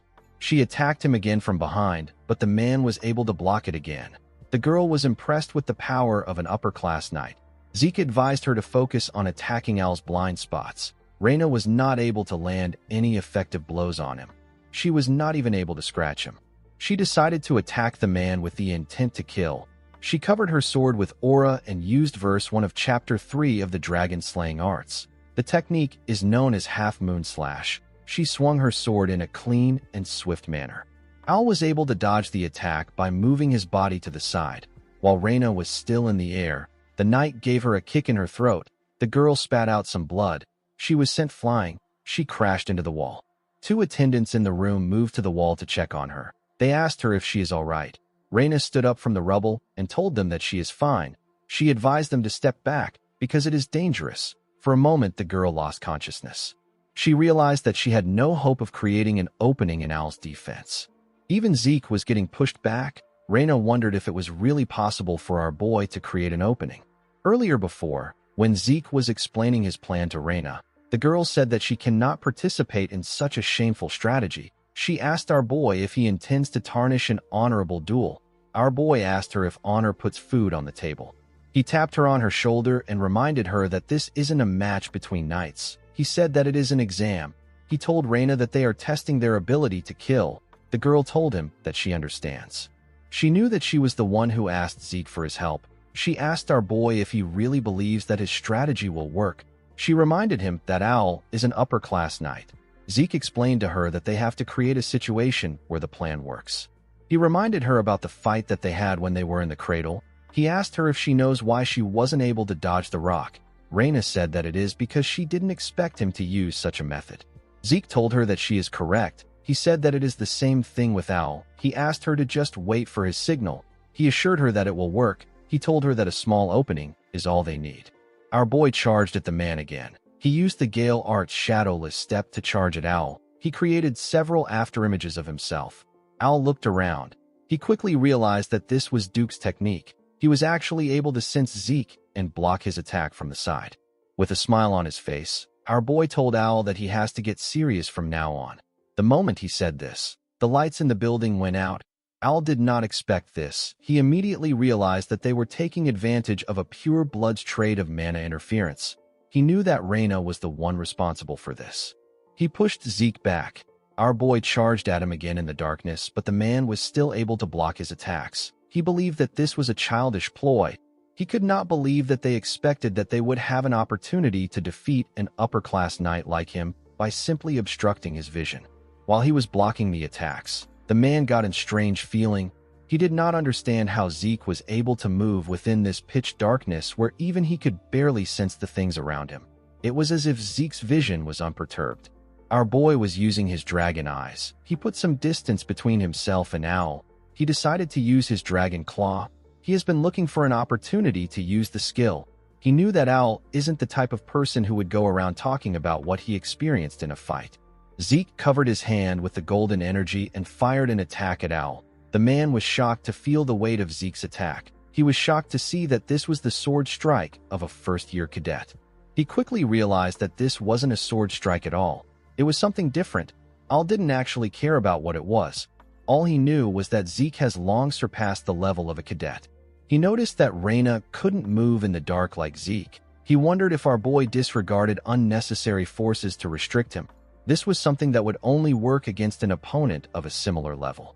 While he was thinking, Zeke charged at him again. The man was able to block the attack. He decided to make his attack faster. He and Zeke moved at a crazy speed. Our boy was able to keep up with his attacks, but it was a bit tough for him. He noticed that Owl's attacks are starting to resemble what they were before the lights went out. He did not expect him to have already adjusted to the darkness. While he was in the air, Owl swung his sword at him. He noticed that Zeke had disappeared. He could only make out a hazy figure. It was like fighting a shadow. The moment he thought of this, someone appeared behind him. Owl swung his sword. He ended up cutting something different. The man noticed that he tore through a mana light. Our boy was cutting the ropes holding the lights in the air. He allowed them to fall on Owl. The man realized that this extraneous noises were covering up any traces of Zeke. While he was trying to sense his presence, our boy attacked him from above. Owl managed to block the attack. Immediately he did this. Zeke asked Reina to do something. The girl threw something at them. The scene shifts, and we are taken to the past. We see Fanon telling our boy that he can create something since its structure and ingredients are simple. He said that it is only a one-time use item. He asked Zeke about the kind of spell he wants to store in it. He asked him if it is explosion magic. Our boy smiled and told the man that it isn't. He said that a flash and the sound of an explosion is enough. The scene shifts, and we are taken back to the present. We see our boy's magically engineered flashbang get released in the air. Zeke was able to hide behind his sword and cover his ears. The bright light blocked Owl's vision, and the sound affected his hearing. The man knew that they got him. He realized that he made a mistake by disregarding Reina as unnecessary. The girl and Zeke charged at him at the same time. Our boy was happy to see the man cornered. Al decided to use verse 1 of chapter 4 of the dragon slaying arts. The technique is known as the full moon slash. The attack covered the area around him. It caught Zeke and Reyna off guard. It sent them flying. They both crashed into the ground. Al was able to do this without his senses. In the next scene, we see the attendants carrying Zeke and Reyna on a stretcher. The instructor commended Al on the match. Before Al could reply, someone yelled at him and told him that he did a number on his disciple. Al quickly bowed his head to greet Duke. He referred to him as the Knight of Gale. The instructor also bowed his head and greeted the man. Duke waved at him. He told Al that he is as stiff as ever. He placed his hand on his shoulder and asked him about how his disciple was. The moment he heard this question, Al remembered that Zeke intentionally abandoned his sword and raised his guard. He knew that our boy could have launched a counterattack if he wanted. He did not understand why he did not do it. He wondered if Zeke did not do it because his goal was to advance and not to gain victory. The man realized that Zeke might have revealed his abilities to the extent that he deemed necessary. While looking at his hand, Al told Duke that Zeke is far beyond his capacity to evaluate. The scene shifts, and we see the dean having a meeting with the instructors. This was the Academy Grade Advancement meeting. Howard asked the instructors if they are all in agreement regarding their decision. Al nodded his head. Andre said that he has no objections. Other instructors also agreed with the decision. It was announced that Reyna and Zeke have advanced to the 3rd and 5th grades. After this, our boy lived as quietly as possible. After he was done learning all the Gale arts from Duke, he passed his place to Andre. Our boy continued to maintain a good relationship with Professor Fannin. However, the man was chosen by a royal magic laboratory in Delphoa. Due to this, Zeke ended up parting ways with him when he left the academy. Our boy no longer got involved with the heirs of the 3 great families. The only odd thing was that Al would meet him every quarter to request for a duel. After this, Al handed in a leave of absence and isolated himself inside a closed training hall. It was as if he gained a sudden realization. 2 years passed by like this, and Zeke graduated from the academy. Inside the Platinum Mansion, we see Decker congratulating our boy, who is now 15 years old. He told him that he is the youngest person ever to gain an admission to Valhalla. He told him that the Patriarch would be proud of him. He said that he never expected the dean to personally write him a letter of recommendation. Zeke said that he is grateful for it. Our boy did not actually like the situation. The title of youngest to be admitted rendered his 2 years of quiet living null and void. He told Decker that he has 3 months before the entrance ceremony takes place. He asked the man to head to Atlas first. Decker was surprised to hear this. Before he could say anything, Zeke told him that he intends to rest quietly by himself. He said that he doesn't want to be bothered by anyone. He asked the man if he understands. Decker assured him that he understands. Zeke planned on going to the giant mountains where Kaiser's remains lay. Our boy plans to use his vacation as an excuse to go there. He wanted to explore through the Adventurers Guild belonging to the Argos Kingdom. He didn't want to reveal his destination to any suspicious individuals. While he was looking through some documents, someone knocked on his door. Zeke asked the person to come in. The person turned out to be Liam. The boy kneeled in front of Zeke. He referred to him as his liege.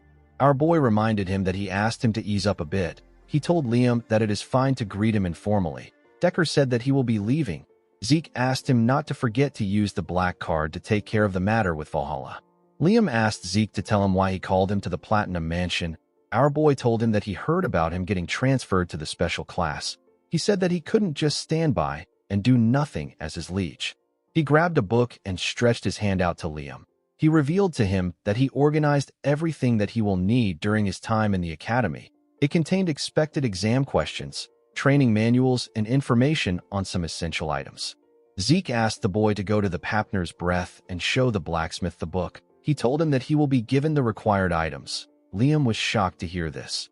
Our boy reminded him that he will need a personal sword in the 4th year. He asked him to commission Papner's Breath for this too. He asked him not to worry about the cost. He told him that he has already paid for everything. With a smile on his face, Zeke told Liam that he believes that he will follow after him. Liam was very touched by his master's gesture. He wanted to cry. He went on his knees and promised Zeke that he will live up to his expectations. Our boy reminded him that it has not been a minute since he asked him to ease up a bit. Liam said that he will try to rectify his behavior. The Argos kingdom lies at the northernmost edge of the central continent. It is one of the 4 central kingdoms alongside Delphoa, Thebia, and Alencia. Dungeons of different sizes litter the giant mountains that divide the land of the monsters from the continent. This draws in adventurers aiming to get rich quickly.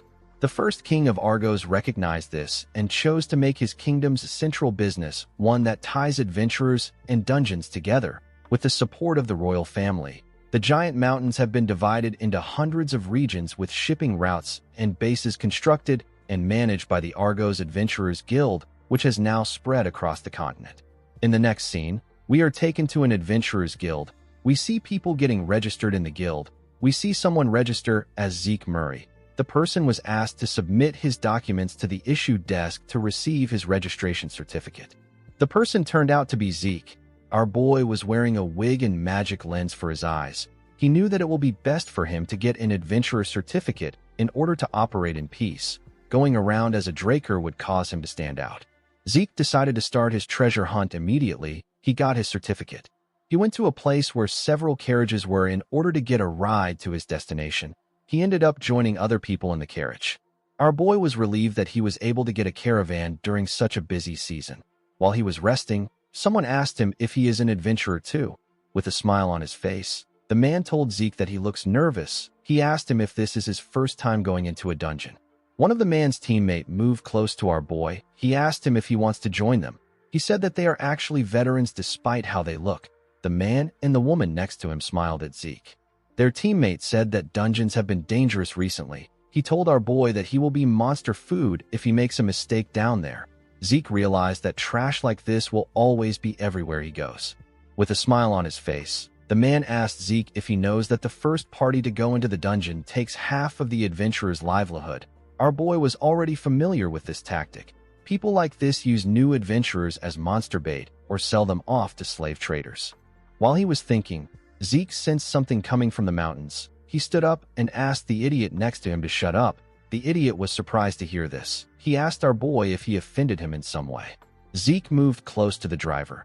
He informed him that there are monsters 500 meters behind them to their left. He said that it is a group of orcs. He asked the driver if the place is infested with monsters.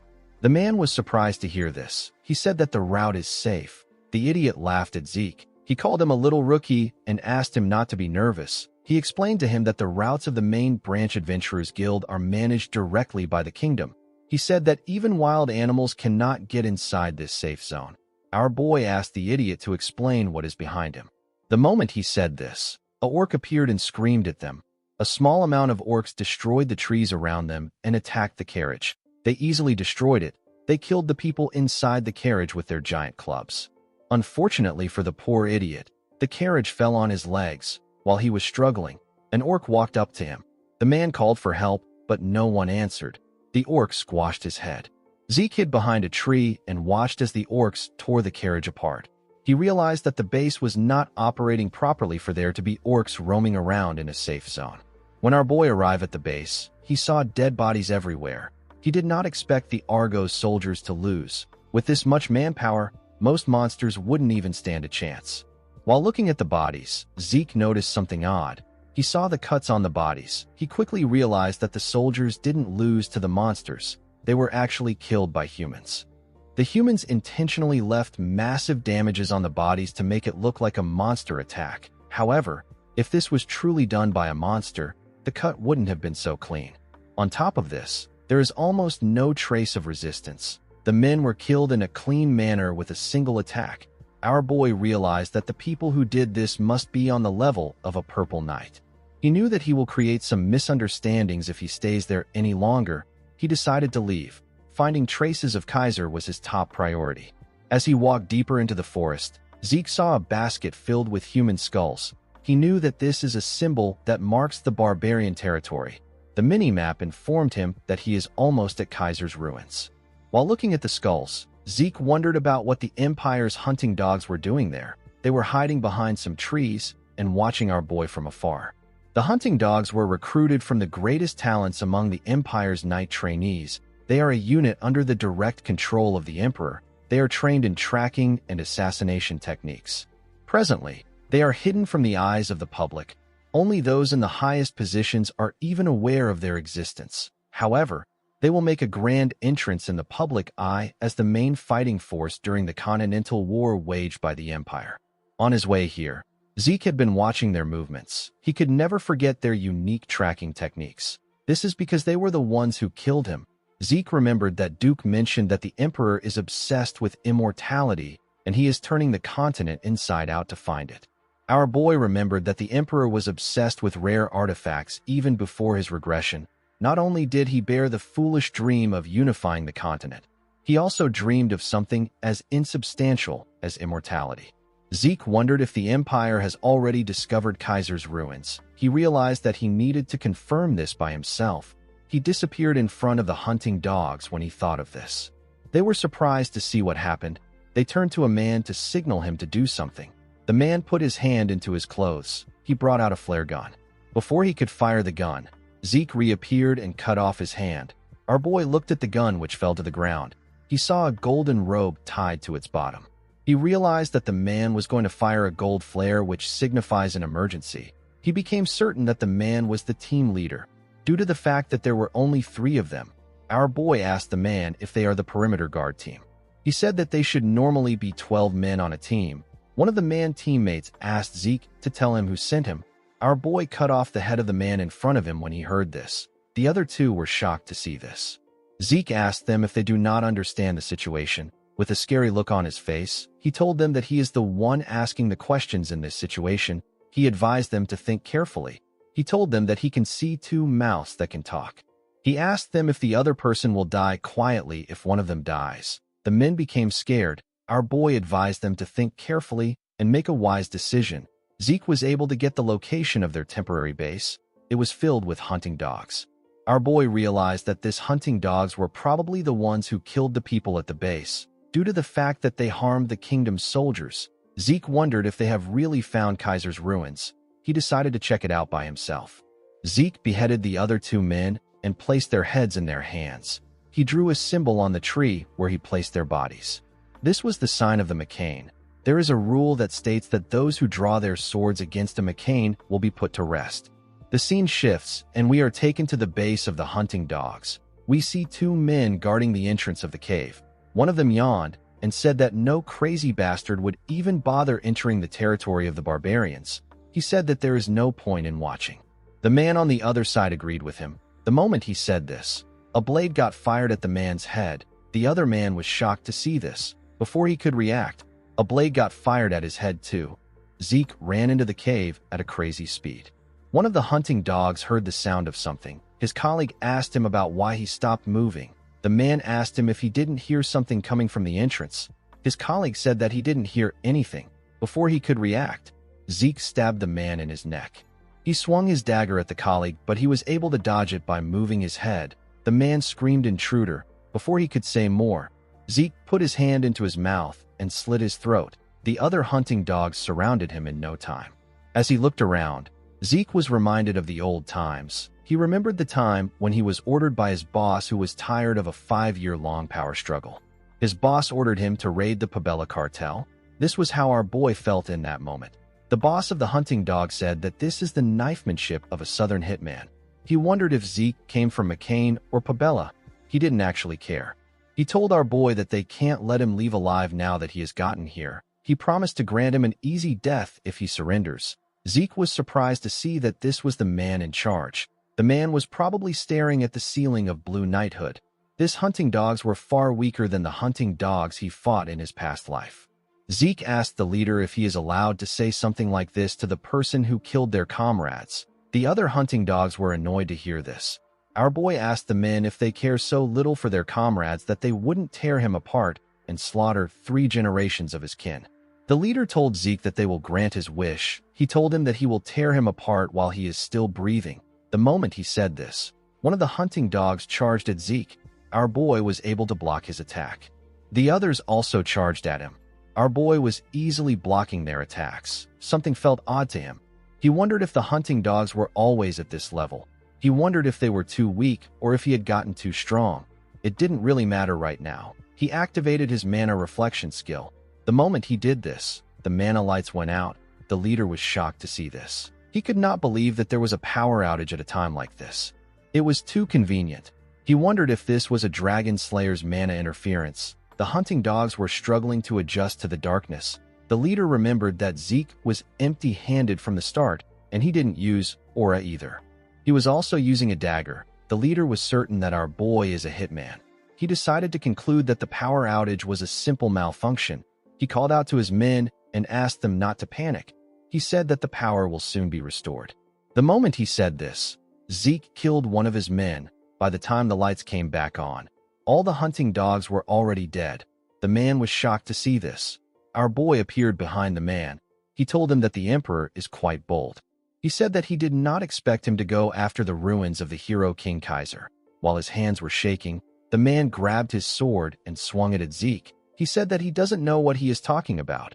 Our boy disappeared and asked the man not to worry about it. He told him that he will find out on his own if he doesn't want to tell him. Before the man could take a step, he saw a hand over his eyes. With a shaky tone in his voice, he told Zeke that they really don't know anything. Our boy slit his throat. As he walked out of the cave, he threw the dagger on the ground. He did this so that all the events that occurred there will be attributed to the McCain. The McCain cartel is a group that Zeke poured his blood, sweat, and tears into in his past life. It is a criminal organization based in the South that would do anything for money. After the Cuzco Kingdom in the South fell due to a civil war, the McCain cartel divided the resulting lawless land in two. Zeke was certain that he could cover his tracks using his draconian skills, but he intentionally used the southern knifemanship and left the McCain's unique warning. Our boy knew that the Empire will definitely think of this as the Southern Cartel's doing. Even if the Empire makes its move due to the events that transpired, it would only serve to eliminate the McCain, so Zeke stands to benefit either way. Thanks to the letter our boy found inside, he was able to know that the Emperor has gone much further than he expected. The only command the Emperor gave the hunting dogs was to find ancient ruins. What shocked Zeke was the enclosure operation map. Our boy believed that it was natural for the Emperor to have covered the central continent, but he did not expect him to reach the eastern regions and unexplored dark seas. He mobilized hunting dogs everywhere that he suspected an ancient ruin existed. Zeke realized that the hunting dogs were already on the scale they were at before he regressed, but they still haven't found Kaiser's ruins. Zeke knew that he had to start searching immediately. The moment he thought of this, a flare was shot in the sky. It was a red flare. Zeke was surprised to see it. He knew that this was a signal for disaster. In the next scene, we see Zeke running in the forest. Our boy was running from the hunting dogs. When he turned around, he saw that the hunting dogs have already caught up to him. The 5-part red flare that was fired earlier refers to an absolute snare. It informed the members of the hunting dogs that they are to kill the hazard no matter what. With the flare as the center, they will search and secure their target and then ensnare them. Until the target is found, all the hunting dogs in the relevant area will continue their search. This is the archetypal assassination method of the hunting dogs. It is synonymous with a death sentence. Even Zeke died to the absolute snare when he stole the artifact that the Emperor wanted. The only thing different is that our boy now has the system. While he was running, one of the hunting dogs appeared out of nowhere and swung his blade at him. Zeke was able to dodge the attack. The other hunting dogs caught up to our boy. The red-head man with a scar and his teammates rushed to attack our boy.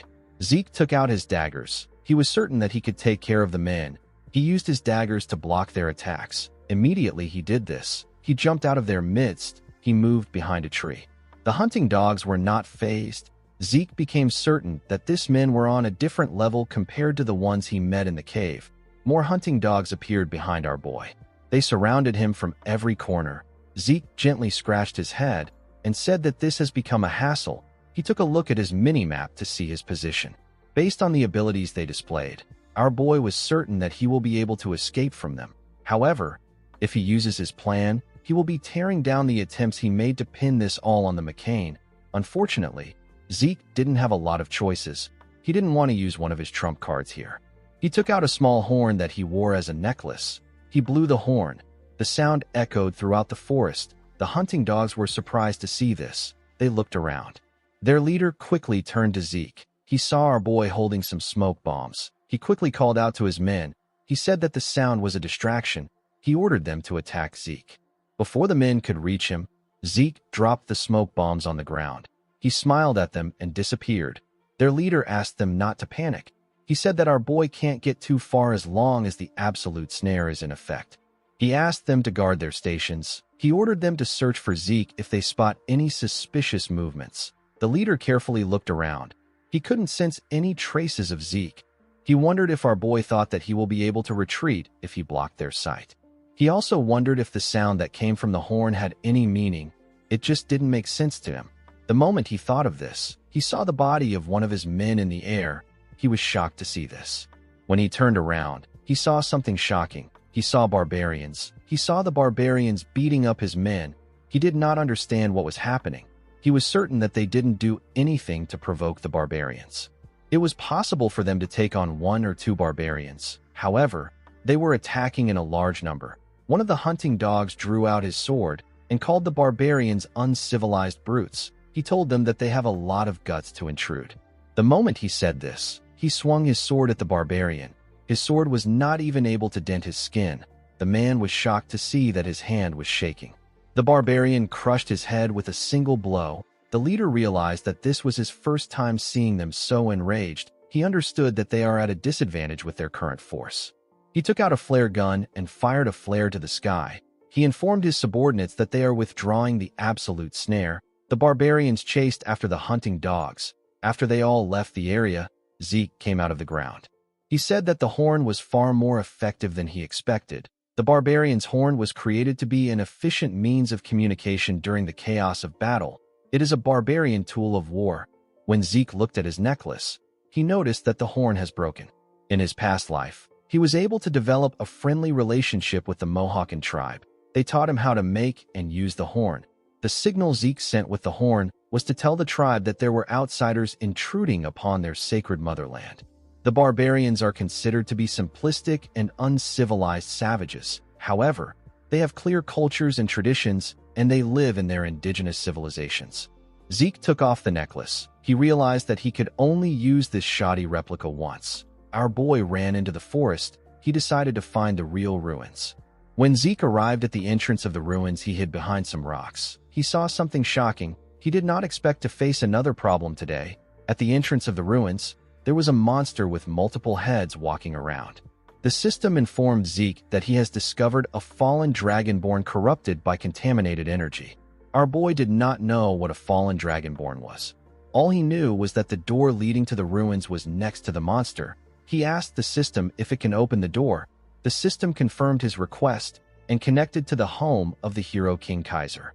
It informed Zeke that it will now open the home of the hero King Kaiser. The moment it said this, the door began to move up.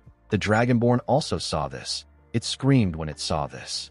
Zeke realized that the monster was now on high alert. He knew that he couldn't walk past it. He decided to use the dragon-slaying arts. He charged at the monster. He used the shadowless steps of the Gale arts to create numerous afterimages. The Dragonborn charged at the afterimages. Zeke decided to pass through the entrance after interfering with the monster's view with the shadowless steps. Before our boy could reach the door, one of the monster's heads appeared next to him with its mouth open. It pushed our boy back. Zeke grabbed his sword and used the first verse of Chapter 7 of the dragon-slaying arts known as Dragon Head Severance to cut off one of its head. The monster's blood splashed on him. He noticed that the blood was acidic. His healing factor quickly activated. Zeke realized that he knew this monster that has acidic blood and 9 heads. It is a monster that even his master barely subjugated in his past life. This monster is Hydra, the 9-headed dragon. Zeke decided to face the Hydra. In the next scene, we see the Hydra trying to bite our boy. Zeke stood his ground with his sword. The monster pushed him away with its huge body. Our boy got slammed to the ground. He used his sword to hold himself up. He could not believe that he was struggling this bad. In this age where dragons are extinct, dragonborn monsters are said to be the closest to dragons. Zeke's attacks were not working on the monster at all. No matter how much he cuts it down, it heals itself immediately. This was quite frustrating for Zeke. He realized that the Hydra was too much for his current self. He noticed that he was about 30 meters away from the door. He pointed his sword down and ordered the system to close the door. The system confirmed his request and told him that it will close the door of the home of the hero King Kaiser. The door began to slowly descend. Zeke pressed his sword into the ground and released some energy. The heads of the monsters slowly surrounded him. Our boy dragged his sword on the ground and used the fifth form of the Gale arts known as Wind Splitter. He used the technique to fire an attack that cut off one of the Hydra's heads. He was able to clear a path for himself. He quickly ran towards the door. He decided to give up on the monster and get through the door before it closes. The Hydra saw through Zeke's plan. It quickly charged at him with multiple heads. Our boy carefully used his sword to hold the door and pass through it. He quickly turned around to see what happened to the Hydra. Immediately he did this. One of the monster's heads passed through the door and grabbed his hand with its teeth. Zeke grit his teeth to withstand the pain. He did not expect this. The Hydra used part of its neck to hold the door. Two of its heads were able to enter the ruins. Zeke did not think that the Hydra would follow him here. Since the head was holding on to his hand, our boy added his ether to his sword and used it to cut it off. While he was in the air, his arm began to regenerate. One of the heads fired a poisonous gas at him. The system informed him that he has been poisoned by the Hydra. Zeke added ether to his sword and activated his soul manifestation. He used Lacerate to cut off the head that poisoned him. He easily cut through it. Unfortunately for him, there was still one head left. Our boy was breathing heavily. He was quite exhausted. The head charged at him while he was breathing heavily. Since he was tired, Zeke decided to use one of his draconian skills. He activated the dragon's dignity. He used it to create a terrifying image of a dragon. With a horrifying look on his face, Zeke asked the monster to screw off if it doesn't want to get crushed. The Hydra could feel Zeke's terrifying power. It became scared. It quickly moved back and left the room on its own. Our boy did not think that dragon's dignity would walk on the Dragonborn. He realized that he should have tested it earlier. Zeke wondered why he was so tired. He knew that his infinite stamina is active. He wondered if this was because of the poison. A status window appeared in front of him while he was thinking. It informed him that he has struck fear into the fallen Dragonborn. It asked him if he will activate Dragonic control to subjugate the target. Zeke was surprised to hear that he struck fear in it. He wondered if he struck fear in it with the dragon's dignity. He couldn't believe that he had a chance to subjugate this powerful monster. He decided to give it a try. Zeke was quickly disappointed. The system informed him that he lacks the required administrator authority to be able to subjugate the Dragonborn. It told him that he has failed to subjugate the target. Zeke stood up. He said that he was looking forward to it. He realized that it would have been weird if such a cheat skill doesn't have any restrictions. The moment he thought of this, he felt a large amount of pain. The system informed him that the Hydra's poison has surpassed dangerous levels. Zeke fell to the ground. He could not believe that his healing factor was not working on the poison. He believed that there has to be a way to overcome this. He recalled that gluttony can consume bloodline abilities. Since it is such a potent poison, our boy was certain that the monster must have a bloodline ability that involves resistance against poison. He quickly activated gluttony. The shadow came out of his body and ate the head of the Hydra that he cut off. After the shadow was done consuming the head of the Hydra, the system informed our boy that the rank of gluttony has increased after absorbing the life of an elimination target life form. Gluttony increased from beginner to expert level. Zeke recovered the energy that he lacked. The system informed Zeke that he has absorbed the bloodline ability of the Hydra. It told him that he only consumed a portion, so he acquired an incomplete constitution. He now had poison resistance. Due to the effect of the poison resistance constitution, the Hydra poison was neutralized. Zeke smiled and raised his head up. According to the system, poison resistance constitution grants him immunity to most poison, and it will neutralize most poison. Our boy realized that he doesn't have to worry about poison anymore. On top of this, gluttony, which hasn't risen for a while, has finally gone up. He wondered if this is because he absorbed an elimination target life form.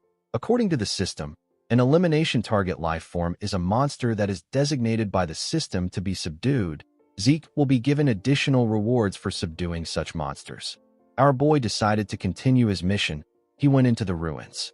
The hero King Kaiser was a legendary figure who was half human, half fairy. He was born to the wise sage and the fairy monarch. Like any other hero, Kaiser's life was difficult from birth. He was separated from his parents due to the plans of an evil mage. He was abandoned in a forest. A sacred wolf took in the young lone, and crying Kaiser abandoned deep in the woods and raised him. Thanks to the wolf, Kaiser was able to grow up safely. Kaiser saved the oppressed humans and created a kingdom in the central continent solely for humans. This kingdom is known as Kronos. Every single person in the continent knows about how Kaiser's legend began. Currently, there are hardly any documents left from this time. This made Kaiser's story a legend. However, the proof that the hero King Kaiser and the Kronos kingdom actually existed was right in front of Zeke. While looking around the majestic palace, Zeke noticed that it was smaller compared to what he saw in the books. Our boy didn't think that the ruins of Kaiser would be the Kronos kingdom itself when he arrived at the entrance. He saw a huge door.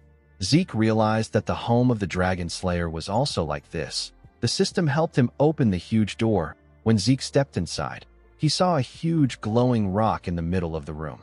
He walked up to the rock. He believed that it contained the secret technique of Kaiser. Before he could touch the rock, the system informed him that a quest linked to the hero King Kaiser's secret technique has begun. Zeke was surprised to see this. The system told him that he can't leave the area until he completes the linked quest. The moment it said this, the door got locked. The system asked him to acquire Kaiser's wisdom from the remnants of his presence left in the ruins. There was no time limit on this quest. He will be given the tears of the fairy monarch as a reward. Zeke was surprised to see what the reward was. He recalled that Kaiser's mother was an existence that grants the wishes of men. He could not believe that he would be getting the tears of the fairy monarch. Although our boy didn't know how to use this treasure, he knew that it is a cheat-level treasure. He asked the system to tell him how he can obtain the wisdom. The system confirmed his request and began to extract the data within the magic video recording device. It discovered entry 546 of Kaiser's magic video records. There were 12 entries in entry 546 that corresponded with Zeke's request. The system decided to play the first video among the 12 magic video entries. It detected that the language used in the video was ancient Kronosian, which is no longer in use. It translated the language into the central continent language which Zeke speaks. The moment it did this, the device released a video of a man. This was the man of legends, the hero King Kaiser. At the beginning of the video, Kaiser said that a sword is simply a sword. He said that the senile old men who don't even know how to swing a sword always spout this kind of nonsense. Immediately he said this. He noticed that his recording device was shaking. He asked someone whose name is Sheltern to get himself together. He told him that the device is shaking. Zeke quickly recalled that Sheltern is the man known as Kaiser's most loyal knight. Kaiser asked our boy about what he needs to do to wield a sword well. He said that a person doesn't need to do much. He said that they simply have to swing their sword often and with vigor. He asked Zeke if he is curious about the amount of times he needs to swing his sword. He told our boy that he needs to reach this goal. The moment he said this, he took out his sword and made a simple and powerful swing. Zeke felt like he was cut in half. He basically died while looking at the attack. Our boy fell to the ground. He began to sweat and breathe heavily. He could not believe that this overwhelming spirit was able to affect him even though it was just a recording. He could not believe that this was the wisdom of the hero king. Zeke smiled nervously. He said that he likes it. He stood up and asked the system to replay the video from the beginning. The system accepted his command. In the next scene, we see Zeke swing his sword. It has been about 4 days since he locked himself in here to train. He discovered 3 other doors across the entrance. The first room is a food storage that contains enough food to last for months. The second room is a rest area meant to allow one to manage their body's condition. The final room contains a variety of books and weapons of war. This room is a training room meant for Kaiser's successor. Thanks to this, Zeke was able to focus purely on training and swinging his sword. Our boy was already able to mimic the form he saw in the video, but it still didn't feel right to him. While he was looking at his sword, the system informed him that he has acquired Kaiser's wisdom. It told him that he has gotten the basic form of the elemental sword. Zeke was surprised to see this. He didn't know what it meant. The system informed him that he has surpassed the basic level and entered the applied level. Our boy did not know what this meant. The system told him that it is going to summon Kaiser's soul.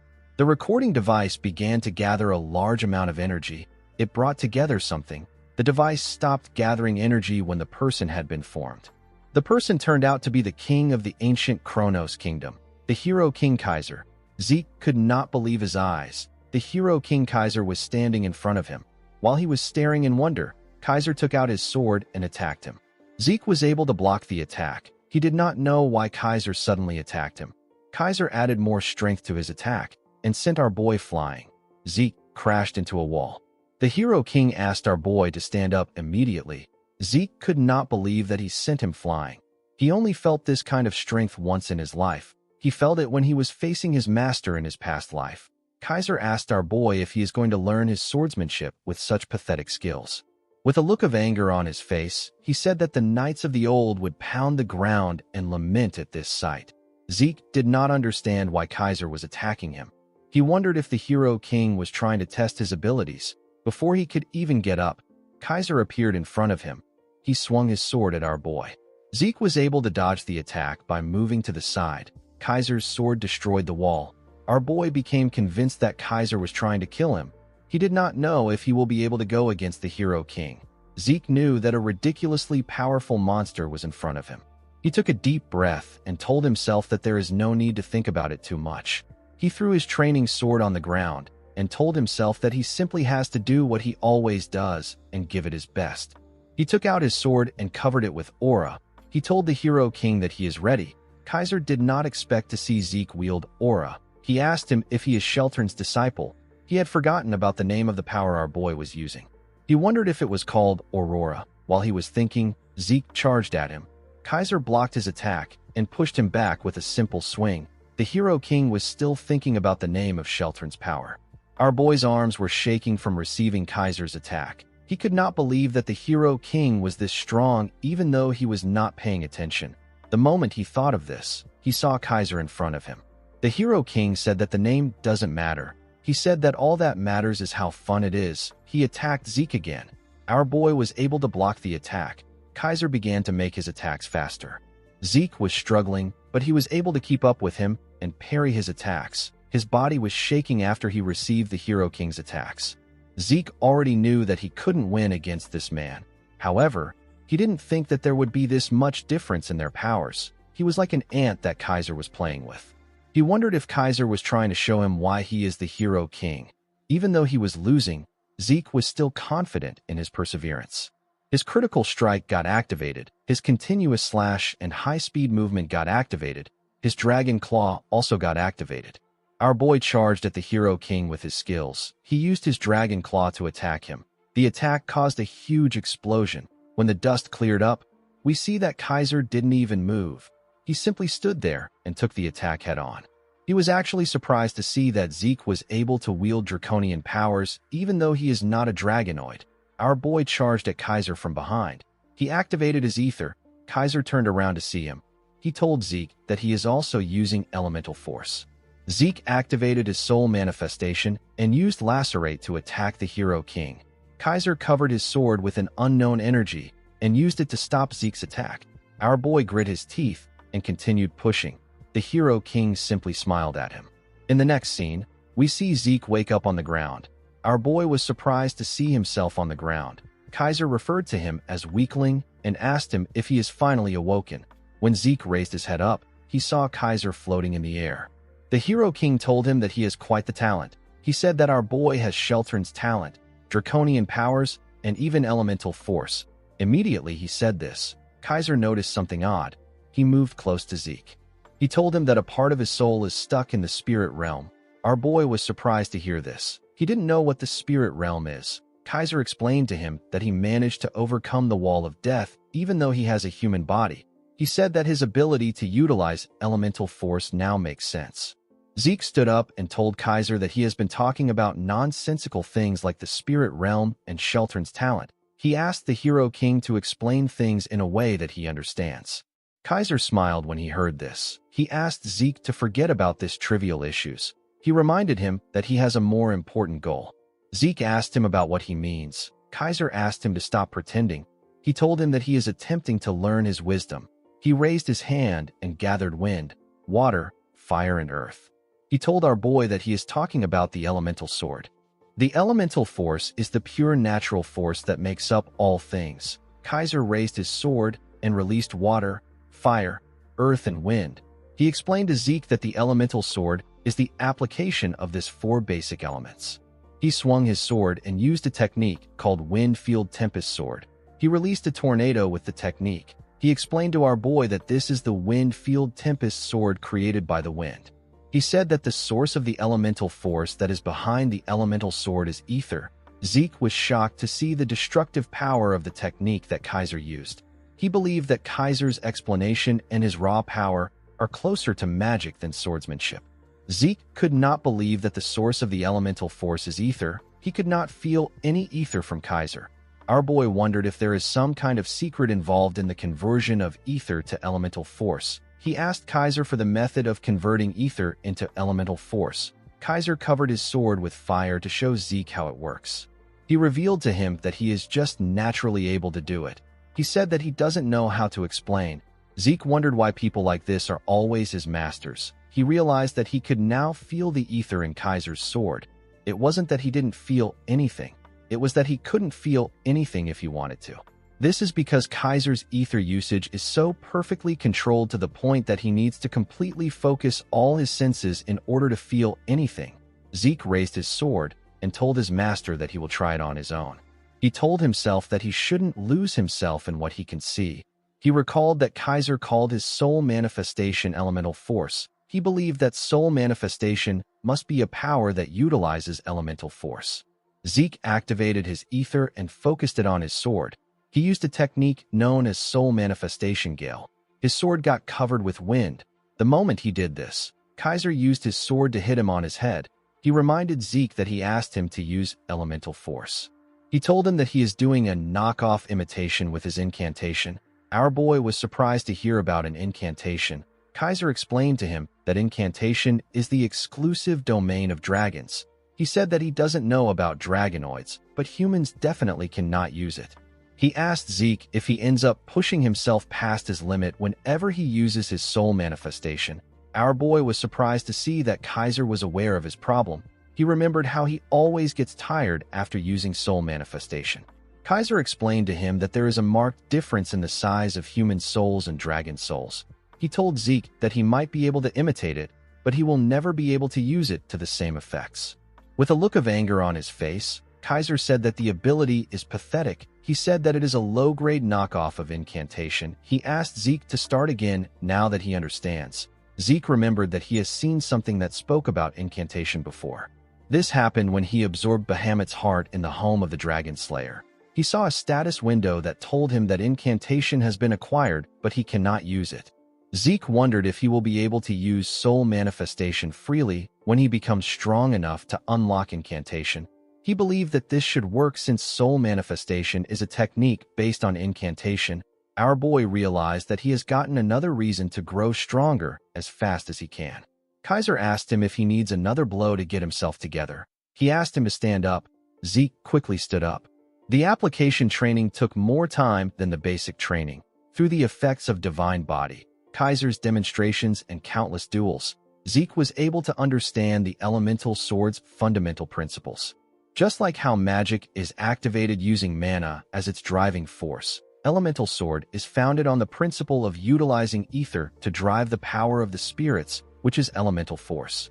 After understanding the fundamental principles and the method of using it, the elemental sword was no longer difficult for Zeke to use. Our boy was able to use his sword to fire the Wind Field Tempest Sword. Kaiser told him that he can finally look at him. He told him that it will be incredibly difficult to reach the next level. He asked him to rest for now. Zeke told him that he understands. When Kaiser put his sword into the ground, Zeke asked him if he can ask a few questions while he rests. Kaiser used the wind to float in the air. He asked Zeke to go ahead. After learning from Kaiser, Zeke now understood that he was floating using elemental force. He asked his master to tell him why he called him Sheltern's disciple when he saw him use aura. He asked him about what it meant. Kaiser realized that the name of the power he was trying to remember was aura. He revealed to Zeke that Sheltern told him that humans can't use elemental force. He told Zeke that Sheltern created the power that he is using. Kaiser was annoyed to see that Sheltern ignored his techniques and only passed down his own. He cursed the man known as Sheltern Draker. Zeke was shocked to hear Sheltern's surname. He could not believe that the right-hand man of the hero king and the man known as the noble knight was the founder of Aura and a Draker. This means that the progenitor of the Drakers was not Tarakan. It was actually Sheltern Draker. Zeke wondered why this truth isn't known by the people. He told Kaiser that he also wants to know what the spirit realm is. He explained to him that he has acquired elemental sword, and he can feel the power of the spirits, but he cannot yet grasp the concept. Kaiser swung his hand when he heard this. A huge wall made from wind rose from the ground. Zeke immediately knew that this was the elemental sword wind field. He did not expect that it could also be used in this way. Kaiser said that the spirit realm is basically the afterlife. He asked our boy to think of their current realm as this life. He told him that he can never return once he leaves his body in this realm and enters the spirit realm. It is as if a person has been blocked off by a wall that he cannot cross. Zeke reminded his master that he said that part of his soul is in the spirit realm. He told Kaiser that he also exists as a soul in front of him. Kaiser snapped his finger and created a hole in his wall. He told Zeke that this is his first time seeing a case like his. He said that there are actually a couple ways to cross between realms. Zeke passed through the hole. Kaiser revealed to him that a dragon actually helped him cross over to this realm. Our boy simply accepted this. He quickly thought about his master's response again and asked him if he is sure. Kaiser told him that he is. He asked our boy if there is a problem. Zeke said that it should be impossible for a dragon to help a human. Kaiser asked him about what he is talking about. He said that dragons are beings that cherish humans. Zeke was shocked to hear this. He did not understand what his master was talking about. He did not know what to say. He wondered about the monsters that were led by the evil dragon Bahamut to destroy the world. Zeke was having a mental breakdown. He realized that the relationship between dragons and the ancient humans must have been different. Our boy didn't know what was true anymore. Kaiser stopped floating. He told Zeke that he is a living testament of dragon's love. He appeared in front of him and touched his chest. The moment he did this, the symbol of Bahamut came out of his chest. There were some signs next to it. Zeke was shocked to see this. Kaiser asked him if his heart and the fang he used to create his sword are not things that Bahamut gave him. He said that Bahamut's character may be questionable, but he has a cute side to him that cannot refuse a sincere request. Zeke realized that Kaiser and Bahamut were on friendly terms. He believed that it was best that he hides the fact that Bahamut was subjugated. With a pretentious smile on his face, Zeke told his master that he is right. He said that Bahamut gave these things to his clan which worships him because they were admirable. He said that he simply made a mistake. Kaiser laughed when he heard this. He said that Bahamut always takes great care of those under his wings. He tapped Zeke on his shoulder and asked him if he had a hard time dealing with Bahamut because of his temper. He said that Bahamut fought many times with Kronos because of his fiery temper. Zeke wondered if Kronos was the name of another dragon. He asked his master if he is referring to the kingdom's dragon. He said that he heard a lot of things about Kronos from Bahamut. He asked Kaiser if the kingdom's name was gotten from Kronos. Kaiser told him that he is right. He revealed to Zeke that he is Kronos' contractor. He said that while someone was racking his brain over the name of the kingdom, Kronos was leisurely drinking tea. When he saw this, Kaiser decided to name the kingdom after him. Zeke was shocked to hear about a dragon drinking tea. He wondered if this was done through the polymorph skill. Kaiser said that Kronos didn't react much. It was as if he expected it. The Hero King said that he wanted the name of the dragon to be known by future generations. Zeke started to piece things together. Thousands of years ago, during the era Kaiser lived in, humans and dragons lived in harmony. However, in the case that an incredibly powerful dragon helped a human without a contract, the balance of the world would collapse. This would endanger the entire realm. In order to prevent this, the dragons suppressed their own strength and polymorphed into human form to help humanity through their contracts. The dragons called their contracted humans contractors. Zeke deduced that the reason the ancient figures were so powerful was because they were receiving help from dragons. Our boy wondered about what caused the rift between the humans and the dragons. Kaiser told Zeke that he can no longer wait for him. Our boy decided to hear his master's entire chronicle when he gets the chance. He told Kaiser that he waited over 2,000 years for a successor. He told him that he can afford to wait a little longer. Kaiser said that he picked up an arrogant disciple. He told Zeke that he wants to see if he will be able to keep up this attitude. He picked up his sword and took a stance. He revealed to Zeke that his final lesson is a duel against him. Our boy noticed that the atmosphere around his master has changed. Kaiser said that an ordinary duel will not be different from what they have been doing. He said that he is going to add a rule. He raised his hand and created walls that blocked the 3 doors in the room. He told Zeke that eating and sleeping will be forbidden from now on, and the duel will continue until he says that they can stop. He also told Zeke that he can only use an elemental sword of the same element as him. Zeke asked his master about what will happen if the rules are broken. Kaiser activated a technique known as Flame Field Dance of Flames. This technique covered his sword with fire. He charged at our boy. Zeke managed to block his attack. With a serious look on his face, Kaiser told Zeke that he is free to break the rules if he has more than 1 life. The elemental sword is split into 4 fields that each corresponds to an element. The first field was founded on the element of fire. This field is known as the flame field. It spreads a great amount of heat and flames and boasts an overwhelming destructive power. Kaiser used the flame field to set our boy on fire. Zeke was able to push the fire away and heal his body. The next field that Kaiser used is founded on the element of earth. It is the steel field. Kaiser pressed Zeke down with the steel field. He charged at him with his sword. Our boy was able to block the attack, but his master pushed him deeper into the ground. The steel field specializes in subduing and defending. It uses the power to freely control solidity and mass. As Kaiser pressed him into the ground, Zeke grit his teeth and gathered his strength. He pushed Kaiser back with a large amount of energy. Immediately he did this, something cut him on his face. Kaiser activated the wind field, which is founded on the element of wind.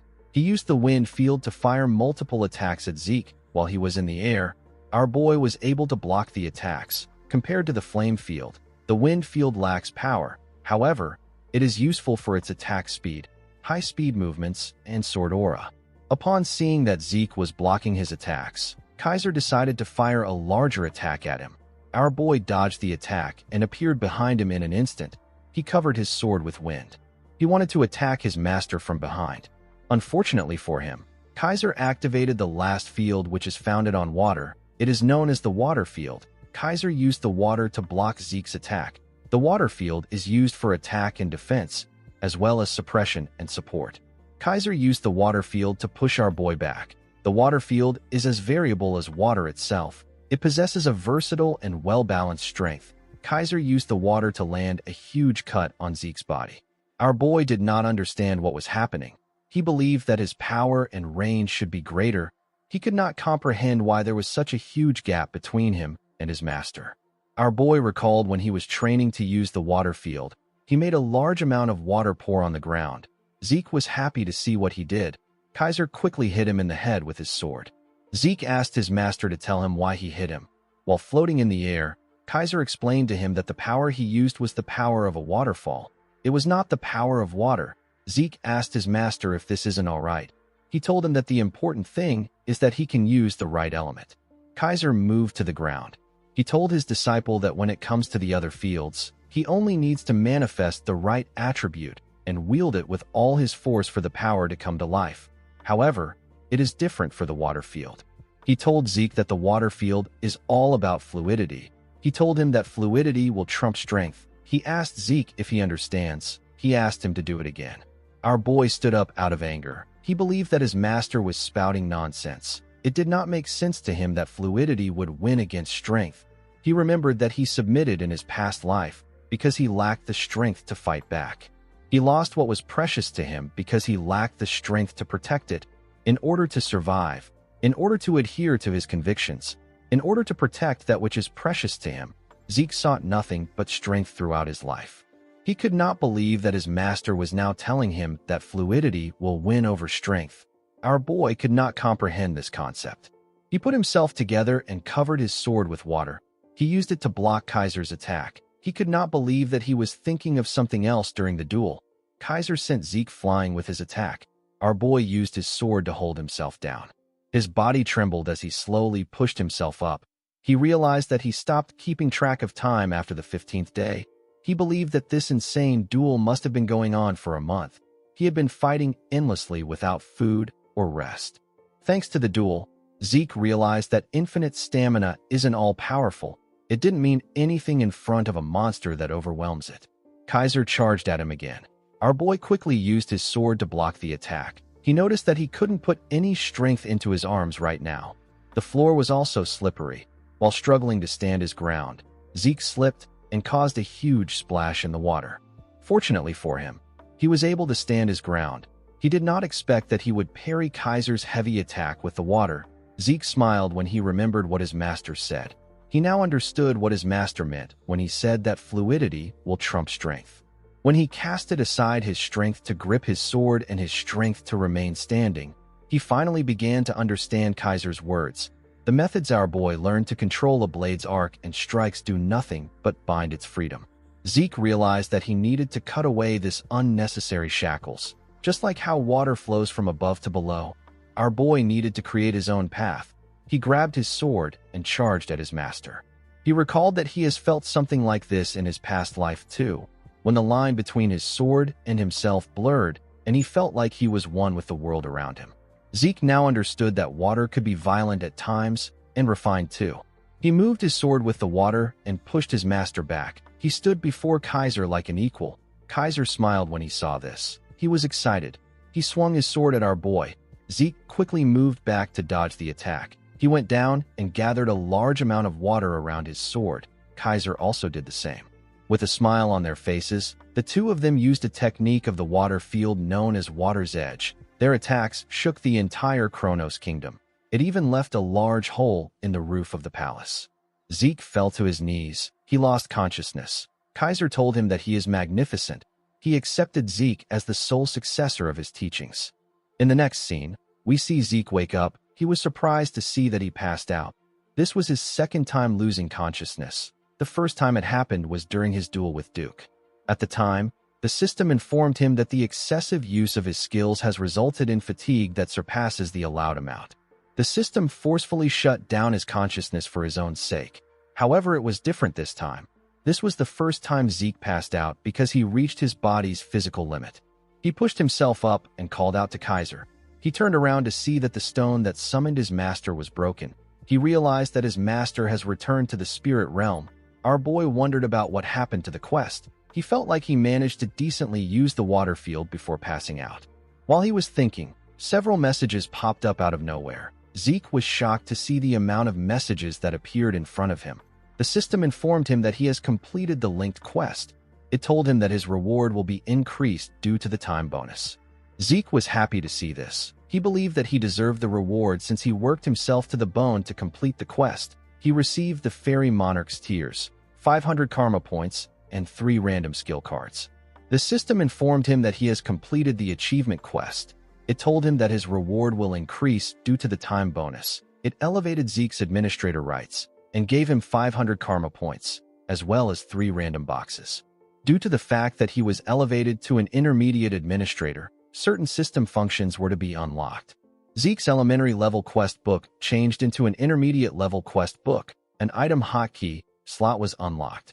The mini-map portal transportation function was also unlocked. The system informed Zeke that his soul has seen some growth. Due to the growth in his soul, the seal on Bahamut's heart was partially unlocked. 90% of Bahamut's power was still sealed off.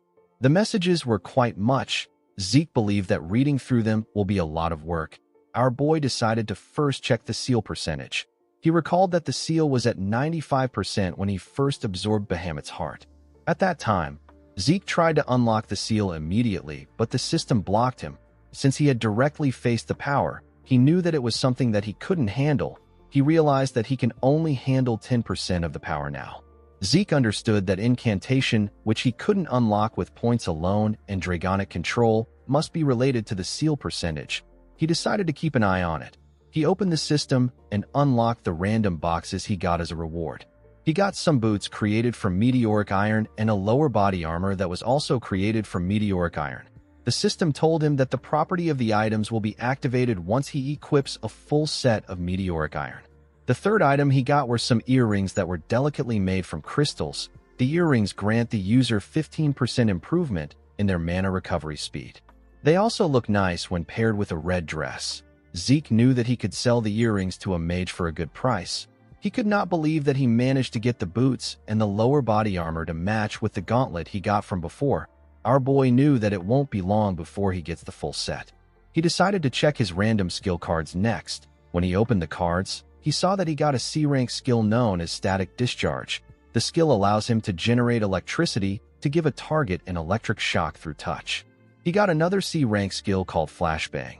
The skill allows him to shoot condensed energy, which then explodes and generates a bright light that disables a person's vision. The third skill Zeke received was a C-rank skill called Dissonance. It allows him to create an unpleasant sound to interfere with the target's hearing. Zeke did not expect all the skills to be C-rank. He realized that there would be no point to all his hard work if the system just gave him high-ranked skills. Our boy took out a dagger and applied his static discharge to it. It caused a huge spark. Zeke could not believe that this was a C-rank skill. The power was very good. He realized that he could use it in different ways. He believed that he will be able to produce something that surpasses the effect of the artifact he used during the Great Advancement exam if he uses Flashbang and Dissonance together. Zeke opened his messages. He recalled that he unlocked more system functions by raising his administrator level. He clicked on the item hotkey slot. This function allows him to use items in the slot like a skill. Our boy believed that the function would be useful in an emergency. He wondered about what he should keep in the slots. Since he had healing factor and infinite stamina, he didn't need any healing potions. While looking through the system, Zeke realized something important. The skills that he thought would be all-powerful each had their own disadvantages. However unlikely it may be, there is no guarantee that he will never encounter another skilled opponent like Kaiser that can't be managed with infinite stamina. He realized that he hasn't been able to confirm the limits of his healing factor yet. He did not want to take any chances. He bought a top-grade healing potion known as Salvation. He bought it for 350 karma points. He registered the potion in the item hotkey slot. Salvation is the masterpiece of Javor Hassan. It is a top-grade healing potion that will instantly recover any mortal wound and stamina. Because of its incredible performance, anyone who has taken it before will not be affected by it again. It also possesses an unknown effect. Although it was an unexpected expense, Zeke was not mad about it. He knew that he had to get a potion that would work as a replacement for infinite stamina or healing factor. Zeke decided to check the most important reward. He took out the Fairy Monarch's tears. It was in a glass bottle. The tears were said to be spilled after falling to the grief of losing the hero King Kaiser to an evil mage's conspiracy. It can be used as a medium to summon the Fairy Monarch from the spirit world. It can only be used once. Zeke was shocked to see the description of the item. He recalled that the Fairy Monarch appears in legends as an existence that grants human wishes. Zeke wondered if summoning the Fairy Monarch would lead to a wish being granted. He realized that it can only be used once. He decided not to test it now. He kept the bottle in his inventory. He stood up and told himself that a time will come when he will be able to use the item. After saying this, he walked out of the building. In the next scene, we are taken to an outpost. We see Zeke appear in the outpost out of nowhere. When he looked around, he realized that he was at an adventurer's outpost. He could not believe that he was actually transported there. He was able to do this with the new system portal function. He jumped out of the outpost. The system asked him if he would like to use the portal transportation function. It asked him to pick a destination to be transported to. He was currently at the Argos Kingdom's 8th adventurer outpost. As long as Zeke picks a destination from the minimap, he will be able to move there immediately. Other than the fact that the required points increase with distance, there are no restrictions. As long as Zeke has the points, he can travel freely within the continent. This makes traveling easy, and it also helps him to conceal his whereabouts. This ability was very useful to our boy's plans. While he was looking at his map, Zeke noticed that there was a lot of flowers around him. He wondered why flowers would be there in winter. Zeke quickly realized that he messed up. The scene shifts, and we are taken to the Central Continent's top night nurturing facility. The place is known as Valhalla. We see different students wearing white clothes. At the facility, we are taken to the dean's office. We see him trimming his plant. Zeke was in the office with him. He told our boy that he has never seen a case like his in his 10 years as a dean. He had never heard of a freshman that comes to school a month after the entrance ceremony. Zeke did not expect that he would be locked in Kaiser's home for a whole month. In the entrance guide he was given, alongside a letter of recommendation, there was a clause stating that the dean has authority over the entrance into the school if a student fails to participate in the entrance ceremony. Entering next year was too late for Zeke. He needed to get into Terrakin's secret library. He decided to use any excuse to convince the dean. Zeke explained to the dean that he completely lost himself in a state of unity while training in order to make up for what he lacks. He told him that he lost consciousness for a long period of time. The dean, whose name is Flaubert Borges, stopped trimming his plant when he heard this. With a serious look on his face, he asked Zeke if this is all he could come up with in order to make up for missing the entrance ceremony. Flaubert Borges is a knight renowned across the entire continent, hailing from the kingdom of Thebia as a member of the royal guard. The story of how Arthur Draker went to meet Flaubert 3 times to ask him to become the dean is so famous that it is still spoken of 10 years after it happened. Zeke knew that this man is someone who highly values honor and order. He knew that things won't go well for him if he tries to make an emotional argument. He bowed his head and told Flaubert that he has no excuses for his absence.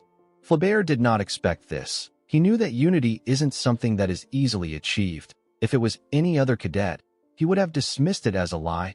He revealed to Zeke that he received a letter of recommendation from the academy's dean. He told our boy that he will arrange a place for him.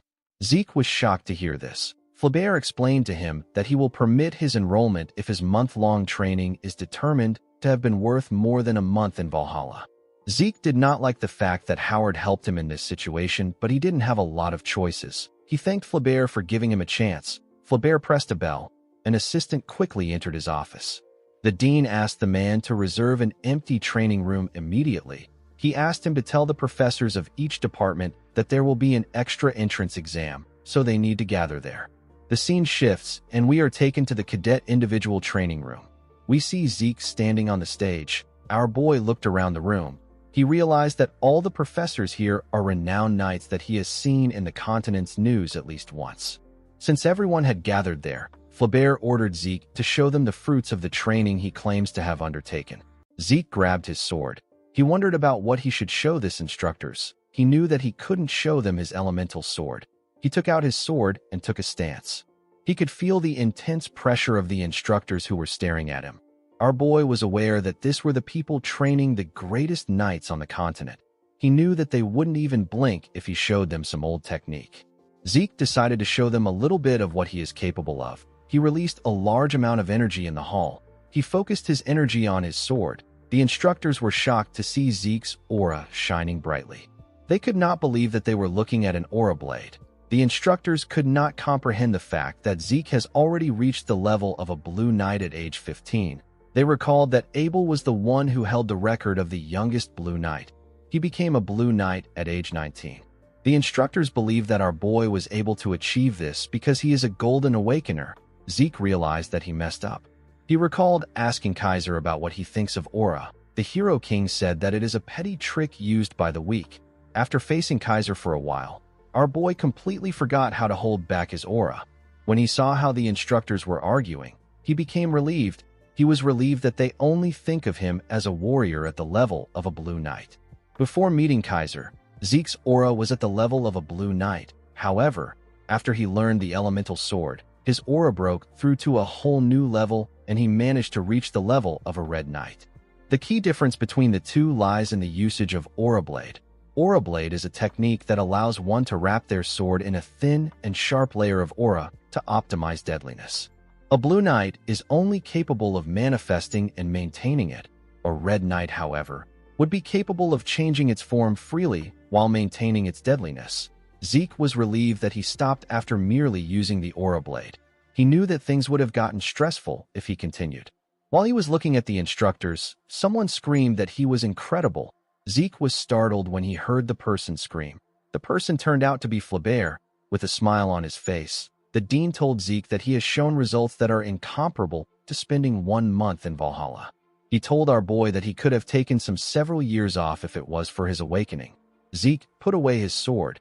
He was surprised to see Flaubert acting like a completely different person. Zeke bowed his head and told the dean that he apologizes for missing the entrance ceremony. He said that it was due to his own incompetence. Flaubert laughed and asked him not to worry about it. He turned to the instructors and asked them if there is anyone opposed to Zeke's entrance. The instructors realized that the dean is really indulgent towards talented students. The instructors told him that they are not against our boy's entrance. One of them said that such a clear manifestation of Aura Blade is rare even among active knights. He said that they don't need to see anything else. Flaubert agreed with them. He congratulated Zeke on his enrollment. Midland Atlas is a great city that is the size of a kingdom in the center of Midland. It is where the training facility of the greatest knights on the continent is located at. Valhalla and the Drakers' Four Seasons Fortress are located here. Since the Four Seasons Fortress is a place where the patriarch of the Drakers and several key figures reside, it is known as the true castle of the Drakers. In the next scene, we see Zeke arrive at the entrance of a mansion. This ridiculously huge mansion is Zeke's personal house.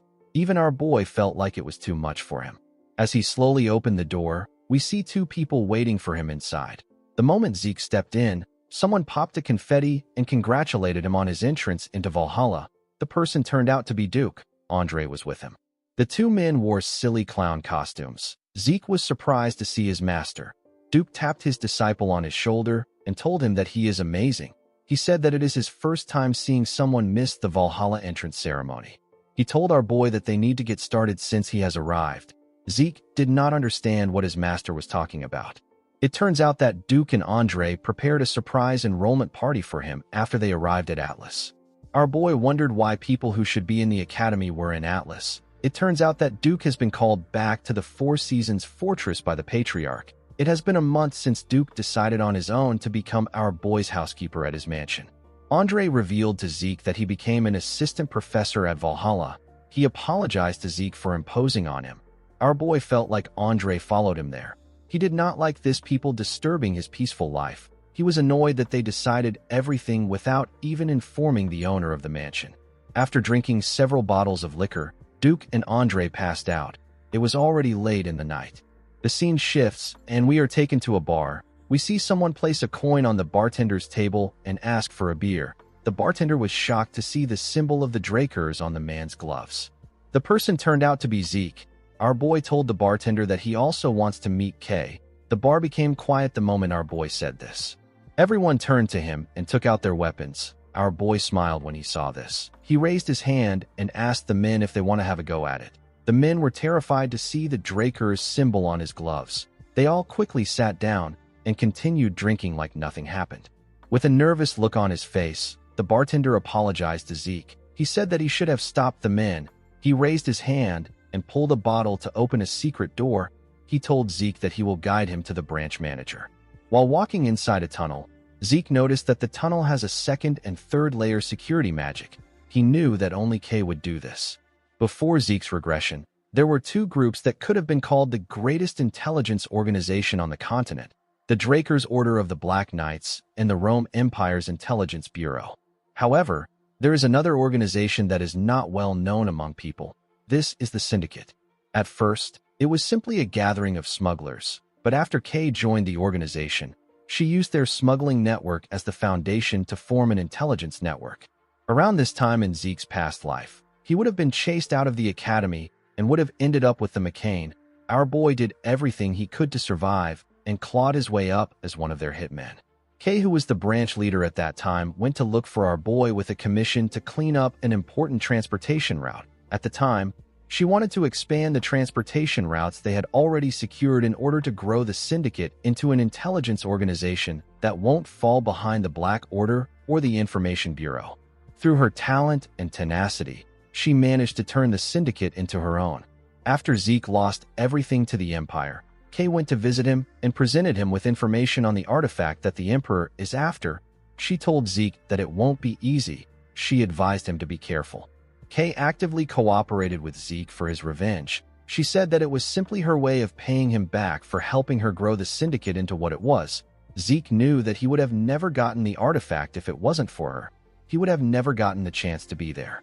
Our boy knew that information is a weapon. Since he didn't know how the future could change, he believed that it would be better that he stays informed. The bartender knocked a door and opened it for our boy. Zeke believed that it will be beneficial for him to maintain a relationship with Kay through this deal. The moment our boy stepped inside, he saw someone sitting in the dark room. The person lit a matchstick and used it to add fire to their cigarette. Zeke realized that Kay was still the same. A mana lamp got turned on in the room. Kay asked our boy to tell her why he wants to meet with her. Kay turned out to be a beautiful red-hair woman with big boobs. She asked Zeke not to beat around the bush. She asked him to give her only the key points. Our boy revealed to her that he wants to open up a trade with the syndicate. Kay asked Zeke to tell her the reason why a prodigy who has reached the level of Blue Knight at age 15 and is a noble, pure-blooded awakened of the Draker family wants to make a deal with a criminal organization. Zeke was impressed that she was already aware of what happened at Valhalla. He put his hand into his coat. He realized that she was playing games with him because she is not open to the idea. He took out something from the coat and placed it on the table. He asked Kay to make a decision after seeing what he has. Kay saw some earrings on the table. Zeke revealed to her that it is actually an artifact. He asked her to try it on. He told her that she will be surprised. Kay asked him if the earrings enhance mana recovery. She decided to try them on. She told our boy that mana recovery artifacts are common. The moment she said this, her cigarette fell out of her mouth. She was shocked to feel the power of the artifact. She realized that her mana recovery rate improved by 15%. Kay was shocked because most artifacts have a mana recovery improvement of 1%. Even the impressive ones are only at 3%. Kay couldn't believe that our boy gave her something 5 times better. She knew that there would be no way she wouldn't know about the artifact if it was on the market. She realized that Zeke must have either gotten it from a route she doesn't know about, or he managed to get it on his own. Kay became suspicious. With a smile on his face, Zeke asked her if she is ready to talk. Kay wondered about who Zeke truly was. In the next scene, we see Zeke explaining things to Kay. He told her that she can open up a new account with the sealed personal statement she got. He told her that he has already requested for a representative. He told Kay that the only thing she needs to do is go to the Atlas Northern Bank and take care of the item. Kay knew that Zeke wanted to sell the earrings, but she did not expect him to want to work with her to sell unknown artifacts on his behalf. Zeke wrote that she can take 10% for each item sold, and an additional bonus for every 10,000 that they sell. Everything Zeke wrote was what Kay had in mind. It was the upper limit of the deal that she wanted to make. Kay realized that Zeke has access to information. This is because he was already aware that she is a magician. Kay stood up and picked up the contract. She told Zeke that she accepts his terms. She told him that she hopes they both get good luck. Before she could leave, our boy stopped her and told her that he has one question that he wants to ask. With a smile on his face, Zeke asked Kay if her ghost ship is okay. The woman glared at him. Several men appeared behind our boy. They were all holding daggers. With a scary tone in her voice, Kay asked Zeke to tell her where he heard about this from. Zeke laughed and said that he was just asking a question. He asked her to tell him why she is so on the edge. He told Kay that she can actually threaten him. He released his dragon fear and asked her if she can handle the aftermath of her actions. Zeke's energy covered Kay. The woman felt like she was looking a monster in the eye. She began to tremble. The men in the room were also shaking. Kay realized that she doesn't have enough information. She wondered if the entire syndicate will stand a chance if they attack Zeke all at once. She wasn't sure about what to do. Our boy called out to his new partner and told her that they should change locations. The scene shifts, and we are taken to the office of the branch manager of the Atlas branch of the syndicate. We see Kay sitting on her chair. Our boy was standing in front of her. He looked at something called a contract of oath. He recalled that it was a common item for a magician to use. A contract of oath is a way of sealing deals that is commonly used by magicians to ensure the integrity of the deal. To sign the contract, a person uses their own blood as ink. Although it is a simple method, its effects are undeniable. Once the contract is signed, each side of the contract will have a seal appear on their arms. If someone were to harm the other party, they would lose their life. Of course, the seal would disappear if methods such as assassinations and betrayal were used. However, it will cause an unending restriction. This will make things difficult. Kay asked our boy to sign it since he knows about it. She told him that it is natural for her to want some insurance in case something happens. She told Zeke that there is no way of knowing when he will change his mind and simply kill her. Our boy smiled and told her that she is right. He used the pen to cut himself and used his blood to sign. The moment he did this, a magic circle appeared above him. He told Kay that he is willing to sign as many contracts as she wants if he can earn her trust. Immediately he said this, their signatures got engraved on their arms. Zeke sat down on the chair and told her that they can continue their conversation now that they are partners. He asked her if the person using her ghost ship is using it to distribute Soma to the Marken. Kay let out a sigh. She did not know how Zeke got this information. She told him that he is right. She said that she is using it to distribute Soma to the Marken. Soma is a drug of sorts that is currently banned. With the fall of the kingdom after the Civil War, the southern part of the continent was turned into a breeding ground for Soma. Zeke realized that it must be because of the message from the Transcendent household. Kay told him that he is right. She told him that her customers would like to avoid conflict with the Transcendent household. The only land route that connects the central and the southern regions of the continent is the desert. The desert region is controlled by the Transcendent household known as Ishtar. However, just a few years ago, Ishtar denied all outsiders from entering. Thanks to this, trade with the south has been completely restricted.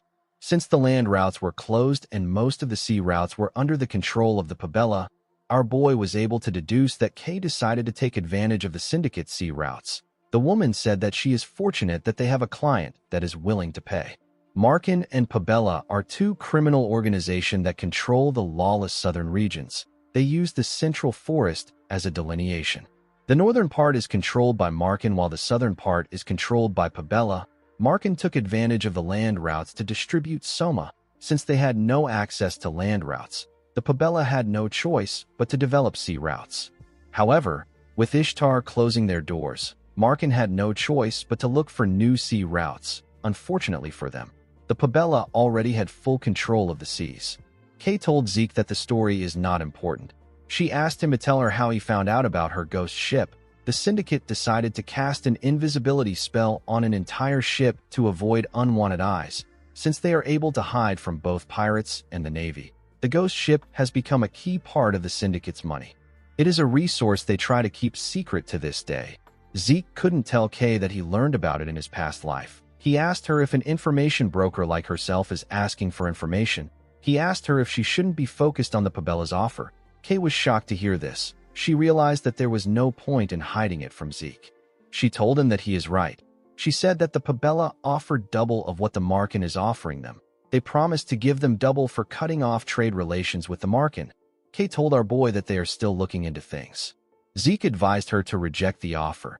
He explained to her that the syndicate can use this to slow down the Pabella and Markin. He asked her to think about the offer carefully. He told her that once she cuts ties with the Markin, she will lose an important client for Soma. Zeke revealed to Kay that the Pabella are pirates defeated by the Knight of White Silver. The woman was shocked to hear this. She stood up and told our boy that this is impossible. She said that the Pabella is known for keeping true to their principles. She told Zeke that they are different from the stupid pirates. Zeke told her that it is all for show. With a serious look on his face, he revealed to Kay that the Pabella is trying to find her hidden treasure, which is the syndicate's hidden sea route. Unlike the Markin who want to keep the goose that lays golden eggs alive, the Pabella will attack the syndicate once they learn about their ghost ship. Kay told Zeke that he is wrong. She said that the Southern Pirates and the Pabella are two different entities. Zeke hit the table and told Kay that she needs to pay for the information she got. He told her that he simply wants to meet Don Juan, the boss of Markin. He told Kay that he will make her the boss of the syndicate if she can do this. Kay was shocked to hear this. After saying this to her, Zeke stepped out of the building.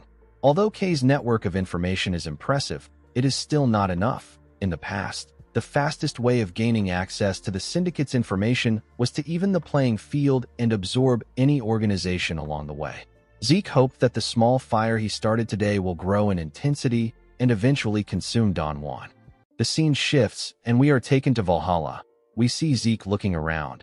He could tell that this place was completely different from the Cradle and the Academy. It has a very free vibe. While looking around, Zeke wondered about when the guide the dean assigned to him will arrive. The moment he thought of this, someone called out to him. The person asked him if he is the guy the dean mentioned. The boy with a face tattoo smiled at Zeke and raised his hand to give him a fist bump. Our boy didn't do anything. He didn't know why the boy was acting friendly. The boy tapped him on his shoulder and told him that he has a long way to go for the Academy blood to get out of his system. Zeke pushed his hand away and asked him if he is the guide that the dean sent. The boy imitated Zeke and showed him how he asked the question. He smiled and asked Zeke to tell him why he is using such a serious tone. The boy gave Zeke a rock and roll sign and asked him not to be so stuck up. He advised him to relax. He told our boy that he is the guide that the dean personally assigned the duty of showing him every nook and cranny of Valhalla. Zeke could tell that this boy talks a lot.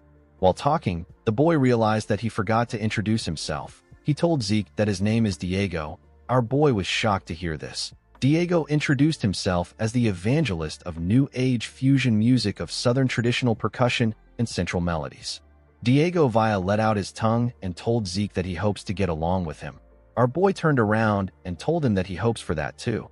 Diego did not expect Zeke to say this. He moved close to him and asked him if he is already warming up to him. Zeke told him that this depends on his mood. Our boy did not expect to meet Diego Villa, the person who will later be known as the Metered Knight. Zeke did not think that he will meet a man destined to be known as one of the 5 Divine Knights.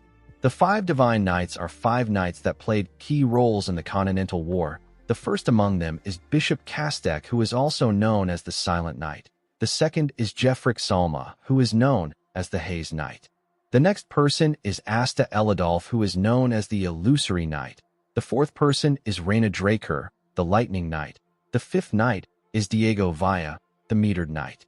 While thinking, our boy recalled that people said that all 5 Divine Knights were Valhalla alumni. He decided to confirm if this is true or not. If things go according to his plan, he will be able to strengthen his influence quickly. Diego told Zeke that he is a little hungry because they walked around. He asked our boy if he will like to try some Southern cuisine. Zeke told him that he doesn't have any good memories of Southern food. Diego told him that he hasn't had proper Southern food. In the next scene, we see Zeke take a bite out of a taco. He told Diego that it is pretty good. The boy smiled and told him that it must be. He explained to him that this Valhalla shark dragon food is something that even a Southern native like him acknowledges. Our boy said that it is better than what anyone will find in the South. Diego asked him if he has been to the South. Zeke told him that he has heard about it. After finishing their food, the boys got some tea. Zeke asked Diego about how a Southern native like him ended up coming to Valhalla. Diego told him that it is a really long story. He revealed to Zeke that his father and mother are rulers of a small kingdom in the South. Our boy did not expect him to be royalty. The Southern continent is a coalition of smaller kingdoms with the Cuzco Kingdom at the center. The majority of the residents immigrated to the central continent when the Cuzco Kingdom collapsed after a civil war. Diego raised his cup and told Zeke that he is a prince. He said that he is an important person. Our boy could not believe that he was really a prince. He couldn't believe that royalty this undignified exists. Diego explained to Zeke that there are some really stuck-up old people that insist the royal family's traditional twin swordsmanship must be carried on. Since Diego was such a genius with the twin swords, he ended up getting sent to Valhalla. With a bright smile on his face, Diego told our boy that he doesn't care about swordsmanship. He said that he is going to pursue his music. Zeke wondered about what he will do about the people expecting great things from him. Diego asked our boy if he wants to join the Southern Fusion New Age Music Research Club. Zeke quickly declined his offer. In the next scene, we are taken to a lecture hall. Zeke asked Diego if it is okay to enter the upperclassmen lectures like this. Diego advised our boy to stop acting like he is in the academy. He explained to him that Valhalla is all about freedom. Anything and everything is allowed if it is for the sake of learning. He told Zeke that he can go to listen to any lecture he wants if he wants to. He revealed to him that today's special lecture isn't common. He said that he heard rumors that the school has prepared something huge. Zeke wondered if the boy ever gets tired of moving his lips around. While he was thinking, he heard some people talking about him. They referred to him as the youngest person to ever enroll in Valhalla.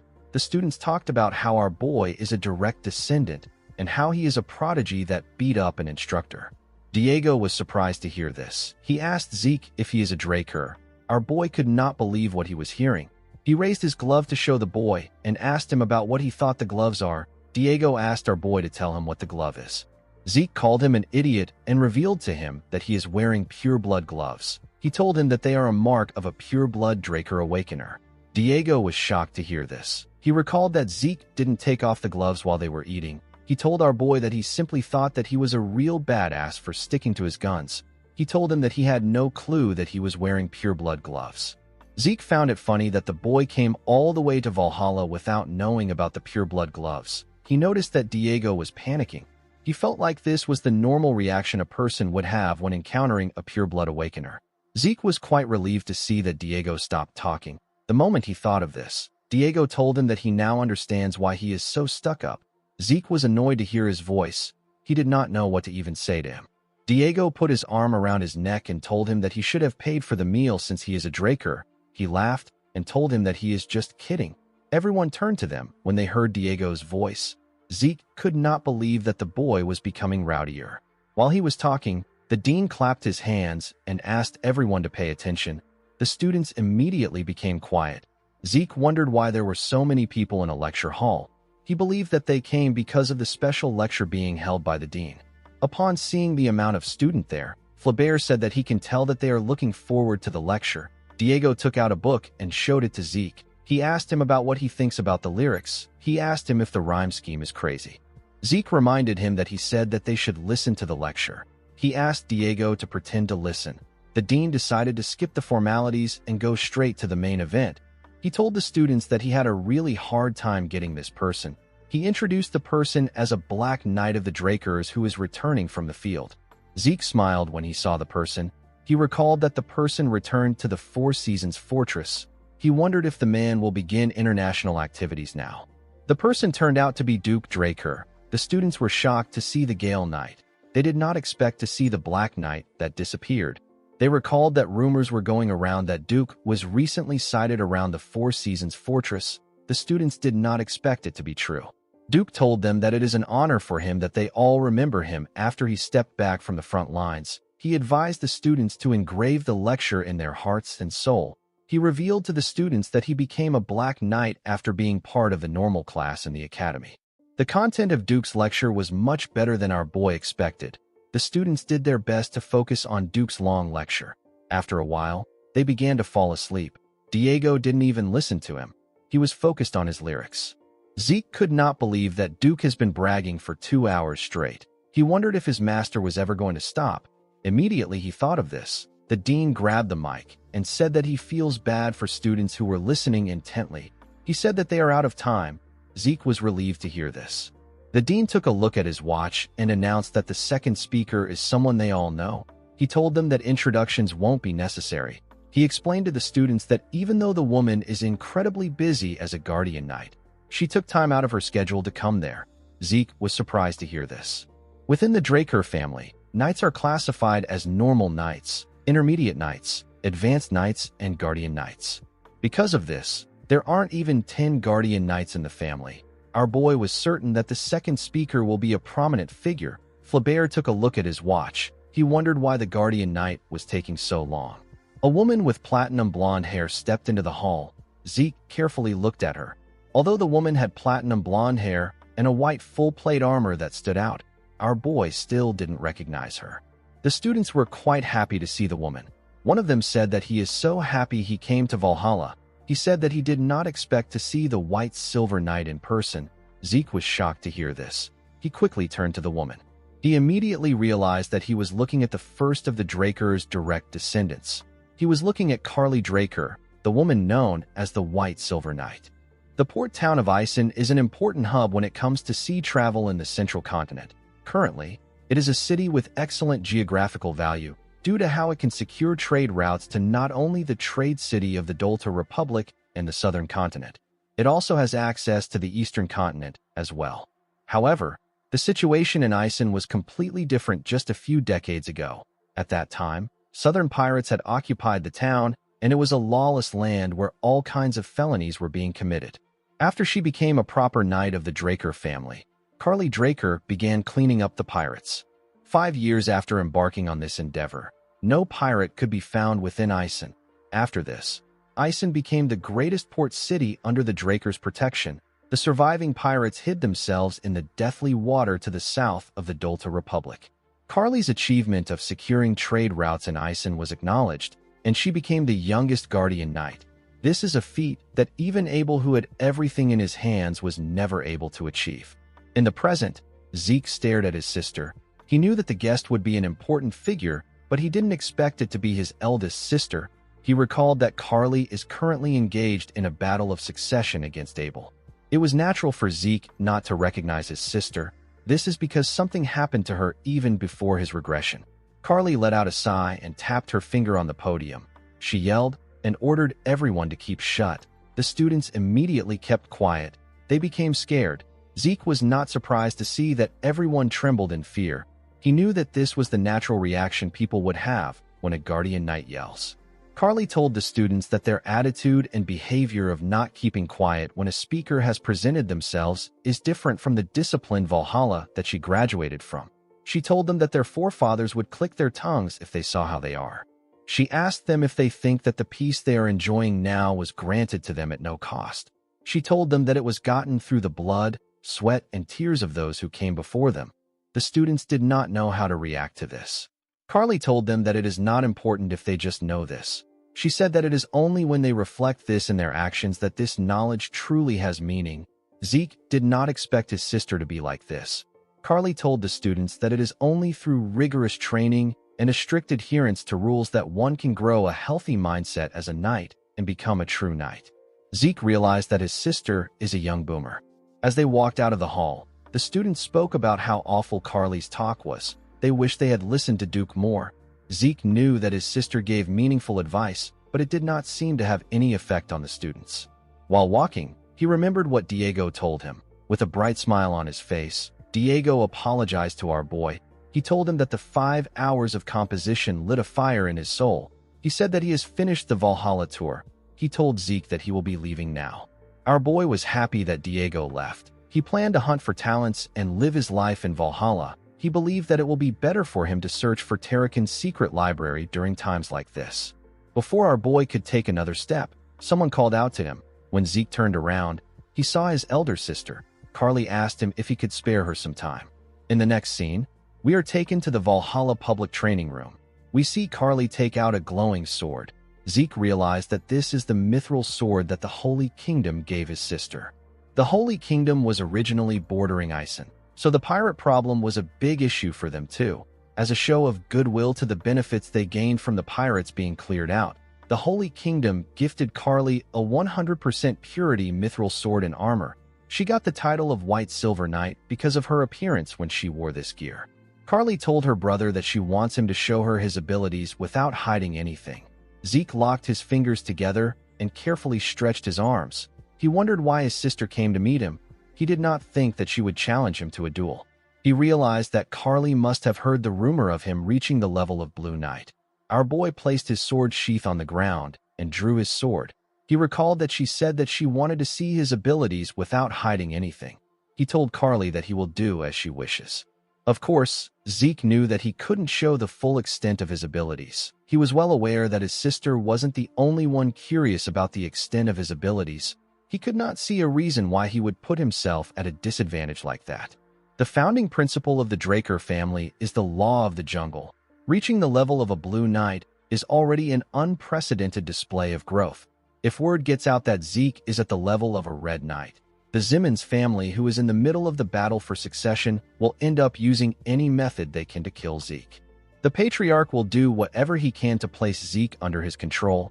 Our boy believed that showing all his cards is something he should do after he surpasses his father. He knew that what he needed now was the background of being from a transcendent family. Zeke does not plan on following his family's will. Immediately he thought of this. He and his sister charged at each other. When their swords clashed, some sparks flew between them. Carly used her sword to push our boy's sword down. She quickly swung her sword at his head. Zeke was able to dodge the attack, but Carly landed a cut on his face. He quickly ordered his system to temporarily pause his healing factor. Since his opponent is a Guardian Knight, our boy knew that she might notice his healing factor. He didn't want to make the same mistake he made with Duke. Carly made her attacks faster and used her sword to push her brother back. She moved close to Zeke and gave him an attack that sent him flying. She landed a cut on his shoulder with her attack. Zeke wondered if he had to go to the red level. Limiting himself to the blue level doesn't let him put up a fight. Carly jumped and charged at Zeke from above. She raised her sword and swung it at him. When she got close to him, Zeke was able to block the attack with his sword. The impact of the attack caused a huge explosion. When the dust cleared up, we see Carly pressing her brother down with her sword. She told Zeke that most swords would have split into two by now. She told him that he is using an excellent sword. While struggling to hold on, our boy smiled. He pushed Carly back and put some distance between himself and her. He carefully cleaned his face. He realized that a full-on battle against a red-level knight, while limiting himself to the level of Blue Knight, is suicidal. Carly asked her brother if he is letting his guard down just because he created this much distance between them. Zeke did not know why his sister said this. He quickly turned to the side. He realized that he messed up. Before acquiring the title of White Silver Knight, Carly Draker had another famous title. Because the aura blade she swung around resembled that of a giant's sword, Carly was called the Giant's Blade. When Zeke turned to the side, he saw his sister's aura blade about to tear him apart. He grit his teeth to withstand the attack, but he was still sent flying. Our boy crashed into a wall. His sword was stuck to the ground. Carly's attack destroyed everything it touched. The woman became worried. She wondered if she did not hold back enough. The moment she thought of this, she noticed something. She saw her brother walking out of the rubble. Zeke placed his hand on a wall and smiled. He was certain that he managed to put on a convincing act. He hoped that his sister liked it. Carly put her sword away and told her brother that he's amazing. She could not believe that he blocked her strike. She told him that he exceeded her expectations. She let out a sigh and told Zeke that she has something to discuss with him. The moment she said this, Zeke fell to the ground. Carly was surprised to see this. She quickly ran to her brother. When she picked him up, she noticed that his internal injuries were quite serious. She wondered if Zeke used his aura excessively. She took out something from her pocket and poured it into Zeke's mouth. She told him that this is their family's highest-tier recovery potion. She asked him to drink it slowly. Immediately, our boy swallowed the potion. His body began to glow. Zeke asked his system to temporarily activate his healing factor. Our boy believed that it won't be suspicious if he uses something like this now. Everything Zeke is doing is an act. He was attempting to hide his strength by disguising himself as someone who has reached the level of Blue Knight. When the Giant's Blade got close to him, he received it with a bare minimum defense to allow himself get hit by it. Right before the attack touched Zeke, he noticed that the smallest of openings appeared. He did not know why this happened. Our boy received Carly's aura with his body. Because his constitution does not allow the use of aura, Zeke naturally ended up resisting it. Since Carly believed that he was capable of using aura, she ended up believing that his internal injuries were a result of Zeke pushing himself past his limits. Zeke raised his head up and touched it as if he had a headache. Carly asked him if he is feeling better. Zeke smiled and referred to her as Dame Carly. He thanked her for what she did. Carly stood up and asked him to call her sister. Our boy didn't expect this. The scene shifts, and we are taken to the outskirts of Atlas. We see a carriage moving around.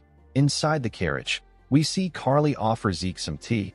She told him that she prepared it for him because she heard that he enjoys it.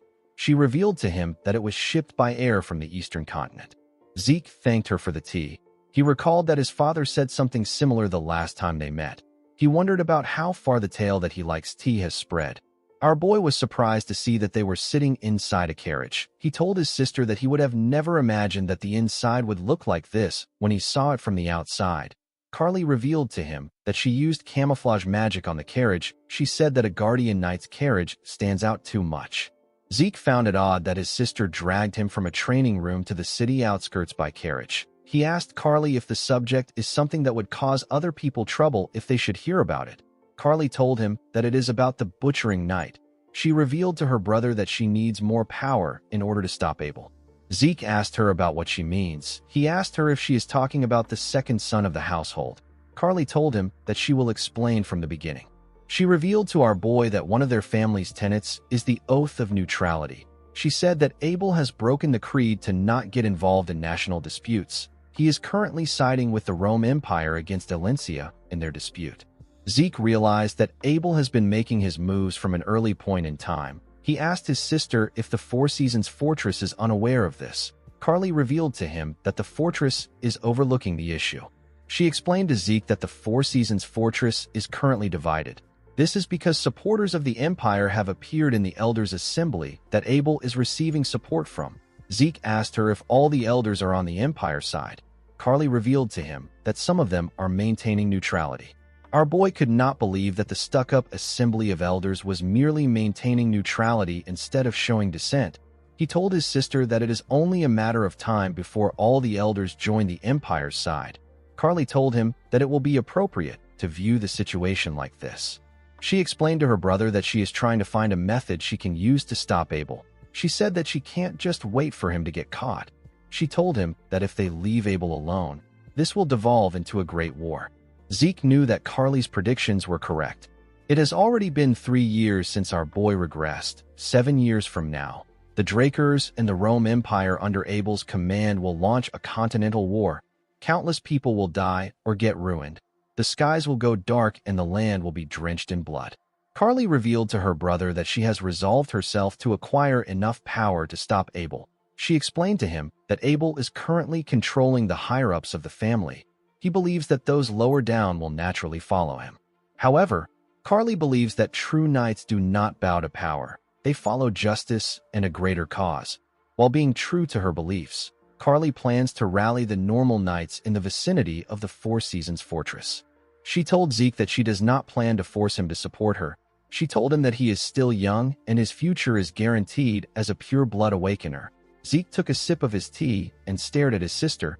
He now understood the kind of person she was. Although she possesses an iron will, she is prepared to act as flexible as needed if it is for the sake of justice. She is a righteous and pure person. Zeke realized that the reason an opening appeared in her giant's blade was because she was concerned about him. Although she appears as steadfast and as strong as a Draker, she is also a gentle soul. Carly told her brother that he could be branded as a traitor if things go wrong. She asked him to think about it carefully. Zeke thanked her for her concern. He placed his cup on the table and went on his knees. He told Carly that he has made his decision. He told her that he wishes to join her on her path of chivalry, even though he is inexperienced. Carly was shocked to hear this. She gently smiled and thanked her brother. The scene shifts, and we are taken to Valhalla Research Facility. We see Zeke looking at his status window. In his past life, our boy was able to acquire up-to-date information about his family through K. He never expected that this corruption was already in his family even before the Continental War. The reason Zeke intended to leave his family early was because he wanted to avoid Abel's interference while gathering enough forces to prepare for the Continental War. However, now that there is someone sharing the same goals as our boy, it is not necessary for him to leave the family. Zeke actually liked this situation. Remaining in the family would make it easier for him to keep tabs on Abel's actions. With Carly at the forefront, Zeke wouldn't have to face the brunt of any retaliation. In order to achieve his goal, Zeke needed to officially become a knight and turn public opinion on Carly's side.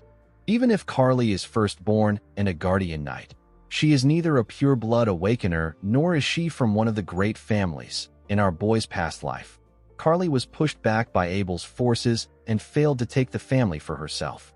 However, if a pure-blood awakener like Zeke becomes an official knight and gives Carly his support, the scale would be balanced.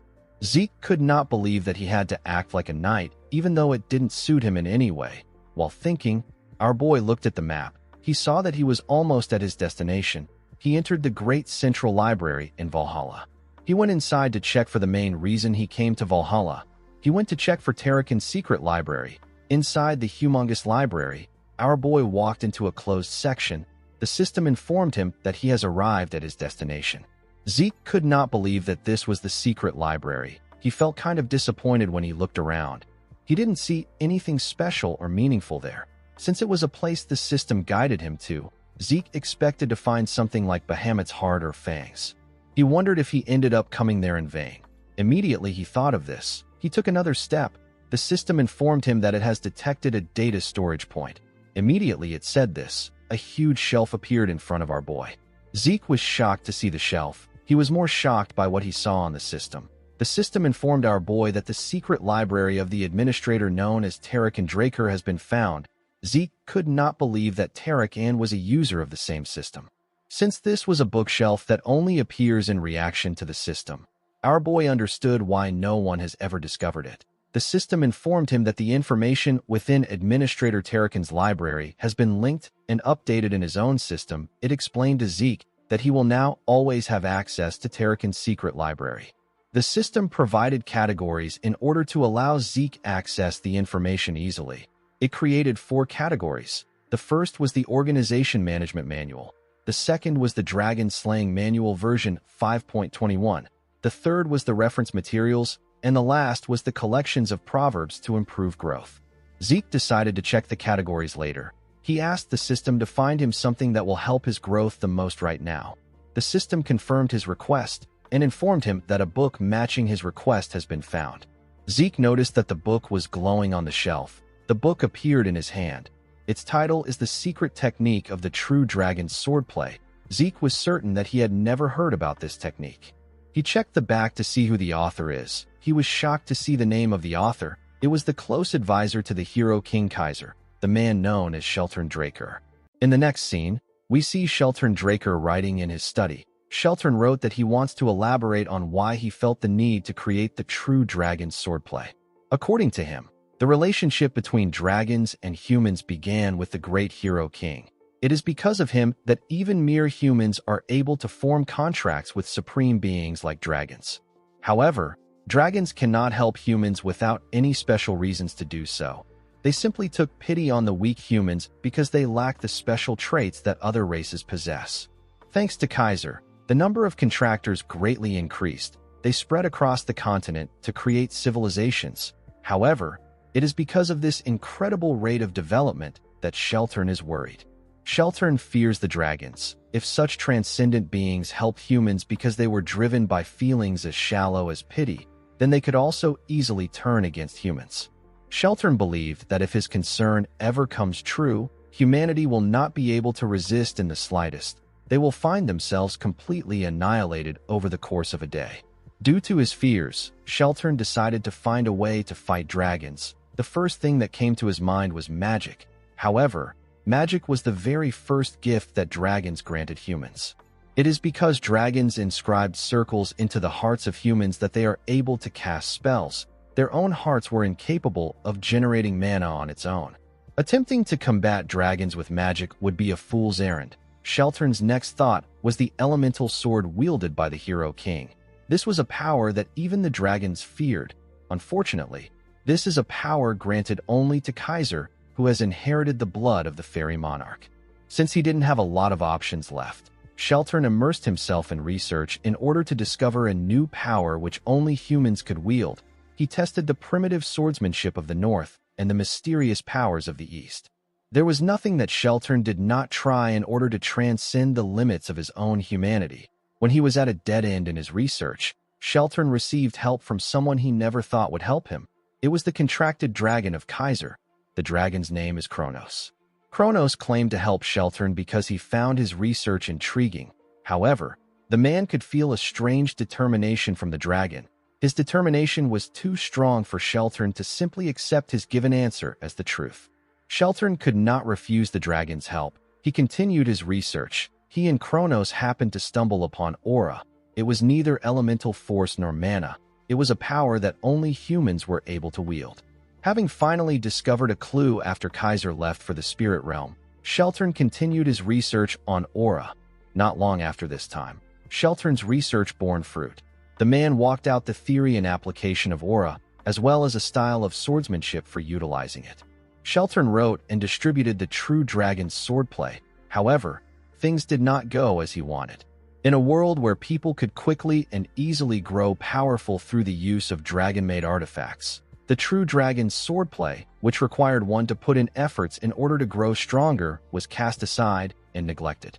As he wrote his book, Shelton said that he is relieved to see that his concerns have been unfounded and dragons have not betrayed humanity. Shelton wrote that he still believes that a day will come when this swordsmanship will be necessary. He hoped that the person who finds the book understands his will and works hard to learn the techniques. While Zeke was looking at the book, he received a message. The quest is titled Successor of Shelton. Zeke was asked to learn the secret techniques of Shelton Draker. He was given 3 months to learn the technique. The quest reward would be the coordinates to the Kronos Kingdom's treasury. Our boy put the book back in the shelf. He was happy to see the reward. He was certain that the treasury would be filled to the brim with incomparably powerful artifacts. The problem Zeke had was that the time limit was 3 months. He wondered if this technique was much harder to learn than the elemental sword. He decided to focus on learning the true dragon's swordplay for now. Zeke found it funny that Shelton was right in the end. Just as he predicted, the dragons later betrayed mankind, and the Liberation War took place because of this. Zeke asked his system if there is no more useful information in the secret library. He asked it if it has something like Tarakan's journal. The system confirmed his request and found one record matching his request.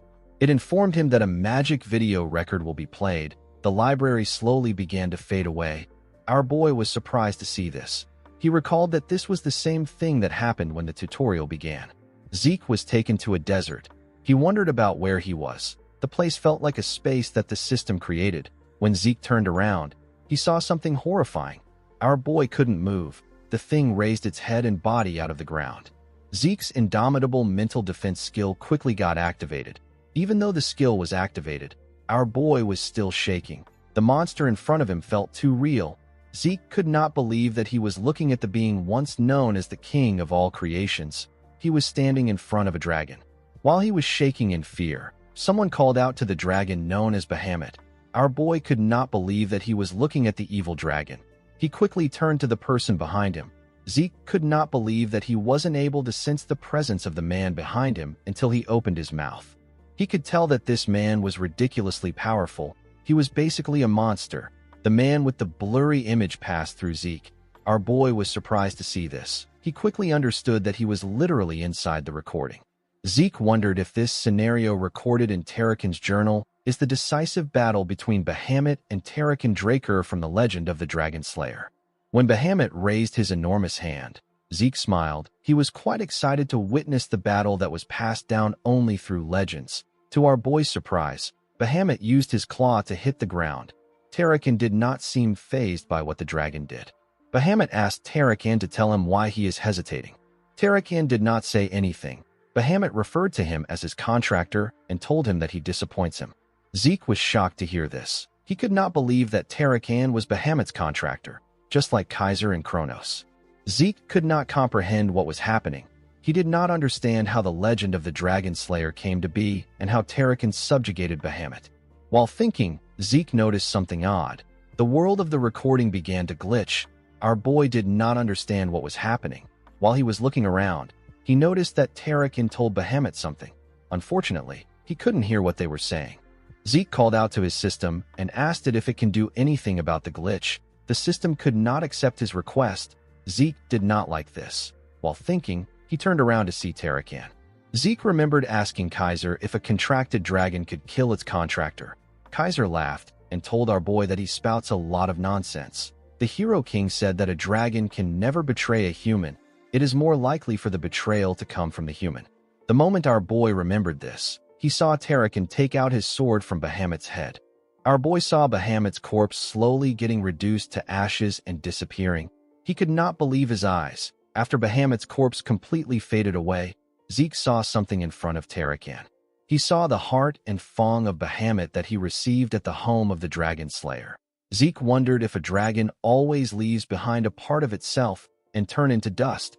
He recalled that the pure-blood gloves in his hands are made from dragon leather. He believed that Bahamut might be a special case. While he was thinking, he saw a huge glitch appear in the cloud. Zeke got dragged back to reality. He wondered if the video ended there. He sat on the ground to put himself together. He could not understand what was happening. He decided to head back home. Zeke found out that Tarakan's secret library got connected to the system so that he could access the records wherever and whenever he wanted. Our boy quickly tried to replay the record again. However, there was still so much noise in the part where Bahamut and Tarakan spoke. Zeke couldn't hear their final conversation. Fortunately, our boy was able to gain something from it. Thanks to him consistently looking through the secret library, he was able to discover something new. Zeke found out that the dragon-slaying arts originated from the true dragon swordplay. Tarakan simplified the complex true dragon swordplay and refined it to create the dragon-slaying arts. Because the techniques got simplified, the power behind it also went down. Unlike its name, it became a technique that was unable to deal a fatal blow to even a dragonborn. However, by applying one's innate traits to the technique, it will be possible to land an effective blow. While the technique dropped in raw power, Tarakan succeeded in improving its practicality. The one thing that bothered Zeke the most was the big difference between the legend of the Dragon Slayer, known across the world, and the contents of Tarakan's journal. The current legend of the Dragon Slayer says that Tarakan slayed Bahamut and ushered in a golden era of prosperity. It is not much different from any other story of a hero that is told across ages. Although the big picture doesn't differ much from Tarakan's journal, the fact that the two were contracted is not mentioned anywhere. This wasn't the kind of information that could have been easily omitted. The scene shifts and we see Zeke outside. He took a letter from a messenger pigeon. It was a letter from Kay. The magician told Zeke that she investigated every variation of the legend of the Dragon Slayer across the continent, just like he asked. She did not understand why Zeke suddenly gained interest in folktales. She revealed to Zeke that she even checked versions that weren't translated into the common tongue. Kay wrote that she didn't find any information about contracts between humans and dragons, or the dragons that Tarakan and Kaiser were contracted with. After digging for a while, Kay noticed something strange. She found it weird that all the sources she found were using the exact same words to describe the event. It was almost as if there was some kind of conspiracy at play. As she dug a little deeper, Kay received a warning message directly from the Great Draker family. Due to this, the syndicate decided to back out of the investigation. They did not plan to have any friction with the Drakers. Zeke became worried when he saw what Kay wrote. He quickly burnt the letter and turned around. Zeke became certain that his family is censoring information regarding Tarakan. He didn't understand why they would do this. The Draker family, which is currently one of the 3 transcendent families, made its name off Tarakan, the man who is praised far and wide for being the first Dragon Slayer. It did not make sense to Zeke that the very same Draker family was restricting information regarding Tarakan and Bahamut. Regardless of their reason, Zeke was certain that there was more at play. He believed that he might have missed something. He decided to go through the secret library again. When Zeke opened the front door, he called out to the system. Before he could issue a command, our boy sensed something. He carefully closed the door and looked around his house. He recalled that all employees, including Decker, are off today. Duke and Andre will both be late because they have business to attend to. As Zeke walked up his stairs, he wondered about the identity of the man watching him from the dark. Our boy quickly asked his system to turn on the mini-map in his head. The system confirmed his order. It showed him the location of his intruders. Our boy confirmed that there are 2 presents in this place. One person is inside and the other is outside. Zeke wondered if the hunting dogs from the giant mountains tracked him here. He quickly removed this idea from his head. He didn't use the dragon-slaying arts or even a long sword. Even if the hunting dogs are good, it is impossible for them to draw any connection to him and what happened there. Zeke realized that he needs to find out who ordered the men to target him. He already had a suspect in mind. The man inside his house watched him as he went into his room. While the man was looking at the door, Zeke appeared in a window behind the man like Spider-Man and asked him if he was sent by Abel. The man was surprised to hear our boy's voice. He quickly turned around. Zeke believed that Abel sent an assassin to kill him because he found out about the alliance he and Carly made. He was certain that this was the only plausible explanation of what is happening. Zeke moved to the ground and took out a blade from his inventory. He told the man that he doesn't have to answer the question if he doesn't want to. Immediately he said this, he appeared in front of the man and swung his dagger at him. The man was able to quickly block the attack before the dagger reached his neck. Zeke told the man that he has a lot of ways to get the truth out of him. As Zeke and the man clashed, their swords released sparks. Zeke did not have any trouble pushing the man back. He swung his dagger at the man multiple times, but the man was able to block it with his dagger. Our boy tried to push the man down by swinging his dagger with a lot of pressure. The man was able to block the attack. He quickly pushed Zeke back. Our boy used his leg to hit the ceiling and push himself back. He was able to safely land on the ground. After crossing blades with him, Zeke was able to gain a rough idea of his identity. Even if a person masks their appearance, it is still difficult to hide their swordsmanship style in battle. This style of swordsmanship is from the Gorka Kingdom, which is in the northern regions of the continent. The Gorka Kingdom's rangers are known to be the strongest of rangers. They are known as the Northern Continent's guardians. They wield a kukri. This is a dagger which bears a distinct shape. Thanks to their outstanding skill, they are highly valued in the central continent and are used as special forces who are assigned important missions. Since it was a Gorka ranger, Zeke realized that this wasn't Abel's doing. He swung his sword and wondered why the ranger was doing this. The Gorka rangers don't take on requests like assassination because it creates grudges. Zeke pointed his sword at the ranger. He quickly raised his sword and took a stance. Our boy noticed that the man was far too defensive for a ranger. Despite the fact that he purposely showed some openings in their fight, the ranger didn't show any intentions of exploiting them. Even though the man is definitely skilled enough to be able to react to the openings, he didn't intend on pressuring Zeke at all. Our boy was able to deduce that the goal of the rangers was to secure him and not to eliminate him. Immediately he thought of this. Zeke turned to the side. He saw a ball enter the hallway through his window. Our boy realized that the other person outside has begun to move. He knew that the ball contained a sedative meant to subdue him. When Zeke struck the ball with his sword, it released a large amount of gas in the air. Our boy immediately recognized the scent of the sedative. It had the characteristic earthy scent of mandragora rootlets. This was a common ingredient used in sedatives. Zeke let go of his dagger. He decided to play along. When the system detected compounds from mandragora's rootlets, it activated our boy's poison resistance skill. Zeke fell to the ground and acted as if he lost consciousness. The ranger walked up to him and picked him up. His partner came into the building through the window. As the man slowly carried him away, our boy wondered about who kidnapped him. He did not know why someone would do this. He wanted to see how the situation would play out. The scene shifts, and we are taken to the outskirts of Atlas. We see Zeke tied up in iron chains in one of the houses. He was surrounded by rangers. Our boy smiled when he saw the person sitting in front of him. He said that he never expected his kidnapper to be an outsider. He referred to the man as Cliff Lionheart. This man is the Reinhardt Merchant Group leader. Since Zeke knew who he was, Cliff believed that their conversation would go smoothly. Our boy was also acquainted with this man in his past life. The Reinhardt Merchant Group is one of the 10 great merchant groups. It acts with the Alencia Kingdom at its center.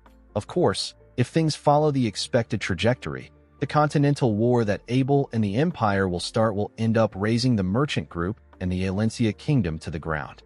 At the time of the war, both Zeke and Cliff belonged to the side that fiercely opposed the Empire. However, for one reason or another, after passing secret information that could be fatal to the Empire to Zeke, Cliff returned to the Alencia Kingdom during its collapse. Our boy never saw the man again. Even after going through so much to escape the kingdom, the man still returned there. Zeke did not know if Cliff was trying to be patriotic.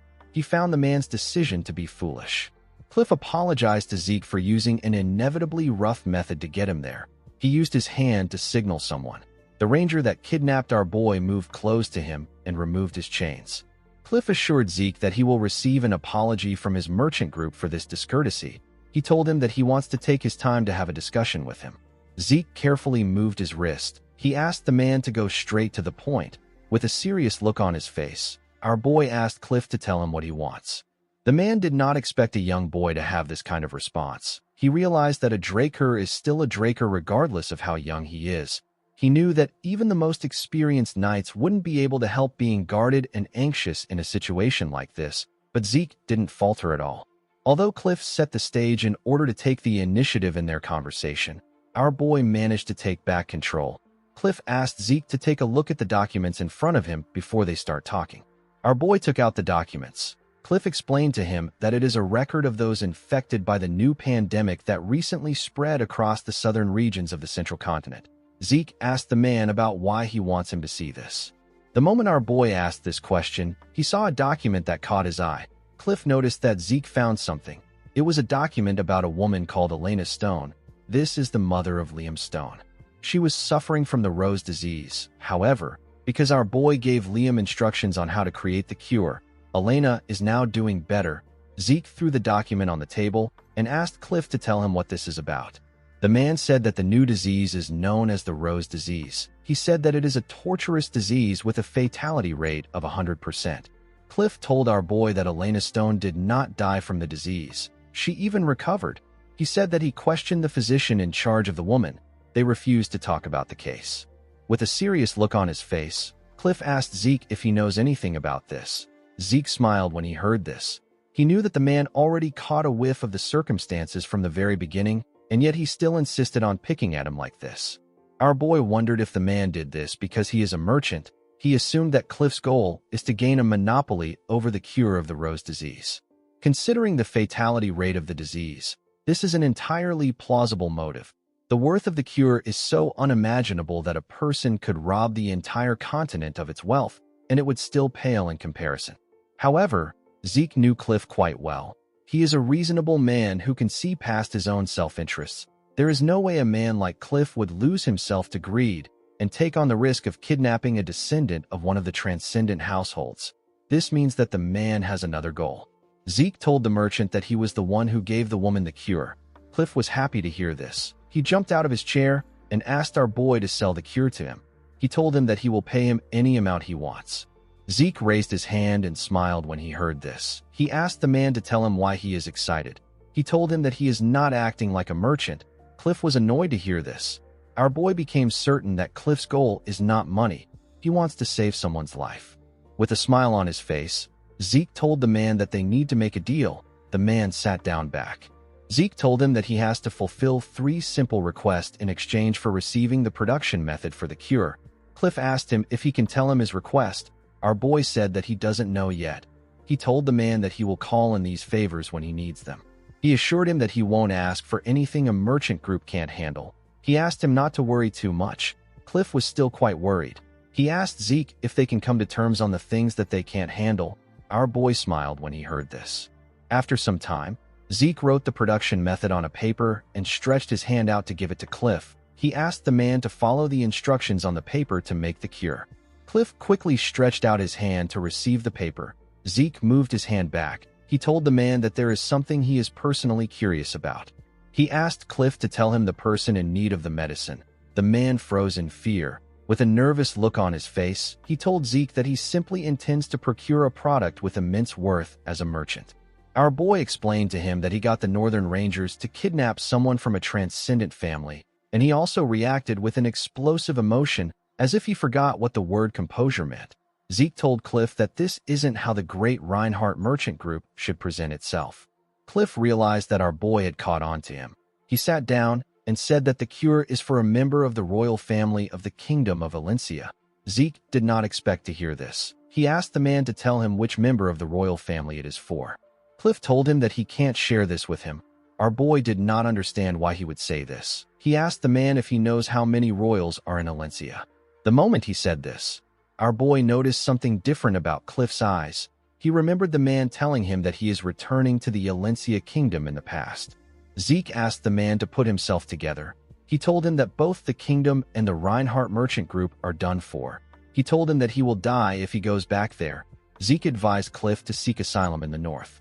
Cliff thanked him for his suggestion. He told our boy that he is very tired now.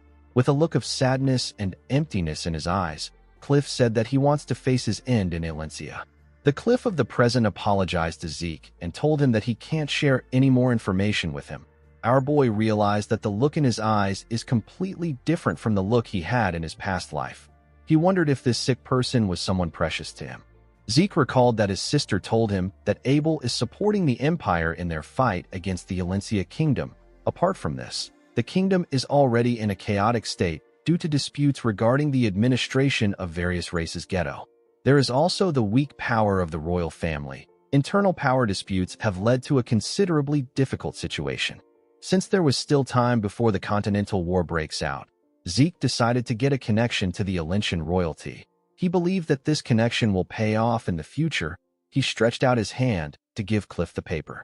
He told the man that it is fine if he doesn't want to tell him. When Cliff accepted the paper, Zeke told him that the contract has been established. Cliff's hands were shaking. He couldn't believe that the cure was in his hands. He held the paper close to his chest like a man that has found hope. Our boy called out to him. He apologized for disturbing him while he is wallowing in his emotions. He asked Cliff if he is okay with him making his first request now. Cliff put away the paper and told Zeke that he can ask for whatever he wants as long as it is something that his merchant group can handle. With a smile on his face, Zeke told the man that he wants his merchant group to hire him. Cliff did not expect to hear a request like this. He asked Zeke if he is planning to start a business. Zeke explained to him that he needs a fake identity for temporary use.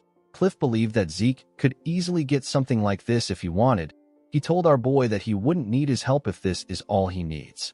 He asked him about what he really wants. Our boy explained to him that he plans to use the identity in the southern continent. Since it is a crime-ridden territory, Zeke couldn't afford to take any half-hearted measures. However, the Reinhardt merchant group has built up enough trust in that part of the continent that they can even make use of the cartels there.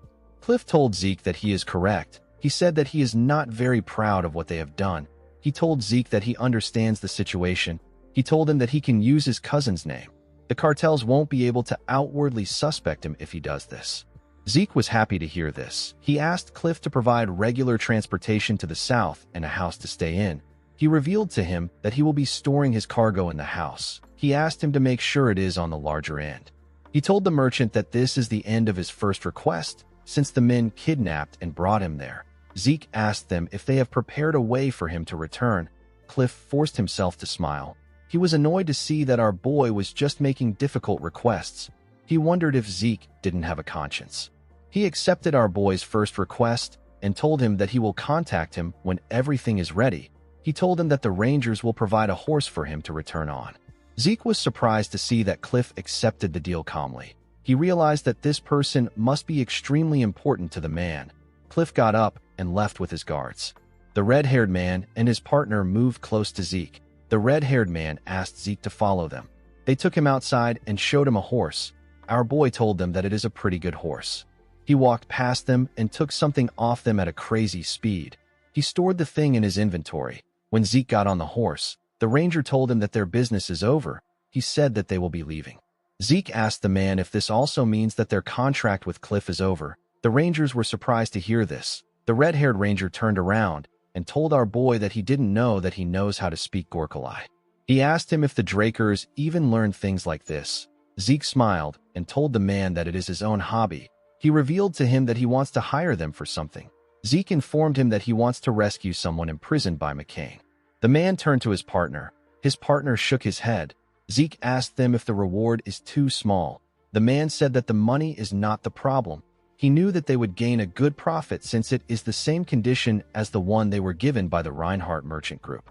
He told Zeke that the problem lies in his identity. He explained to him that their king does not make deals with the transcendent households. Zeke was shocked to hear this. He couldn't believe that this was what they were thinking so hard about. He reminded him that Cliff is going to prepare a fake identity for him. The commission request they will be sending to Gorka will be written under this name. The man told him that it is fine as long as he doesn't get caught. Zeke told him that they need to settle something before they move on. The man didn't know what he was talking about. Our boy threw 2 kukris to the ground. The 2 rangers were shocked to see the kukris. The kukri is no simple weapon for the rangers of the Gorka Kingdom. It is a weapon granted to them when they are recognized as full-fledged warriors. It bears equal weight to the ranger's life itself. It is their soulmate. The fact that something bearing equal weight to their lives was stolen from them, while they were completely unaware, means that their lives were easily taken from them by someone of overwhelmingly greater skills. Zeke told the men that this is his way of saying thank you for kidnapping him. The men didn't know what to say. The red-haired ranger called our boy a monster. With a smile on his face, Zeke told the man that he is quite good at speaking in the common language. He told him that he hopes they meet again. After meeting with Cliff, Zeke began to properly search for comrades. His targets were the heroes that distinguished themselves during the Continental War and gained the title of 5 Divine Knights. Our boy wanted to get closer to them now and win them over to his side later. He was certain that this people will become great assets. Fortunately for him, he received the Dean's incredible support. He was able to find out that all 5 heroes are graduates of Valhalla. The problem he had was the timing. The Silent Knights, whose name is Bishop Kastek, has already graduated and joined the Knight Order of the Thebia Kingdom. The Haze Knight, whose name is Jeffrick Salma, is in the graduating class, and he is currently participating in an on-site training. Asta Eladolf is currently on leave and is refusing to return to Valhalla due to his severe insomnia. Zeke knew that Reyna will be enrolling next year. Since she is a blood relative, he has many opportunities to see her. In the end, the only person our boy has access to now is Diego. In the next scene, we see Zeke playing the drum for Diego and his band. Zeke didn't know how he got there. He remembered going to Diego's club in order to win him over. Diego put his hand around his neck and told him that he came at the perfect time. He told him that they are in need of a drummer. Zeke didn't understand what he was talking about. Diego told him that he understands that he wants to jam. He made him sit on the drummer's chair and congratulated him for joining the Southern Fusion New Age Music Research Club. Our boy didn't know what to say. He began to hit the drum and follow the band's rhythm. He decided to just have fun with them. In the next scene, we see Zeke looking drained and tired. He had a difficult time catching up to Diego's pace. When he stepped into his mansion, his butler bowed his head and welcomed him. Zeke informed the man that he is going to train. He asked him to tell the servants not to disturb him. Inside his training room, Zeke pushed his sword into the ground and sat down to read the true dragon's swordplay. He saw that he was supposed to concentrate the flow of aura to pierce through his blood vessels. This will take him from the microcosmic orbit to the macrocosmic orbit. Zeke did not know what this meant. He had never heard of this terminologies before. After seeing the book for himself, our boy understood why Tarakan reformed it into the dragon-slaying arts. This is because all the techniques in the true dragon's swordplay require an incredible amount of compression and decompression of aura. This swordsmanship is not meant to be used against men. It was created to solely fight against dragons. Because of this, its lethality can be compared to that of an elemental sword. Zeke stood up and took out his sword. He took a stance and released some energy. He tried to focus on creating a sword art that was much more powerful than the dragon-slaying arts that he is familiar with. He needed to compress his aura until it is so dense that it cannot possibly be compressed further. This was done so that he could slice through a great dragon with a single slash. Zeke followed the instructions and swung his sword. Decker stepped into the training ground. He watched his master swing his sword at a crazy speed from above. Zeke smiled as he swung his sword. He found his divine body to be amazing. His divine body allows him to naturally perform at the highest level, and the rate at which he learns combat and transfer ether within his body is incredibly fast. The divine body showed Zeke images of the steps he should take. It was as if a map was being spread out in front of him, and it was showing him the optimal and completed form of the technique in order for him to know where to go. Zeke followed the path placed in front of him. The more he repeated the movements, the faster he was able to learn them. Our boy raised his sword and made a clean and swift strike. It was basically a perfect strike. The moment he did this, he felt something. Zeke just recently surpassed his former wall and became a red knight. However, he was already reaching the next wall. He was getting closer to becoming a black knight. Normally, our boy wouldn't pursue a hasty growth because he believes that it will hinder him later. However, the heart of Bahamut residing in his ether hall is resonating with the true dragon's swordplay and crying out. This made Zeke continue swinging his sword. He wanted to hold on to this sensation. He wanted to get a hold of what he was feeling.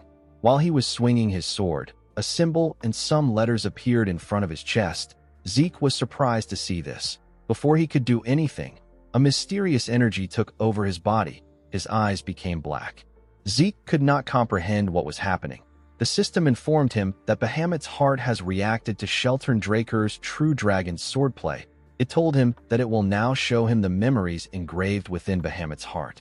Zeke was surprised to hear that he will be seeing Bahamut's memories. His consciousness got transported somewhere. The place was quite dark.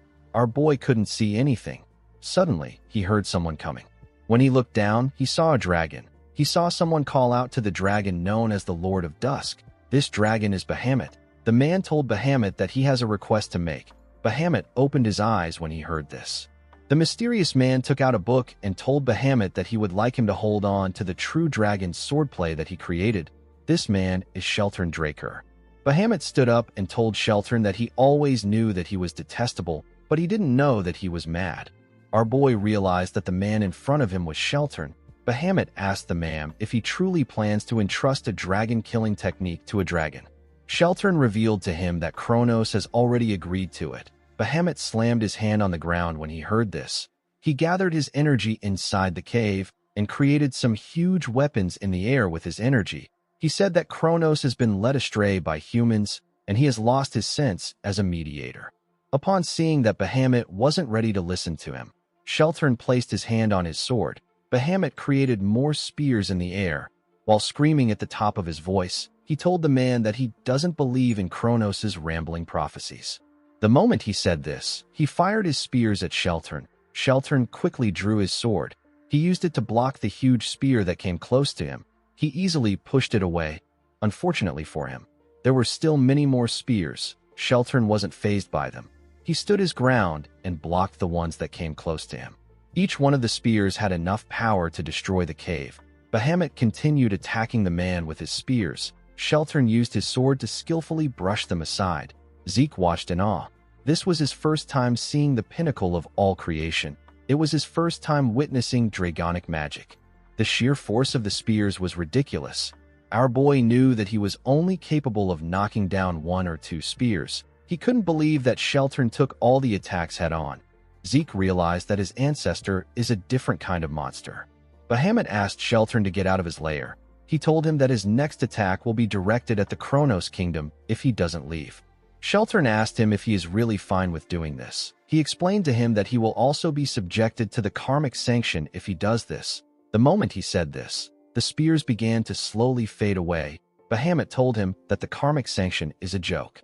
He gathered the energy he used in creating the spears. He raised his hand and sucked the energy in the cave. He asked Sheltern to tell him what a human like him knows to talk about karmic sanction. He said that such sanctions will never apply to him no matter how many maggots he crushes under his feet. Sheltern pushed his sword into the ground. He said that things played out exactly as Kronos predicted. He took out a luxurious pocket watch. Bahamut seemed surprised to see the watch. He spread his wings and turned the huge energy ball into a ridiculously huge sword. He asked Sheltern if he believes that he can do something to him just because he wields Kronos' power. He fired the sword at Sheltern. Sheltern raised the pocket watch and pressed it. Immediately he did this. A huge magic circle in the shape of a clock appeared beneath him. This magic circle stopped Bahamut's attack in the air. Zeke could not believe his eyes. He couldn't believe that the magic circle actually stopped Bahamut's attack. He quickly noticed something else. He saw that the magic circle was also underneath and above Bahamut. It was restraining him. The magic circle held him in place. Zeke realized that this unbelievable magic was the power of the watch. He recalled that Bahamut asked Sheltern if he thinks that he can defeat him because he wields Kronos' power. He realized that the watch is an artifact containing Kronos' power. While our boy was staring at the watch, Bahamut raised his head and screamed. Zeke had to cover his ears to block out the thunderous voice. He wondered if the dragon broke the spell. Bahamut slammed his hand on the ground and used his head to destroy the magic circle beneath him. While drooling, he asked Sheltern about the vision he just showed him. Sheltern informed him that it is Kronos' prophecy. He asked him if he now understands why he is entrusting the true dragon's swordplay to him. Bahamut said that the very concept of dragons forming contracts with humans was wrong to begin with. Sheltern agreed with him. He said that humans should rise up with their own power. Bahamut opened his scary mouth and revealed his fangs to let out a sigh. He asked Sheltern to hand the book over to him. He asked him to give him the technique to kill dragons. Bahamut used his magic to scroll through the pages at a crazy speed. When he was done, he closed the book. He commended Sheltern on what he wrote. The man said that he did it in order to protect the world. Bahamut found this funny. He glared at Sheltern and told him that his desire is to protect mankind, not the world. Sheltern couldn't argue with the dragon. Bahamut touched the book with his claw and made it disappear. He told the man that he will be taking care of the book. He explained to him that the book will never see the light of day if the prophecy doesn't come true. Sheltern turned around when he heard this. He said that it doesn't matter because humans will eventually learn how to use aura. Bahamut told him that he will personally exterminate all humans if this happens. He believed that insignificant beings like humans cannot control this power. Sheltern smiled when he heard this. He explained to Bahamut that he created the true dragon's swordplay out of fear of the dragons. However, he trusts him and Kronos. Bahamut didn't expect to hear this. Before leaving, Sheltern revealed to him that Kronos always said that he will eventually find someone that he can open his heart to. He will find a contractor. After saying this, Sheltern left. Bahamut laid back down. He found it funny that Kronos thought that he would find a contractor that he can open his heart to. He said that such a thing will never come to pass. He closed his eyes after saying this. Zeke got sent back to reality. He sat on the ground and looked at his ceiling. Even though he couldn't understand a single thing that they spoke about, the one thing he was sure of is that Bahamut is incredibly distrustful of human beings. Due to the fact that Bahamut's heart was in his body, Zeke could empathize with him. Despite his hatred, Bahamut still ended up making a contract with Tarakan. Zeke wondered about what made the dragon change his mind. After seeing Bahamut's memories, our boy continued to carry out research on the war that took place. He wanted to satisfy his curiosity. All history related to Tarakan was being manipulated by the Drakers. In this current era, Tarakan's contracted dragon is an evil dragon. It was impossible to find any useful document. While searching for clues and training in the true dragon swordplay, Zeke received a message from Cliff which informed him that the preparations for the first request is complete. Our boy requested for an identity that would allow him to completely avoid suspicion. He didn't think that he would end up being the deputy manager of the Reinhardt Merchant Group's southern branch. Zeke believed that this was a bit too grandiose. While he was reading his letter, Zeke noticed something. He saw a bird pecking on his window.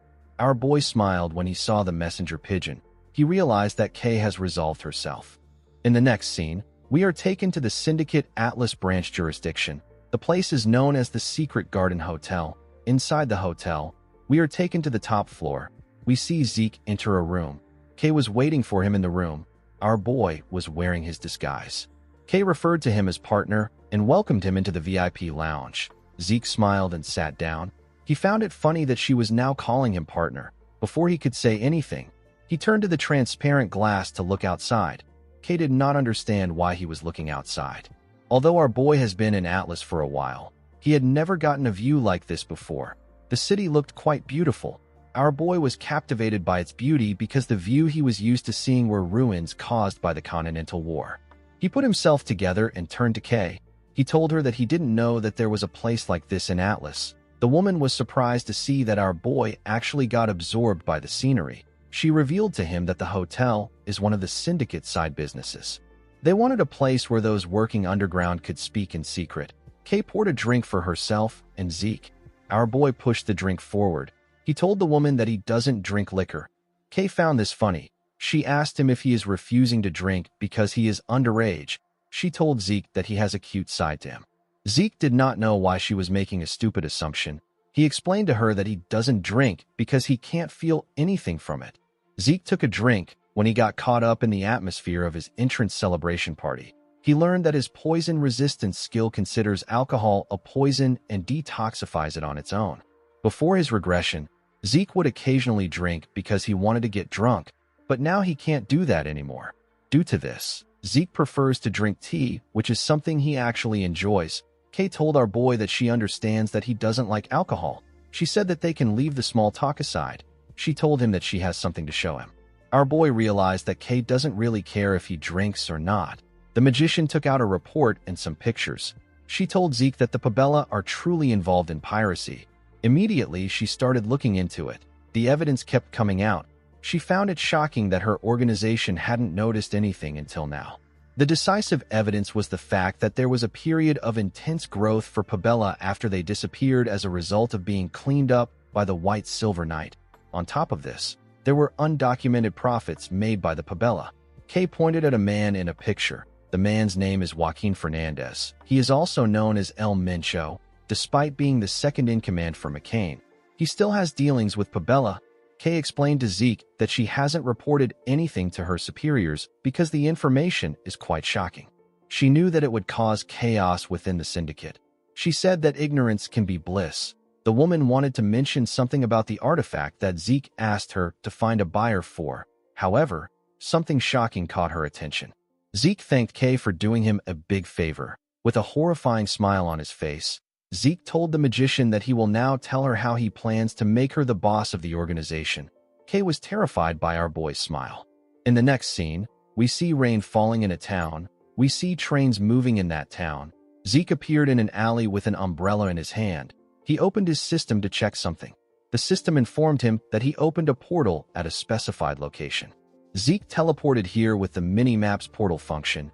Using this function consumes a significant amount of karma points. However, the function helps make sure that no one suspects our boy. Even in the Nirvana, which is one of the 3 transcendent families that is skilled in magic, there are a very limited number of individuals that can use teleportation magic. In fact, moving between cities would require a magic tower's large-scale portal to begin with. Thanks to his portal function, Zeke can mask this plan as a simple accident. He smiled when he thought about how some old geezers would react to what he is about to do. He couldn't wait for night to fall. Later in the night, we see a building on fire. The people were shocked to see the building burning. Someone said that they need to call the firefighting mages. Another person asked if someone has contacted the owner of the building. While everyone was panicking, Zeke mixed with the crowd and carefully walked away from the scene. In the next scene, we see Kay smoking on her balcony. While smoking, she thought about Zeke. She always believed that our boy was bold because he is a Draker. She now understood that he was more than that. she realized that Zeke is completely insane. She recalled the conversation that she had with him earlier. Zeke informed her that he was going to set fire to all the Soma warehouses belonging to the McCain within the central continent. Kay quickly stood up when she heard this. Our boy explained to her that he wants her to give him the location of the warehouses. Kay revealed to him that this kind of information is something that only the McCain and the executives of the syndicate have access to. She warned him that he will be caught if he does something like this. Zeke told her that this is fine. He said that he has no intention of keeping things under the wraps. He revealed to her that he plans on pinning all the blame on El Mencho. He said that it is better if they have a specific suspect. He asked her if the syndicate isn't yet aware of the fact that the Pabella are pirates. Kay told him that she hasn't reported it yet. The moment she said this, she understood Zeke's intentions. Our boy told her that she catches on really fast. He pushed the glasses and the drinks off the table and explained to Kay that they don't even have to put in any real efforts. With a horrifying smile on his face, Zeke asked the mage to wrap up all the syndicate executives weighing up McCain and Pabella with a neat little bow. He asked her to report all of them to Don Juan. Kay was shocked to hear this. She was horrified to hear our boy's plan. She asked Zeke if he knows what he is saying. Our boy assured her that he does. Kay told him that his plan is preposterous. While trembling in fear, Kay asked Zeke if he knows what will happen to the traitors of the organization. Zeke picked up a bottle of wine and slammed it on the table. Kay was startled by the sound. While screaming at the top of his voice, Zeke asked Kay to tell him why any of this is important when all the executives will be wiped out clean. He asked her if she plans to live as a low-ranked dog of the organization forever. He reminded her that she agreed to his plan to become the boss of the organization. With a serious look on his face, Zeke told the mage that she is no longer allowed to fold. He told her that she can only call or raise. He asked Kay to choose her future. Kay was shocked to hear this. She knew that Zeke was right. She reminded herself that she didn't join the organization to do other people's dirty work. The person in front of her is a phenomenal genius that managed to figure out the Pabella's true identity when no one else had. In addition to this, Zeke managed to find still undiscovered ancient ruins, and he was able to perfectly recover countless high-quality artifacts. What Kay felt after witnessing this unbelievable abilities was a determination to ride or die with him. She realized that she can't get scared and back out after hearing his plans. She dragged the wine from Zeke and chugged it down her throat. Our boy was surprised to see this. Kay told him that she has to bet everything because she will be dead if she fails. She cleaned her mouth and said that she is all in. Zeke was happy to see that she was fired up. He assured her that he will make sure that she doesn't regret making this bet. The moment she remembered this, Kay's hand began to shake. She quickly used her other hand to hold herself. She said that she will believe in Zeke and place everything on the line. Inside her office, we see a newspaper lying on her table. The newspaper spoke about how there is a serial fire in the central continent. People wondered if it is a coincidence or if it is planned. The fires occurred at the same time across the central continent. The investigation agencies from the affected nations have said that it will be difficult to consider it a planned arson. The fires were concluded to be a result of negligence. The scene shifts, and we are taken to a mansion. We see a man in his office. The man had the same newspaper as Kay on his table. The man held a drink in his hand and promised to make the person who burnt down the warehouses suffer a painful death. This man is the head of the McCain cartel. He is Don Juan.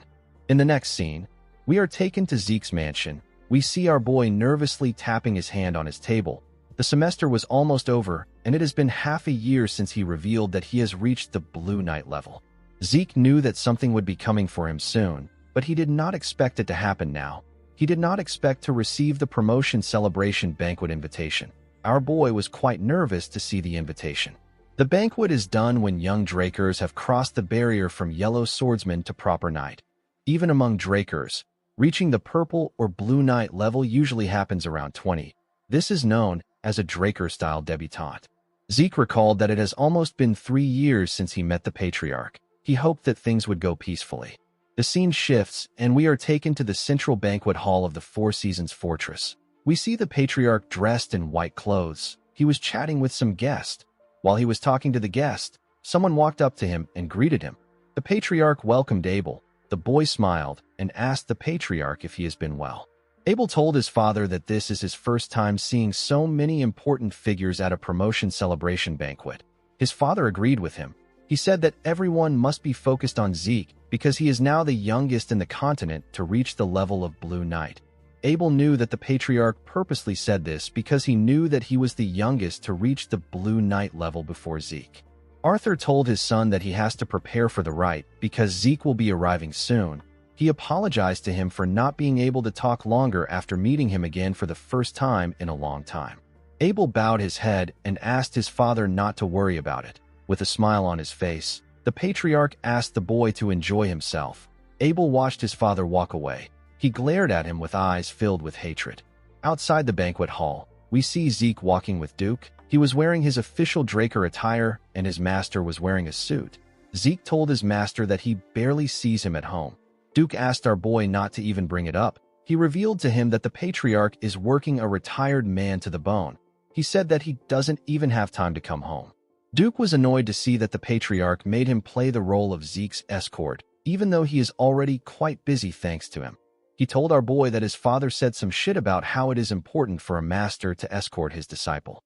Zeke had been wondering why his master looked grumpy. He realized that it was because he was working overtime. He asked Duke if he is headed to the spring garden. The man said that he is. He reminded Zeke that it is the only place where outsiders are allowed in the Four Seasons Fortress. Our boy recalled that the Four Seasons Fortress is split into 4 main facilities. The only place where outsiders are allowed, and the place where most ceremonies take place, is the Spring Garden.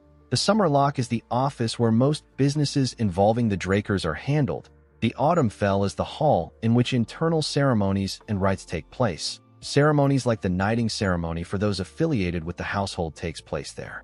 The last facility is the Winter Keep, where all sorts of rare artifacts spanning over 1,000 years are stored. Zeke had only ever heard of these facilities. This was his first time coming to the Four Seasons Fortress. In his past life, he had already been chased out of the academy at this point. When they arrived at the entrance of the hall, Duke told his disciple that he will have to go on by himself. He said that only the main character is allowed to go through this door. He placed his hand on Zeke's shoulder and explained to him that he won't be able to attend the event because he has some business to take care of. He advised his disciple to stand strong and do his best. Zeke smiled when he heard this. He felt happy to see that someone was worried about him like this. He laughed and told his master that he worries too much. Duke also laughed and told his disciple that he will be happy if he doesn't cause a scene. Before our boy stepped into the hall, a group began to play trumpets for him. Someone announced that the star of the banquet is entering. Everyone turned their eyes to the entrance. The group put away their trumpets and lined up next to the entrance to welcome Zeke. Our boy stepped into the hall and walked down the stairs. The guests could not believe their eyes. They could not believe that someone reached the level of a Blue Knight at age 15. They all believed that this was the ability of the Golden Light Pureblood Awakener. Someone said that they never expected him to actually break Abel's record of being the youngest Blue Knight. A man next to the person informed him that Zeke has also surpassed all of Abel's academy achievements. Zeke knelt in front of his father. Arthur announced that our boy has taken his first step as a knight. He tapped his sword on his son's shoulders. He asked his son to go forth as an honorable knight and bring glory to their name. He said that there is more. Zeke was surprised to hear this. Arthur announced that Zeke is now a formal knight of the Drakers. Our boy was shocked to hear this. Arthur said that our boy will be given the rank of knight. Everyone in the hall couldn't believe what they were hearing. They had never heard of someone becoming a formal knight at age 15. They felt like this was too much for Zeke. The only way to attain the formal rank of knight is through real achievements. The Drakers are blessed by aura, so they awaken quickly. Due to this, it is almost expected that they reach the level of purple or blue knight. Instead of focusing on a person's level of proficiency in aura, they focus on real achievements. Even Abel, who was the youngest Blue Knight before Zeke, had to gather achievements for 3 months before he gained the rank of formal knight. This shows how important real achievements are in the Draker household. Arthur's declaration at this moment is a clear violation of the way things have been done until now. However, no one can protest against it because only the patriarch has the authority to confer ranks. Zeke couldn't comprehend his father's actions. He didn't know why he would do something like this. Arthur said that he is very happy that he has been given the opportunity to introduce his son to everyone. He announced that his son got a golden light awakening unlike any other, and he has become the youngest person ever to reach the level of a Blue Knight. He said that he believes Zeke will become a knight that far surpasses him in future. Arthur said that he will stop talking now so that he doesn't sound like a coddling parent. Everyone laughed when they heard this. Arthur picked up a glass of wine. He raised the glass up and prayed that his son's future will be blessed. He also prayed for the continent's peace and welfare. He ended his prayer by saying that it is all for the Drakers. Everyone raised their glass and said the same thing as him. Arthur drank his wine after giving his speech. Everyone else also did the same. Zeke glared at Arthur. He wasn't impressed with his act. He remembered how his father acted indifferent when he got exiled. He could not believe that Arthur was now acting like a proud father. While he was staring at him, Arthur called out to him. Zeke quickly bowed his head. The patriarch suggested that they go somewhere else. He told him that he wants them to speak privately as father and son. After Zeke left with the patriarch, a man wearing glasses asked Abel to change his expression a bit. The man saw that Abel was looking at his father and his brother with a terrifying look on his face. The man told Abel that an older brother shouldn't have this expression when congratulating his youngest brother. Abel put himself together and asked the man about the prince. The man revealed to him that the prince said that he will show up after the trifling rite is over. He said that the prince will be there soon. Abel suggested that they leave. The man agreed with him. In the next scene, we see Zeke step out of his father's office. He stepped out with a token in his hand. The token can be exchanged for one of the family's treasures.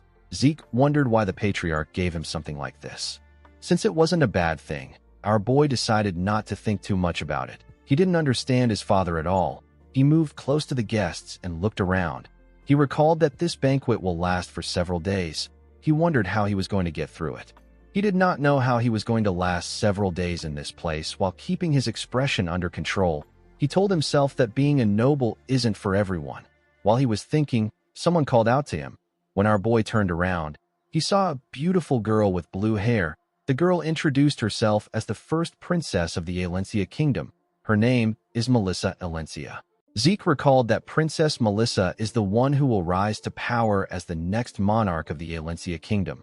In contrast to the current and ineffective king, Melissa will set groundbreaking policies that would prioritize the people. This will allow her to gain the overwhelming support of the people of her kingdom. Due to this, she would often clash with the Alencia aristocrats. However, if she was to ascend to the throne officially, it would only be a matter of time before they began to try to curry favors from her. Before Zeke's regression, this promising princess ceased all international activities and went missing. Articles speculating her assassination at the hands of the Empire were spread across the continent. Since the Alencia kingdom fell to ruin during the war, the truth was forever lost. Even in this life, there wasn't a lot of news about Melissa's activities. Since she was able to attend the banquet, Zeke believed that nothing much has happened. The moment he thought of this, our boy remembered something. He remembered that Cliff said that the person taking the cure belongs to the Alencia royal family. Our boy believed that it was impossible for the person to be Melissa. He bowed his head and greeted the princess. He told her that he has heard a lot about her. He told her that it is a great honor to have her at his promotion celebration banquet. The princess was surprised to see that Zeke knew her. She asked him if he really knows her. Zeke assured her that he does. He told her that he has been very interested in the policies she makes for commoners. Melissa did not expect to hear this. Zeke told her that some say that her policies are just for show and they don't have any real meaning. With a smile on his face, he told her that he is aware that she is thinking about the finances and budgeting needed to carry out the policies. Melissa was surprised to hear this. She gently smiled. She realized that Zeke was really different from the other knights. Zeke did not know why she smiled. He asked her if he offended her in some way. Melissa explained to him that she didn't expect anyone to sympathize with her grievances. She said that she was a little delighted. She turned to the side and told Zeke that she has to excuse herself. She told him that it was a pleasure to meet him. Our boy asked her about why she is leaving already. Melissa explained to him that she would like to talk longer with him, but she cannot monopolize the guest of honor. Zeke turned to the side when he heard this. He knew that she was right. He knew that it was natural for Melissa to feel burdened by the obvious glares of the people around them. The princess asked him not to be disappointed. She smiled and told him that a better opportunity would present itself. After the princess left, other nobles greeted Zeke too. Our boy spoke and exchanged pleasantries with this nobles. A while later, we see two nobles leaving after Zeke spoke to them. He forcefully smiled as he watched them walk towards the door. He was relieved to see that he was almost done with the greetings. He could finally breathe now. Our boy didn't like events like this. He preferred training with Kaiser than mingling with this nobles. While he was thinking, Zeke heard something odd. He quickly turned to the side. He heard the dull clanking of an armor. He wondered about why someone would wear an armor to a banquet like this.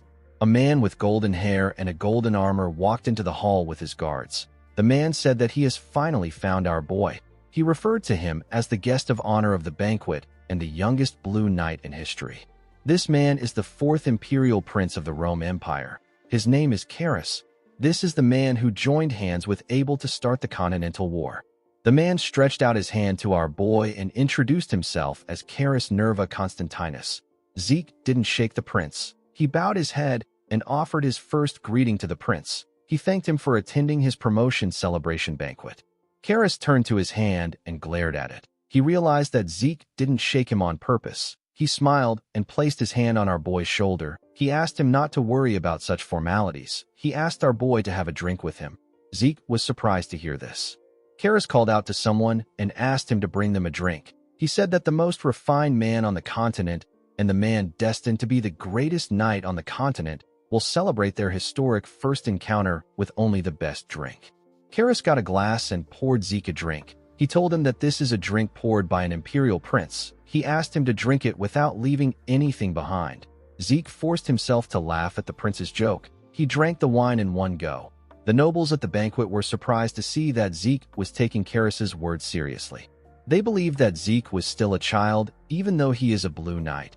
Some of them said that the prince is behaving poorly. They expected him to refrain from acting like this, since he was well aware of how influential the Drakers are. Carus told Zeke that he did well. He told him that he likes him. He asked him to drink with him until they empty the bottle. Before he could do anything, Abel walked up to him and bowed his head. He referred to him as the new rising sun of the empire. Carus asked Abel if he will be joining them. Abel thanked him for his offer and told him that he has something important to discuss with him. Carus placed his hand on his shoulder and asked him to tell him what it is. Abel told him that there are too many listening ears around them. He suggested that they move somewhere else for their conversation. Carus told him that he understands. He apologized to Zeke and told him that he has to take his leave. He told him that they will bask in the beauty of the moonlight the next time they drink together. He said that they will speak about the great epics of the legend of the Dragon Slayer. After saying this, Carus and his guards walked forward with Abel. Everyone stood nervously and let them walk out of the hall. After they left, the nobles began to speak. Someone said that he cannot believe that someone like that is a prince. Another person said that this is a testament to the lack of legitimacy behind the empire. A man said that he did not expect Abel to handle the situation. He said that he now understands why Abel has such a strong reputation. Zeke was not surprised to see that they were praising Abel. He knew that anyone who doesn't know Abel will think that he is an older brother giving his bewildered younger brother a helping hand. Our boy didn't really care about this. He was more bothered by the fact that the fourth prince and Abel already knew each other in this life. According to the information Kay gave him in his past life, the two men shouldn't be acquainted yet. Due to the way Carus treated Abel, our boy could tell that they were very close. He realized that the Continental War may start sooner than he expected. The scene shifts and we see Zeke walking somewhere. He was holding the token his father gave him.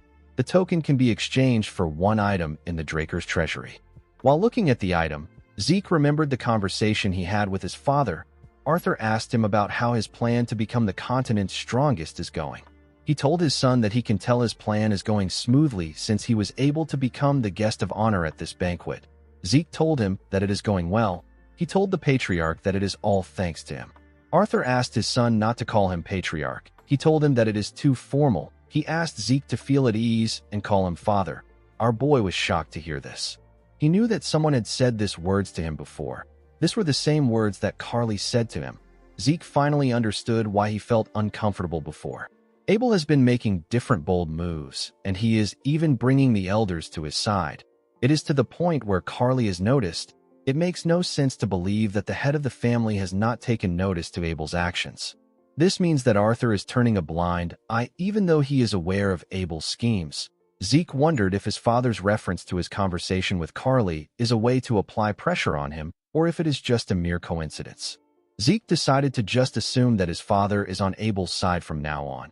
He called Arthur father and told him that he understands. Arthur told him that it is nice to hear him say this. He told Zeke that he wants to give him a gift to motivate him to continue marching towards his goal. He placed the token on the table and explained to his son that it can be exchanged for a treasure stored at the Winter Keep. Zeke was happy to receive the token. He recalled that the Winter Keep is a place known across the continent to be packed to the brim with incredibly rare artifacts. Arthur explained to his son that there are a lot of valuable treasures in the treasury, but there are also useless things that merely glitter inside. After walking for a while, Zeke arrived at the humongous gates of the Winter Keep. He didn't understand why his father gave him this token, but he planned to use everything in his arsenal to become stronger. The attendant at the gate told Zeke that she has been waiting for him. She asked him to move closer.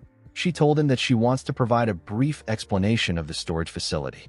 She revealed to Zeke that the Draker Treasury currently stores roughly 17,000 rare artifacts. The artifacts can be gotten by exchanging a token. Although there is no limit to how much time a person may spend inside, once a person exits the facility, they will not be allowed to re-enter. The attendant asked our boy to remember this. Zeke told her that he doesn't see any guards around, even though rare artifacts are stored there. The woman told him that guards are not necessary. Our boy did not expect to hear this. The attendant explained to him that the security magic cast here is equivalent to what was cast on the Patriarch's study. On top of this, the artifacts in the storage are tracked with magic. It would be impossible to steal anything. Zeke did not think this place would have that kind of security. The attendant pointed at a hole and asked Zeke to place his token inside. Our boy shoved his token in the hole. The moment he did this, he felt the entire room shake. The room shook because of the opening of the giant gates. Zeke was shocked to see how large the storage was. The treasures were placed on ridiculously huge shelves. Our boy did not expect it to be on this level. When he stepped in, he realized that the inside is much bigger than he thought. He was not surprised to see that his family would build something like this. The attendant told him that she will take her leave. After she left, Zeke raised his head up and looked around. He knew that it would take him ages to identify the function of each relic. He asked the system if it is able to organize the relics there according to his desired criteria. The system acknowledged his request and informed him that this function has been linked to his dragon eyes. It asked him to select a target item using his dragon eyes. Zeke was surprised to hear this. He smiled and activated his dragon eyes. He said that he now understands it. The dragon eyes can now also display information regarding the detected object according to the administrator's requests. Zeke activated the shadowless steps of the Gale Arts and used it to run around the storage in an instant. Numerous status windows appeared in front of him. They were displaying the functions of the items Zeke saw with his dragon eyes. After running around for a while, Zeke stopped moving. The system informed him that the selected items will be displayed on the mini-map. It displayed the map of the treasury and told our boy that he selected 17,138 items. Zeke did not expect it to be this much. He asked the system to exclude non-artifacts like normal items and consumable items. The system removed the selected items and informed Zeke that there are 9,832 items left. This was still way too much for Zeke. He asked the system to exclude all swords inferior to the Stygian blade. Every single sword was removed. Zeke smiled when he saw this. He realized that his Stygian blade is much better than this artifact's. While looking through the item list, Zeke noticed something odd. There was an item without any information. Our boy decided to check it out. He went to the location of the item. The system informed him that he has arrived at his specified coordinate.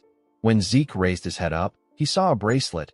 Our boy didn't understand why the item's information wasn't displayed when the item looked so normal.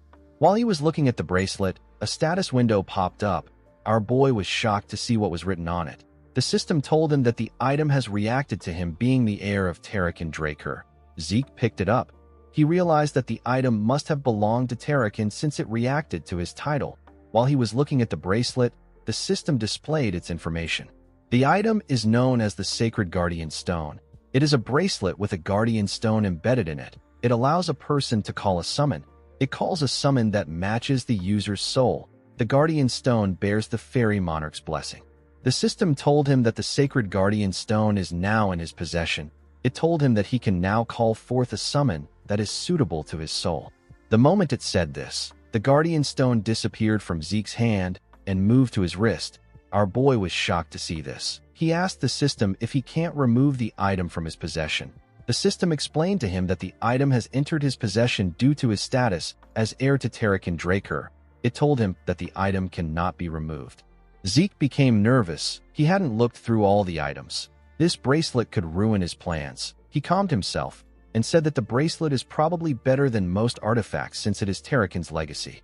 He asked the system to activate the bracelet's properties. The system accepted his request and began to search for a summon suitable for his soul. The bracelet began to glow. A huge magic circle appeared in front of Zeke. The system informed our boy that higher-tier summons like Holy Beasts will be included in the search thanks to the Fairy Monarch's blessing.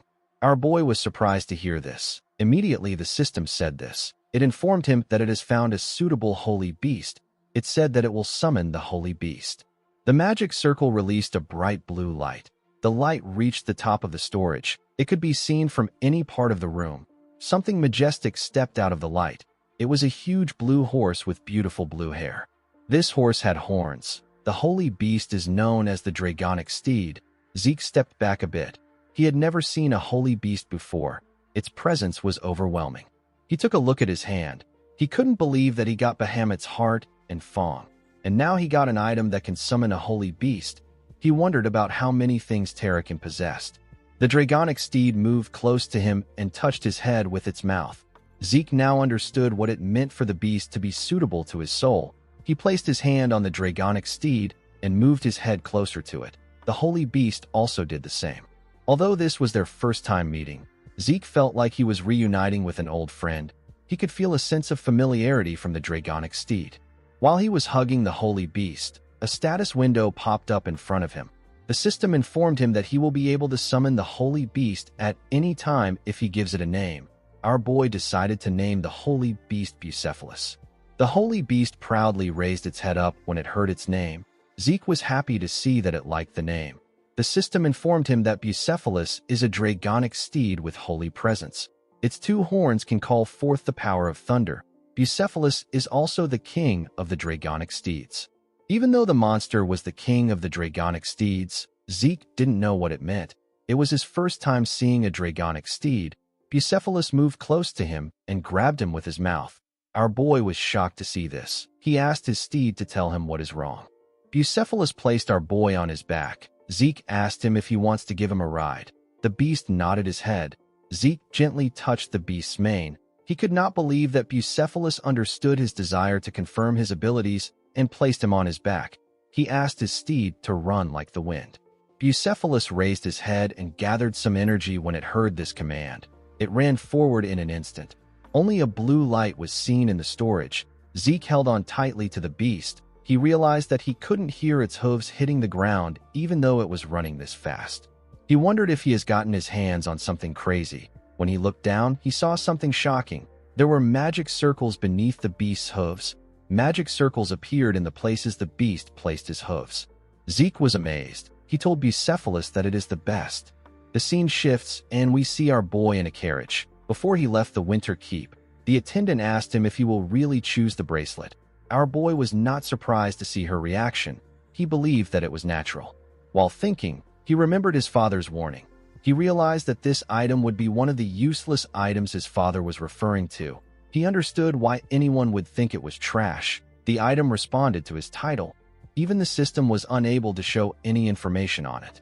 It makes sense that no one has ever discovered the true value of the bracelet. Zeke always believed that he would only be able to discover Tarakan's legacy through dungeons that the system led him to. He didn't think that he would stumble into it like this. He was happy to see that he managed to get his hands on something incredible today. He decided to head back home to relax. When Zeke arrived at his mansion, he let out a sigh because he saw someone he didn't expect to see. The person referred to him as Sir Zeke and congratulated him on becoming a proper knight. Our boy asked the man about why he is being so formal. He told him that he is creeping him out. The man turned out to be Cliff. He told Zeke that he needs to speak in a reserved way in the presence of a formal knight of the Draker. Our boy sat down and told him that he will appreciate it if he doesn't come looking for him out of nowhere. He explained to him that his future plans could be jeopardized if his relationship with him is discovered. Cliff apologized to Zeke. He pointed at someone on the chair and said that the person demanded to meet him. He said that his hands were forced. The person took off her hood and told Zeke that she will like to extend her greetings again. She introduced herself as the owner of the Reinhardt Merchant Group. The person turned out to be Princess Melissa. Zeke was not surprised by her shocking reveal. He told her that he did not expect her to be the true owner of the Reinhardt Merchant Group. Melissa smiled when she heard this. She could tell that Zeke already knew. Princess Melissa recently decreased her public appearances, and yet she appeared at Zeke's promotion celebration banquet. At this point in time, the rose disease patient who Cliff got the cure for would have been completely cured. Only an idiot wouldn't have figured out that Melissa is the patient. The princess raised her hand to signal Cliff and said that she will go straight to the point.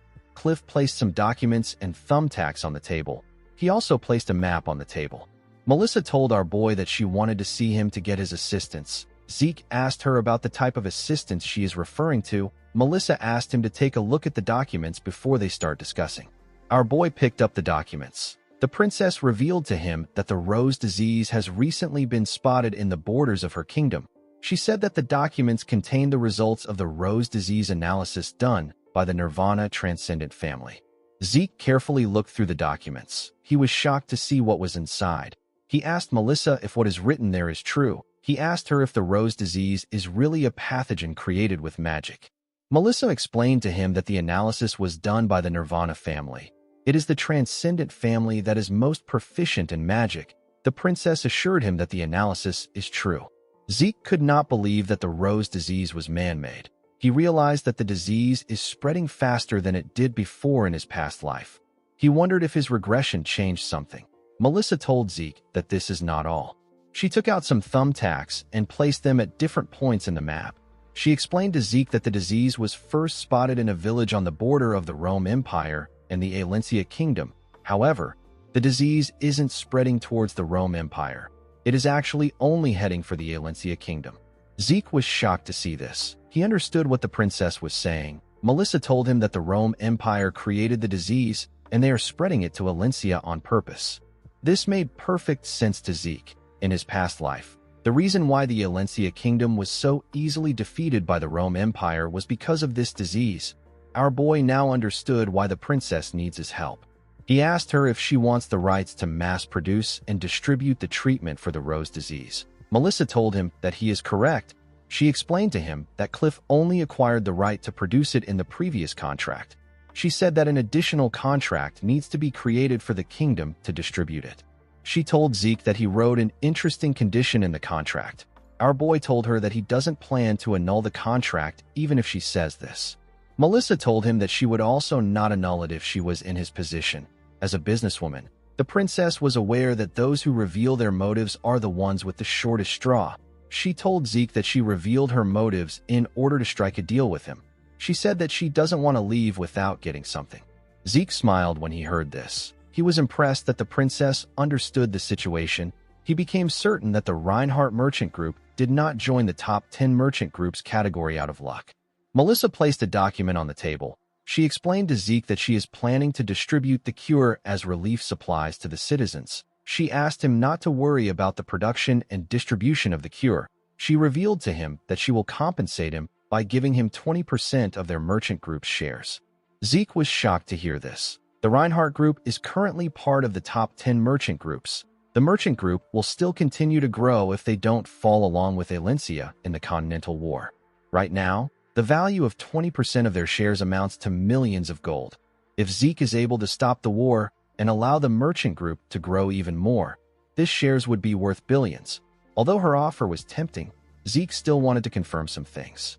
He told Melissa that he needs to ask her some questions before he can decide. He asked her about why she is openly sharing this information and why she is offering him 20% of her merchant group shares when she doesn't know if he is with the Empire. He told her that he cannot comprehend her actions.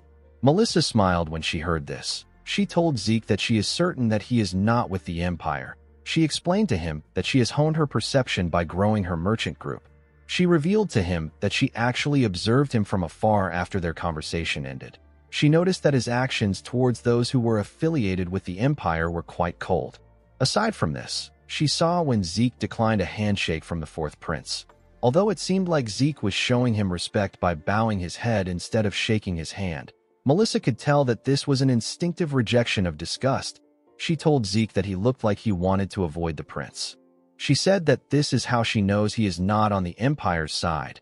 Our boy did not expect her to make an accurate deduction of his relationship with the Empire. The princess told him that she doesn't have any long explanations to answer his second question. She said that she is willing to give up 20% of her merchant group's shares if it allows her to save her people. Zeke did not expect to hear this. He remembered calling out to someone known as Alicia. He asked her to retreat. He reminded the woman that she is the queen. He told her that it will be meaningless if they stop the Empire, and their queen is dead. Alicia told Zeke that he is correct. She said that it will be smart for them to retreat if they want to plan for what's to come. Our boy asked her about why she doesn't just come with them if she is aware of this. The blonde woman turned around and told Zeke that she will gladly give up her life if she can buy her people time and allow them to escape. Our boy placed his hand on his head when he remembered this. He had been doing his best not to think about this. He did not expect Melissa to say something that Alicia said. He put himself together and told the princess that he accepts the deal. The princess was surprised to hear this. She assured Zeke that he won't regret it. Our boy asked her to make sure that his identity isn't revealed. Melissa asked him not to worry about this. 2 weeks later, we are taken to the training hall in the basement. We see Zeke swinging his sword at a crazy speed. Each strike was clean and precise. While swinging his sword, Zeke took a stance and tightened his grip on his sword. When he swung his sword, it was as if he created a tornado in the hall. The room looked like it was going to collapse. Zeke calmed himself after swinging his sword. While he was trying to catch his breath, a status window popped up. The system informed our boy that he has successfully learned the true dragon's swordplay. Zeke could not believe that he was able to do it within a month. The system told him that the conditions for the achievement quest has been met. It told him that he has successfully completed the achievement quest. Our boy was given Kronos Kingdom's report radar. He was given the title of Sword Saint Successor. He was also given 500 karma points and 2 random boxes. Zeke currently had 1,095 karma points. He was happy that he got 2 random boxes, and he got some points to make up for the points he used to burn McCain's storeroom. He put away his sword. He decided to see the rewards. He took out the Kronos Kingdom's report radar. The thing turned out to be a small object. While Zeke was looking at it, a red status window appeared in front of him. The system told him that it cannot read the corresponding coordinates. Our boy was shocked to see this. It was his first time seeing a red status window. The system asked Zeke to find the seal that can activate the coordinates. It explained to him that he can activate the radar after he has found the scattered seals. It told him that the locations of the seals are linked and visible on the mini-map. Zeke quickly opened the mini-map. He saw where the seals were. There were 2 in the middle. The other 2 were each in the south and north. Zeke knew that it was going to take a while for him to gather the seals due to the distance between each seal. While he was looking at the mini-map, a status window popped up. Zeke smiled when he saw what was on it. He said that he has been wondering why it didn't pop up. Our boy was given a new quest known as the Treasure from the Legendary Kingdom. He was asked to find the scattered seals of the Kronos Kingdom and restore them to their original state. His reward for completing this quest is a title known as Kronos Kingdom's Successor. Zeke carefully looked at his status window. He couldn't believe that his reward was only a title. He wondered if the system is counting the treasures he finds in the treasury after restoring the seals as a reward. Our boy instantly remembered the bracelet he found in his family treasury. He knew that artifacts can respond to titles. He wondered if this title had some kind of special function. He carefully looked at the object in his hand. Since nothing happened, Zeke decided to put it in his inventory. Since there was no time limit for the mission, our boy decided to take care of his pressing issues. He planned to slowly take care of the mission.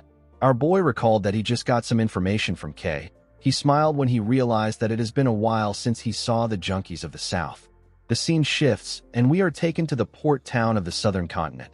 This town is known as Port Golfa. Zeke wore his disguise to the town.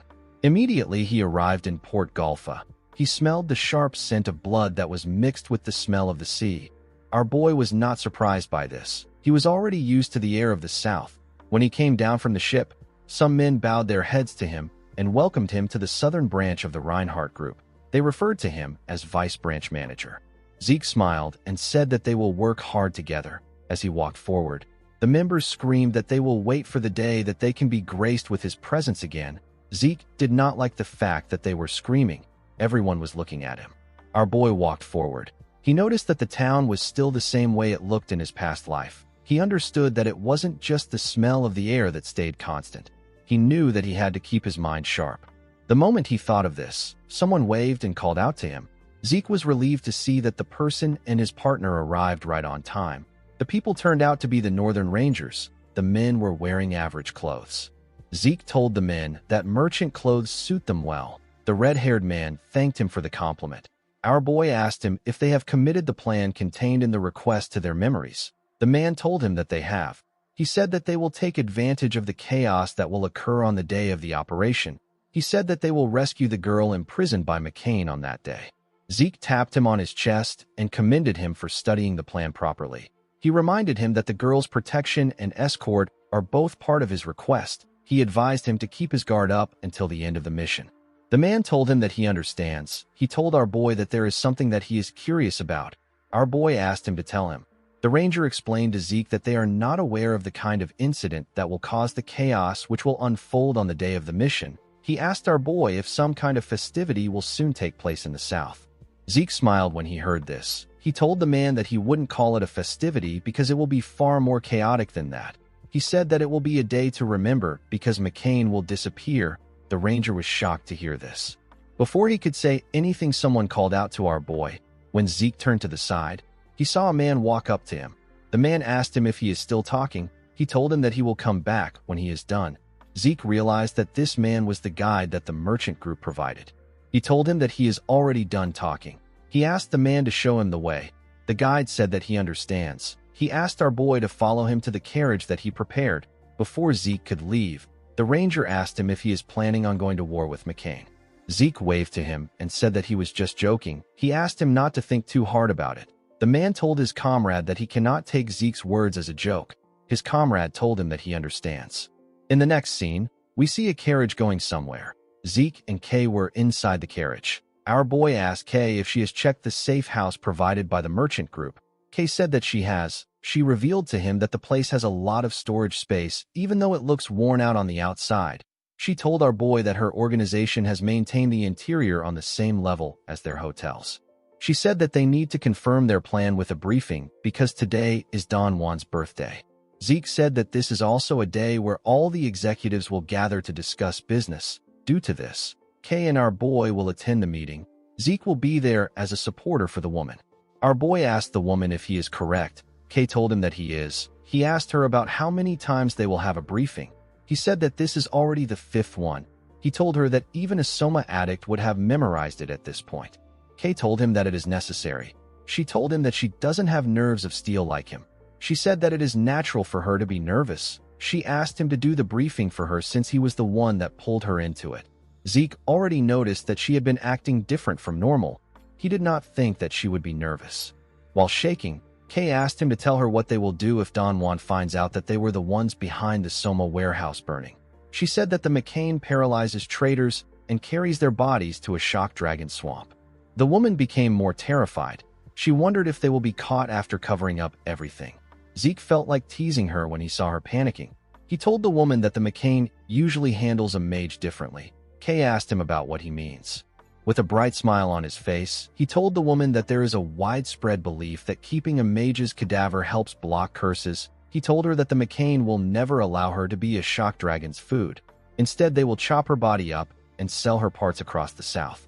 Kay became terrified. She asked him if this means that the finger-shaped necklaces that the McCain wear are real fingers. She wondered about how much they will sell her fingers for. She asked Zeke to gather her body parts and bury her in a nice place. Immediately she said this, she realized something odd. She asked him about how he found out about the chopping of body parts. Zeke believed that it was natural for him to know this. He believed that no one could know the South more than him. In his past life, he raised the McCain into prosperity and dragged it down as a hitman.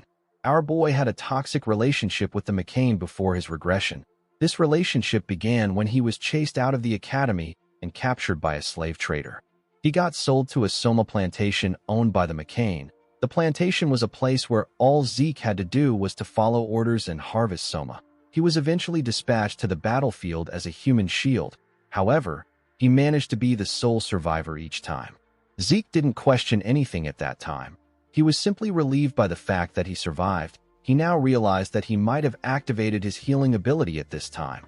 The ability must have activated due to his survival instinct. After returning alive 6 times as a human shield, Don Juan decided to turn Zeke into a hitman. The Don might have had an eye for people because our boy was perfectly suited to be a hitman. He could easily take down a purple knight by making them drop their guard. He then used poison on them. However, it was a completely different story with blue knights. Despite sneaking up on them with his presence hidden, the blue knights would still always spot him. Even if they were to be stabbed with a poison-laden blade, the warriors would manipulate their internal aura and use it to burn or expel the poison. Although they were skilled, a blue knight is still a human. Zeke mastered the art of taking advantage of the smallest openings that humans inevitably show. Thanks to this, he was able to kill a blue knight. After our boy killed over a dozen blue knights, he was able to solidify his position as a hitman in the McCain cartel. After this, Zeke managed to achieve great things against the Pabella cartel and even brought it to its ruin. His position increased in the cartel. He eventually became Don Juan's foster son and even secured a position as the Don's rightful heir. Unfortunately for the Don, Zeke had his own intentions. On the day that the cartel's top executives gathered to see the successor of the Don, our boy killed every single person in the room. He left the McCain after he did this. Zeke smiled when he remembered this. He found it funny that it was all in the past now. While he was thinking, Kay called out to him. She told him that he has been avoiding her question for a while. She asked him if he is a McCain spy. She accused him of trying to use her to swallow the syndicate. Zeke didn't say anything. He simply turned to the window. This just made Kay more anxious. She asked him to answer her question. Zeke found it funny that the current Kay was a bit dumb, unlike her previous self. The scene shifts, and we are taken to Don Juan's mansion. Inside the mansion, there was a party taking place. Different people were being served by women with animal ears and tails. In a different room, we see Kay introduce herself to Don Juan as an official of the syndicate. Zeke was by her side. Our boy carefully looked around. He said that money is amazing. He noticed that the guards were not just McCain hitmen. There were also some infamous outlaws and rangers among them. It was a diverse roster. The Don and the executives sat together on a huge table. This meeting was taking place in a secret meeting room that was behind the mansion's banquet hall. Don Juan smoked his cigar and greeted Kay. He told her that he heard she was a mage. He did not expect her to be a woman. He said that a beautiful mage is rarer than a jewel. With a smile on his face, the man told Kay that he has been anticipating the wise words that she wants to share with him. He asked her to begin. Kay took a deep breath and asked the man if he remembers the Somo warehouse fires that took place several months ago. The executives were shocked to see that Kay brought up the topic. Don Juan put his cigar in an ashtray and told the woman that he cannot forget what happened. With a cold gaze in his eyes, the man asked Kay to tell him why she brought up the topic. The mage became nervous when she saw the look in his eyes. She put herself together and informed the Don that there is a traitor among his executives who conspired with the Pabella cartel in order to set the warehouses on fire. The executives stood up and called the woman crazy. One of them said that someone needs to drag her out. Don Juan slammed his hand on the table when he heard this. The executives quickly closed their mouths. With a scary look on his face, the man asked Kay if she can hold herself accountable for what she just said. The woman nervously nodded her head. He asked her to tell him who dares to betray the McCain. The executives nervously turned to the mage. They didn't know who she would pick out. Before Kay could say anything, Zeke grabbed one of the executives and put his dagger next to his throat. He greeted Don Juan and introduced himself as Zeke Murray.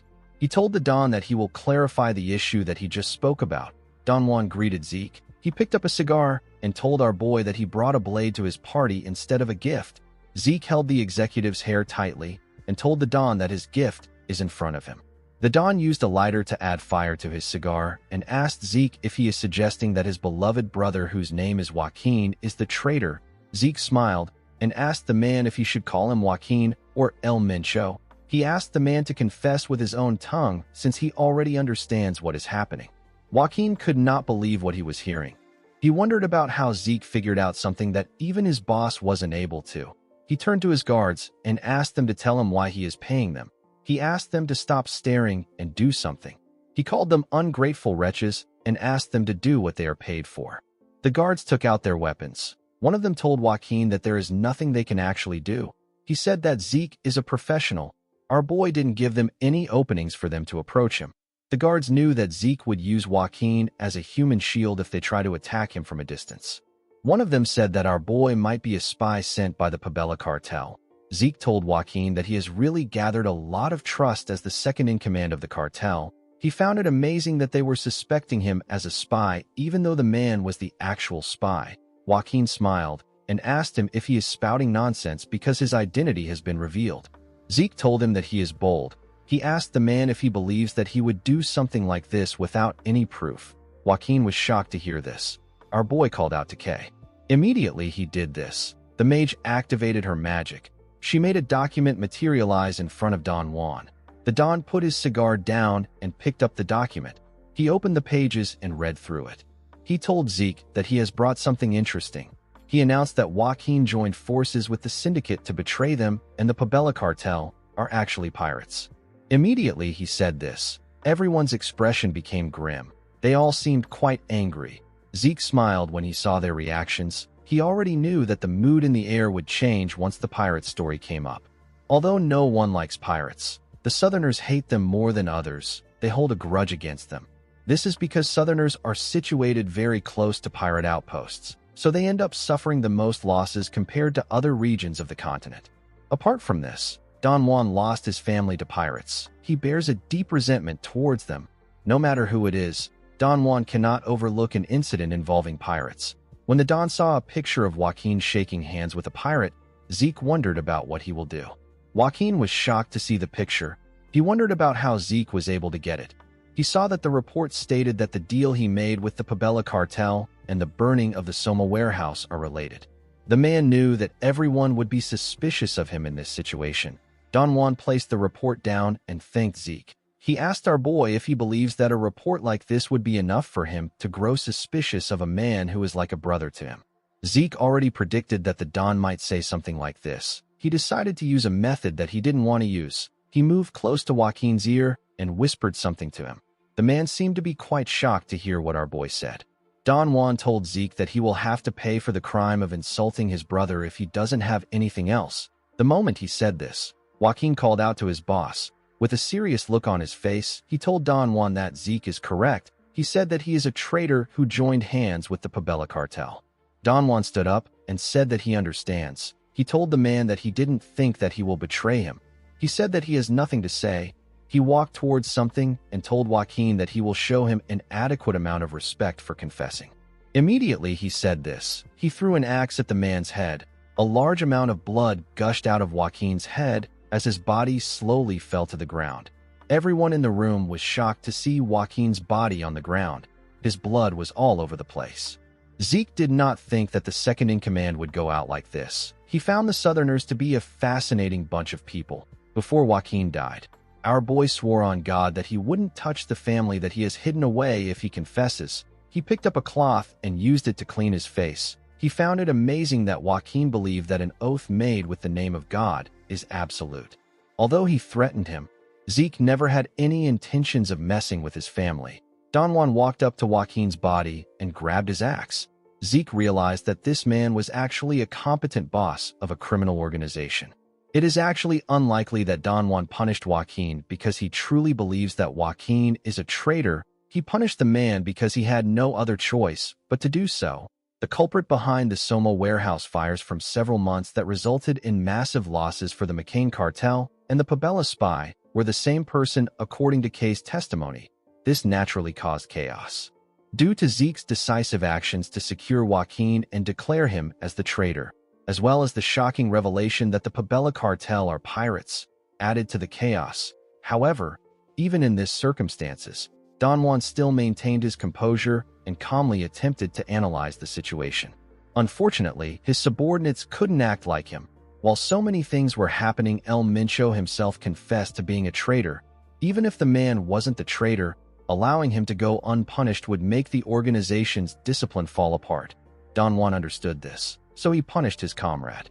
Zeke realized that the man still had his cold, calculating nature. Don Juan took out his axe from the man's head and swung it to remove the blood on it. He carefully looked at his axe with a cold gaze in his eyes. Since Joaquin was a traitor, just like Kay said, Don Juan said that his friends at the syndicate must also be traitors. The men from the syndicate became scared when they heard this. The Don threw his axe on the documents. He said that Kay wrote that their first step of moving from McCain to the Pabella cartel was burning the Soma warehouse. With a menacing look in his eyes, the Don told the men that he will grant them a painless death if they confess like Joaquin did. One of the men said that it is a setup. He said that they never planned or executed such a scheme. He pointed at Kay and referred to her as a spell-casting witch. He said that this is all some trick planned by her. He told Don Juan that he needs to interrogate Kay. Immediately he said this. Someone threw a weapon at the man's head. His blood splashed on Kay's face. The woman was horrified to see this. She didn't even know how to react. While trembling, Kay took a look at the dead man in front of her. She saw a dagger in his head. Don Juan asked Zeke about what he is doing. Our boy was the one who threw the weapon. He told the Don that he simply helped him punish a traitor. He explained to him that he personally took care of Joaquin, who confessed to being a traitor. He said that there is no doubt that the syndicate that worked with him are also traitors. He asked the Don if his actions are not justified. Don Juan finally understood what Zeke was planning. He realized that our boy wanted to use him to get rid of the syndicate. Don Juan told Zeke that his justification is fine. With a scary look on his face, the Don asked our boy if he is a messenger of God sent to aid him or an agent of the devil that has come to drag him to ruin. Zeke smiled when he heard this. He said that he is not a messenger of God or an agent of the devil. He told the man that he is simply a business partner that has come to propose a new deal. Don Juan asked Zeke about what he means. Zeke told him that he shares the same views as him. He told him that he understands that he wants to exterminate the traitorous syndicate and re-establish order. He told the Don that the only distribution channel for Soma that is available to the McCain is the syndicate. This is because the Pabella has dominance over the sea routes. Because the Don was aware of this, he hesitated to punish the organization that was colluding with a traitor. Don Juan felt like our boy was speaking as if he knows him. Zeke asked the Don not to be afraid. He revealed to him that all the distribution of Soma in the syndicate has been handled by Kay. The trembling mage forcefully smiled at Don Juan. Zeke placed his hand on his chest and told the Don that he and Kay will be in charge of taking care of the McCain Soma from now on. The Don sat down and told our boy that his offer is quite tempting. He said that it will be very alluring if it is true. He told him that deals must be built on a foundation of trust. He said that he has very little trust. He told Zeke that it is impossible for him to trust him since this is their first meeting. Our boy said that this is fair. He picked up the Don's axe and threw it away. He pushed away some papers from the document. He grabbed his dagger and pushed it into a paper. He asked the Don to tell him what he thinks about Paulo Santos. He said that he will remove the lands under the man's authority. Paulo Santos is also known as Cowardly Paulo. He is called cowardly because he always takes actions to reduce risk as much as possible. Due to this, he isn't very well recognized in the organization despite being an executive. Don Juan couldn't believe that Zeke was already aware of his existence and his nickname. He decided not to think too much about it. As long as Zeke was useful to him, the Don did not care about how he got the information. He stood up and told our boy that he will be able to win his trust if he can accomplish something like that. He told him that he respects his gallant courage, but it is far too dangerous for him to attack a place like that alone. He told him that he will assign his cartel's elite assassination troops to assist him. Our boy knew that the man wanted his men to observe him. With a smile on his face, Don Juan said that the McCain will guard Kay while he is busy proving his bravery. Kay was horrified to hear this. She didn't want to be left with this man. Zeke already understood that Don Juan was trying to take the mage as a hostage. He told the Don that he understands. He said that he will leave Kay in his care. The scene shifts and we are shown a factory. This factory is Paulo Santos's assigned territory. It is a Soma production factory. It is under the Pabella cartel's control. There was a forest facing the factory. Inside the forest, we see Zeke raise his hand and ask the assassins to stop. He and the assassins wore black clothes in order to blend in with the darkness. The commander of the squad wondered about how he also started following Zeke's orders and waiting for his commands. This man is Commander Manuel of the assassination squad. Manuel realized that only a complete fool wouldn't follow Zeke's orders after seeing his skills. His stamina was far beyond what they were capable of, and his movements were quick and precise. It was as if our boy had completely memorized the layout of the vast southern lands. Aside from this, Zeke was more skilled in combat than Beastmen. He was at the level where he could easily take down werewolves who were one of the toughest opponents to go against. Manuel had never seen such a powerful monster. Zeke asked the assassins to wait in the forest. The commander was surprised to hear this. He wanted to stand up to Zeke. Our boy reminded the man that he had no intentions of helping because he came there to just observe him. He turned to him and told him that this is the only place where he can see the entire factory at once. He advised him not to say anything he doesn't mean and just focus on observing him properly. Immediately he said this, Zeke jumped down. The commander wanted to stop him, but our boy didn't give him the chance. One of his subordinates asked him about what they should do. The man said that they should just observe Zeke like he said. He reminded him that they originally came there to observe our boy. He said that there is no need for them to put themselves in harm's way. He ordered his subordinates to set up an outpost. He asked them to focus on camouflaging it so that they don't get caught by their enemies. Immediately he said this, an explosion took place in the factory. Manuel was shocked to see this. He couldn't believe that Zeke was already leaping into action. The factory was already on fire. There were several bodies on the ground. In the middle of the factory, there was a tornado of fire burning everything. One of the warriors said that there is a mage among the intruders. Someone said that the fire is too much for them. They said that they need to call the magic weapons squad for reinforcement. Zeke wasn't surprised to see that they thought he was a mage. He believed that it was natural for them to react like this after seeing the elemental sword for the first time. Someone announced that he has found the intruder. Our boy realized that this is the organization that caused a rift between the McCain and the Southerners. He was impressed by their quick response to the situation. The warriors of the cartel charged at him at the same time. Zeke raised his dagger and covered it with fire. He activated the flame field of the elemental sword and used a technique known as hellfire to cut through the men. Each person he touched with his blade got lit on fire. The flames burnt their heads and different parts of their bodies. Zeke took a look at the burning bodies on the ground. He felt like this attack was not good enough for a warm-up. The moment he thought of this, he sensed something. He quickly raised his head. He called cowardly Paolo a crazy man. Our boy saw tanks coming towards him. He couldn't believe that the man even has magic tanks. Zeke believed that the man was wasting his money. He knew that it would have been much cheaper for the man to hire a mage to fight for him. The magic tank fired a huge bullet at Zeke with a large amount of explosive force. Our boy easily cut through the bullet with his dagger. It fell to the ground and caused a small explosion. Zeke realized that the cartel wouldn't have bothered to hire mages because they were only looking for criminals. He activated the wind field of the elemental sword and used a technique known as Tempest Sword to fire a huge tornado at the magic tanks. The attack tore the metallic tanks apart. Zeke smiled when he saw this. He realized that he would have ran away with his tails tucked between his legs if he saw a magic tank in his past life. However, things are now different. A while later, we are taken to an underground bunker. We see several dead bodies lying on the ground. We see Zeke kill a man by throwing his dagger at him. There were several bodies in the room. Our boy had taken out a lot of warriors. He realized that Paolo will soon show himself because he has taken down a lot of his men. The moment he thought of this, someone fired an arrow at him from the side. Zeke easily caught the arrow before it could touch him.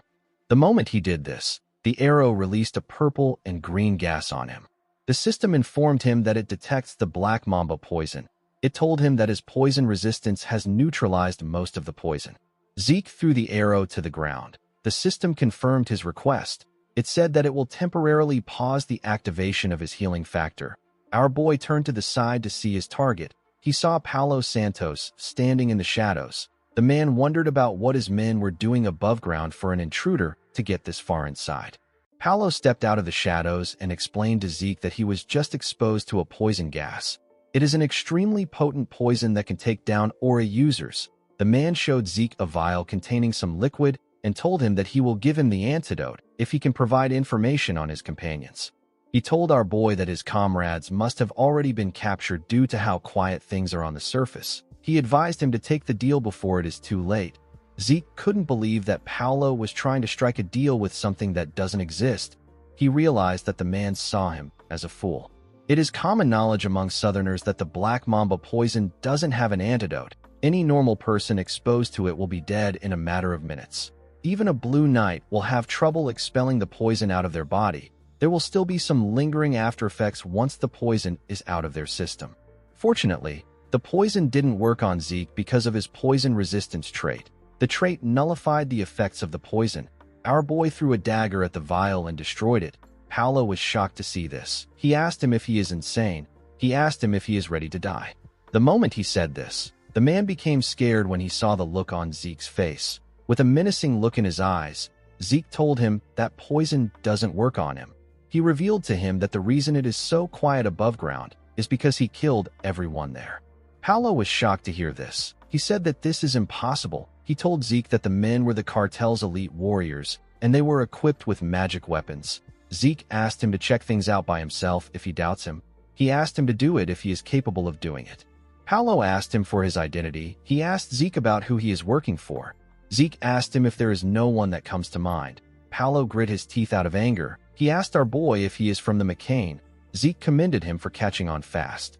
Paolo said that the only people who can do this to the Pabella is the McCain. He asked Zeke about why they are doing this now, when they have been properly respecting each other's territorial boundaries. Zeke told the man that he has no conscience. Paolo asked him about what he means. Our boy asked him if the Pabella considers it proper to be loitering around another cartel's distribution routes while looking for an opportunity to strike them.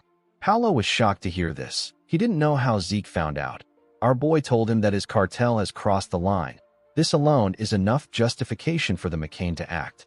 He revealed to Paolo that Don Juan said that he won't stop until the Pabella cartel has been crushed and burnt to ashes. He told the man that the Don said that he will erase every trace of the filthy pirates from the south.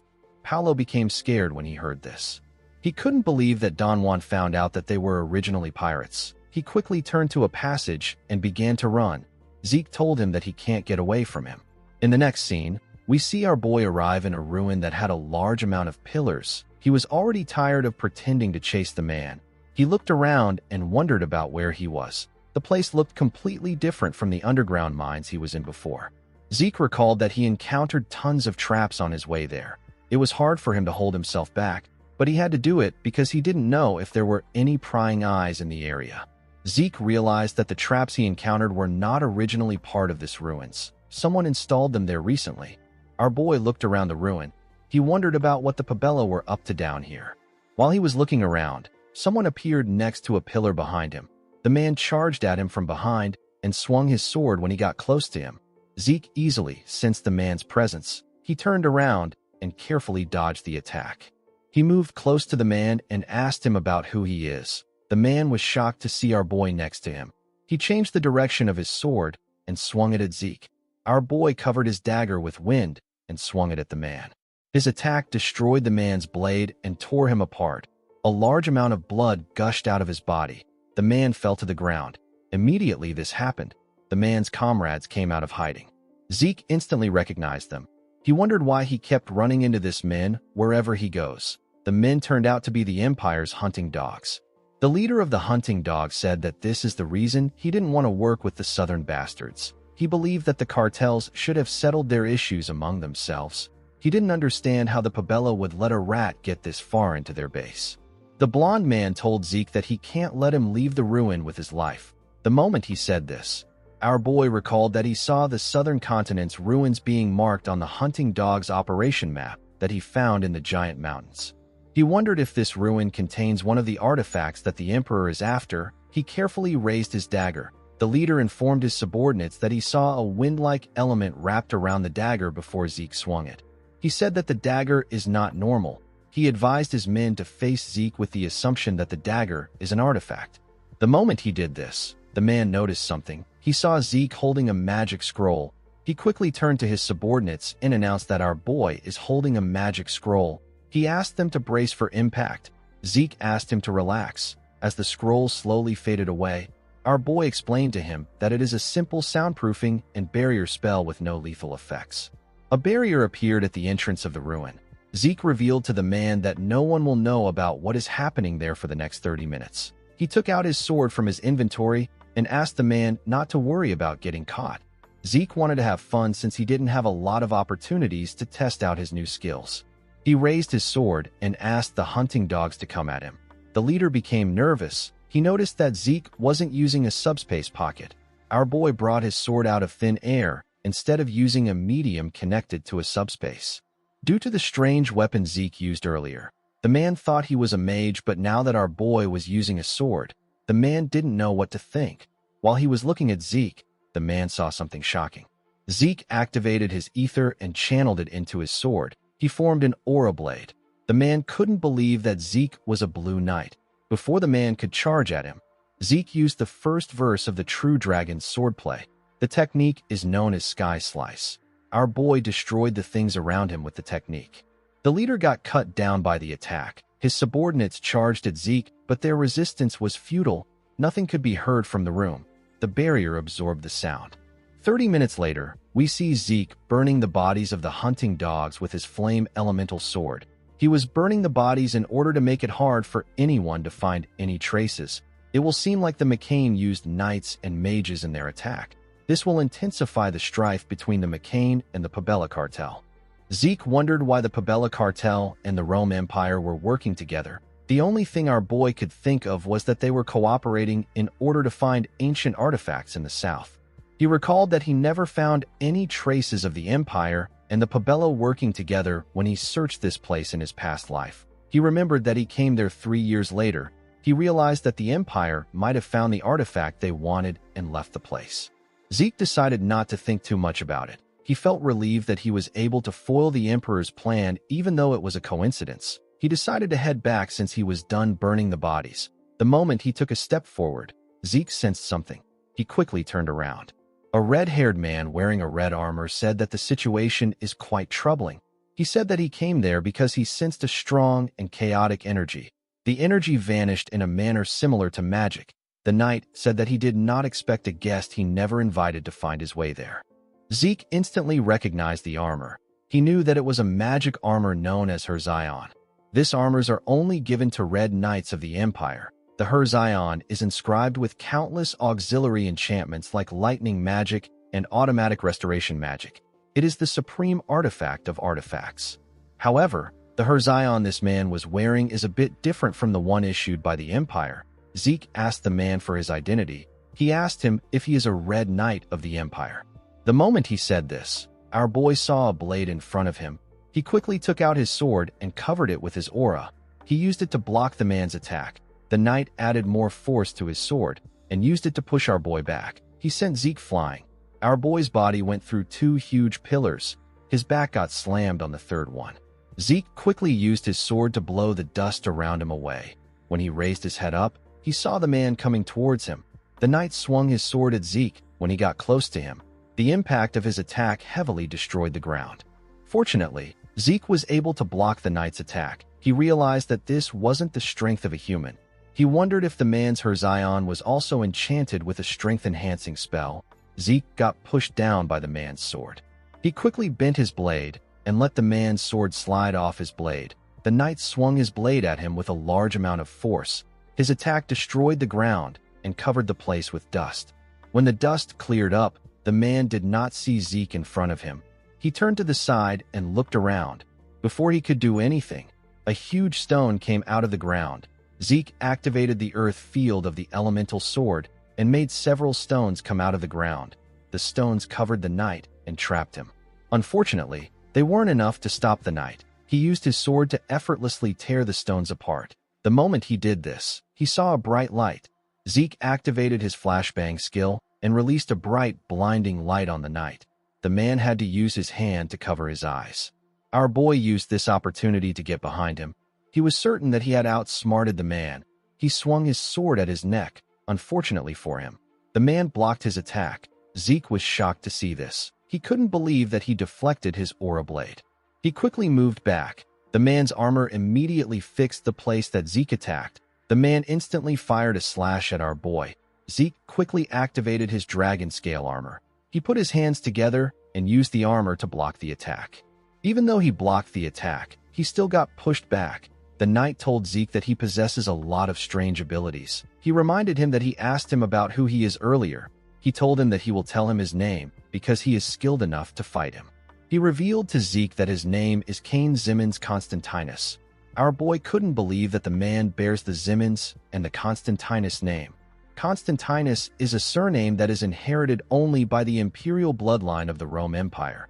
The middle names of the imperial blood are reserved solely for the elector prince families. These are noble houses with the right to elect the emperor. Zeke realized that the Zimmons house, which is a powerful family under the Drakers, is one of the elector prince families of the Rome Empire. The moment he thought of this, our boy sensed something dangerous. The system informed him that it detects miasma. It told him that he will get bonus points if he slays a target bearing miasma. Zeke didn't know what miasma was. All he knew was that it was dangerous. Immediately he thought of this. Cain released a large amount of energy. He added his miasma to his aura blade. He said that he never expected to meet someone who can rival him in this remote place. He told Zeke that he will show him proper respect by fighting him with all his might and granting him an honorable death.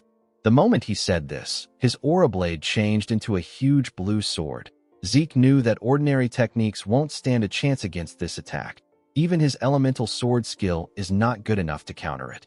He pushed his leg forward and changed his stance. He gathered his energy and activated the second verse of the 8th chapter of the True Dragon's swordplay. The technique is known as Dragon Scale Thrust.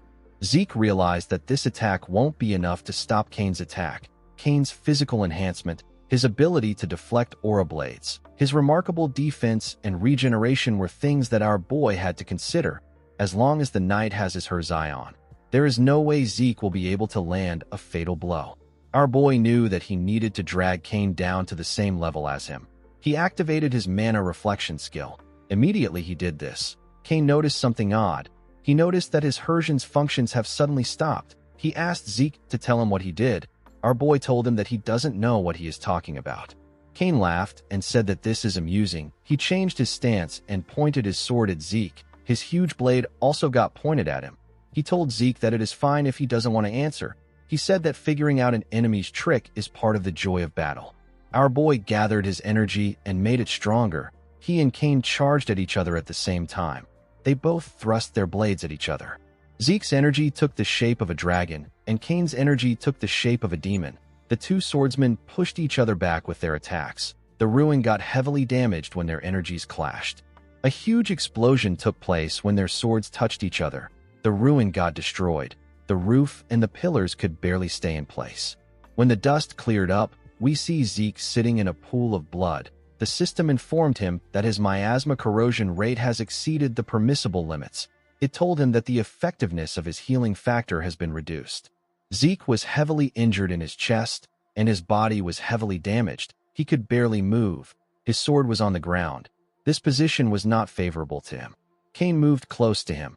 The knight was barely injured. His armor was already healing itself. He told Zeke that those of the Drakers' bloodline are truly impressive. He told him that his skill was amazing. Our boy was surprised to hear this. He gathered his strength and asked the man about how he knows. Cain explained to him that the only force that can temporarily halt the Herzai's functions is the Drakers' mana severance. He told Zeke that the sword technique he used in their final exchange resembled the dragon-slaying arts. Zeke was shocked to hear this. The dragon-slaying arts comes from the True Dragon's swordplay, so it makes sense for them to resemble each other. However, the dragon scale thrust that Zeke just used appears in the latter half of the dragon-slaying arts. This half is a portion that is strictly forbidden to be revealed outside the family.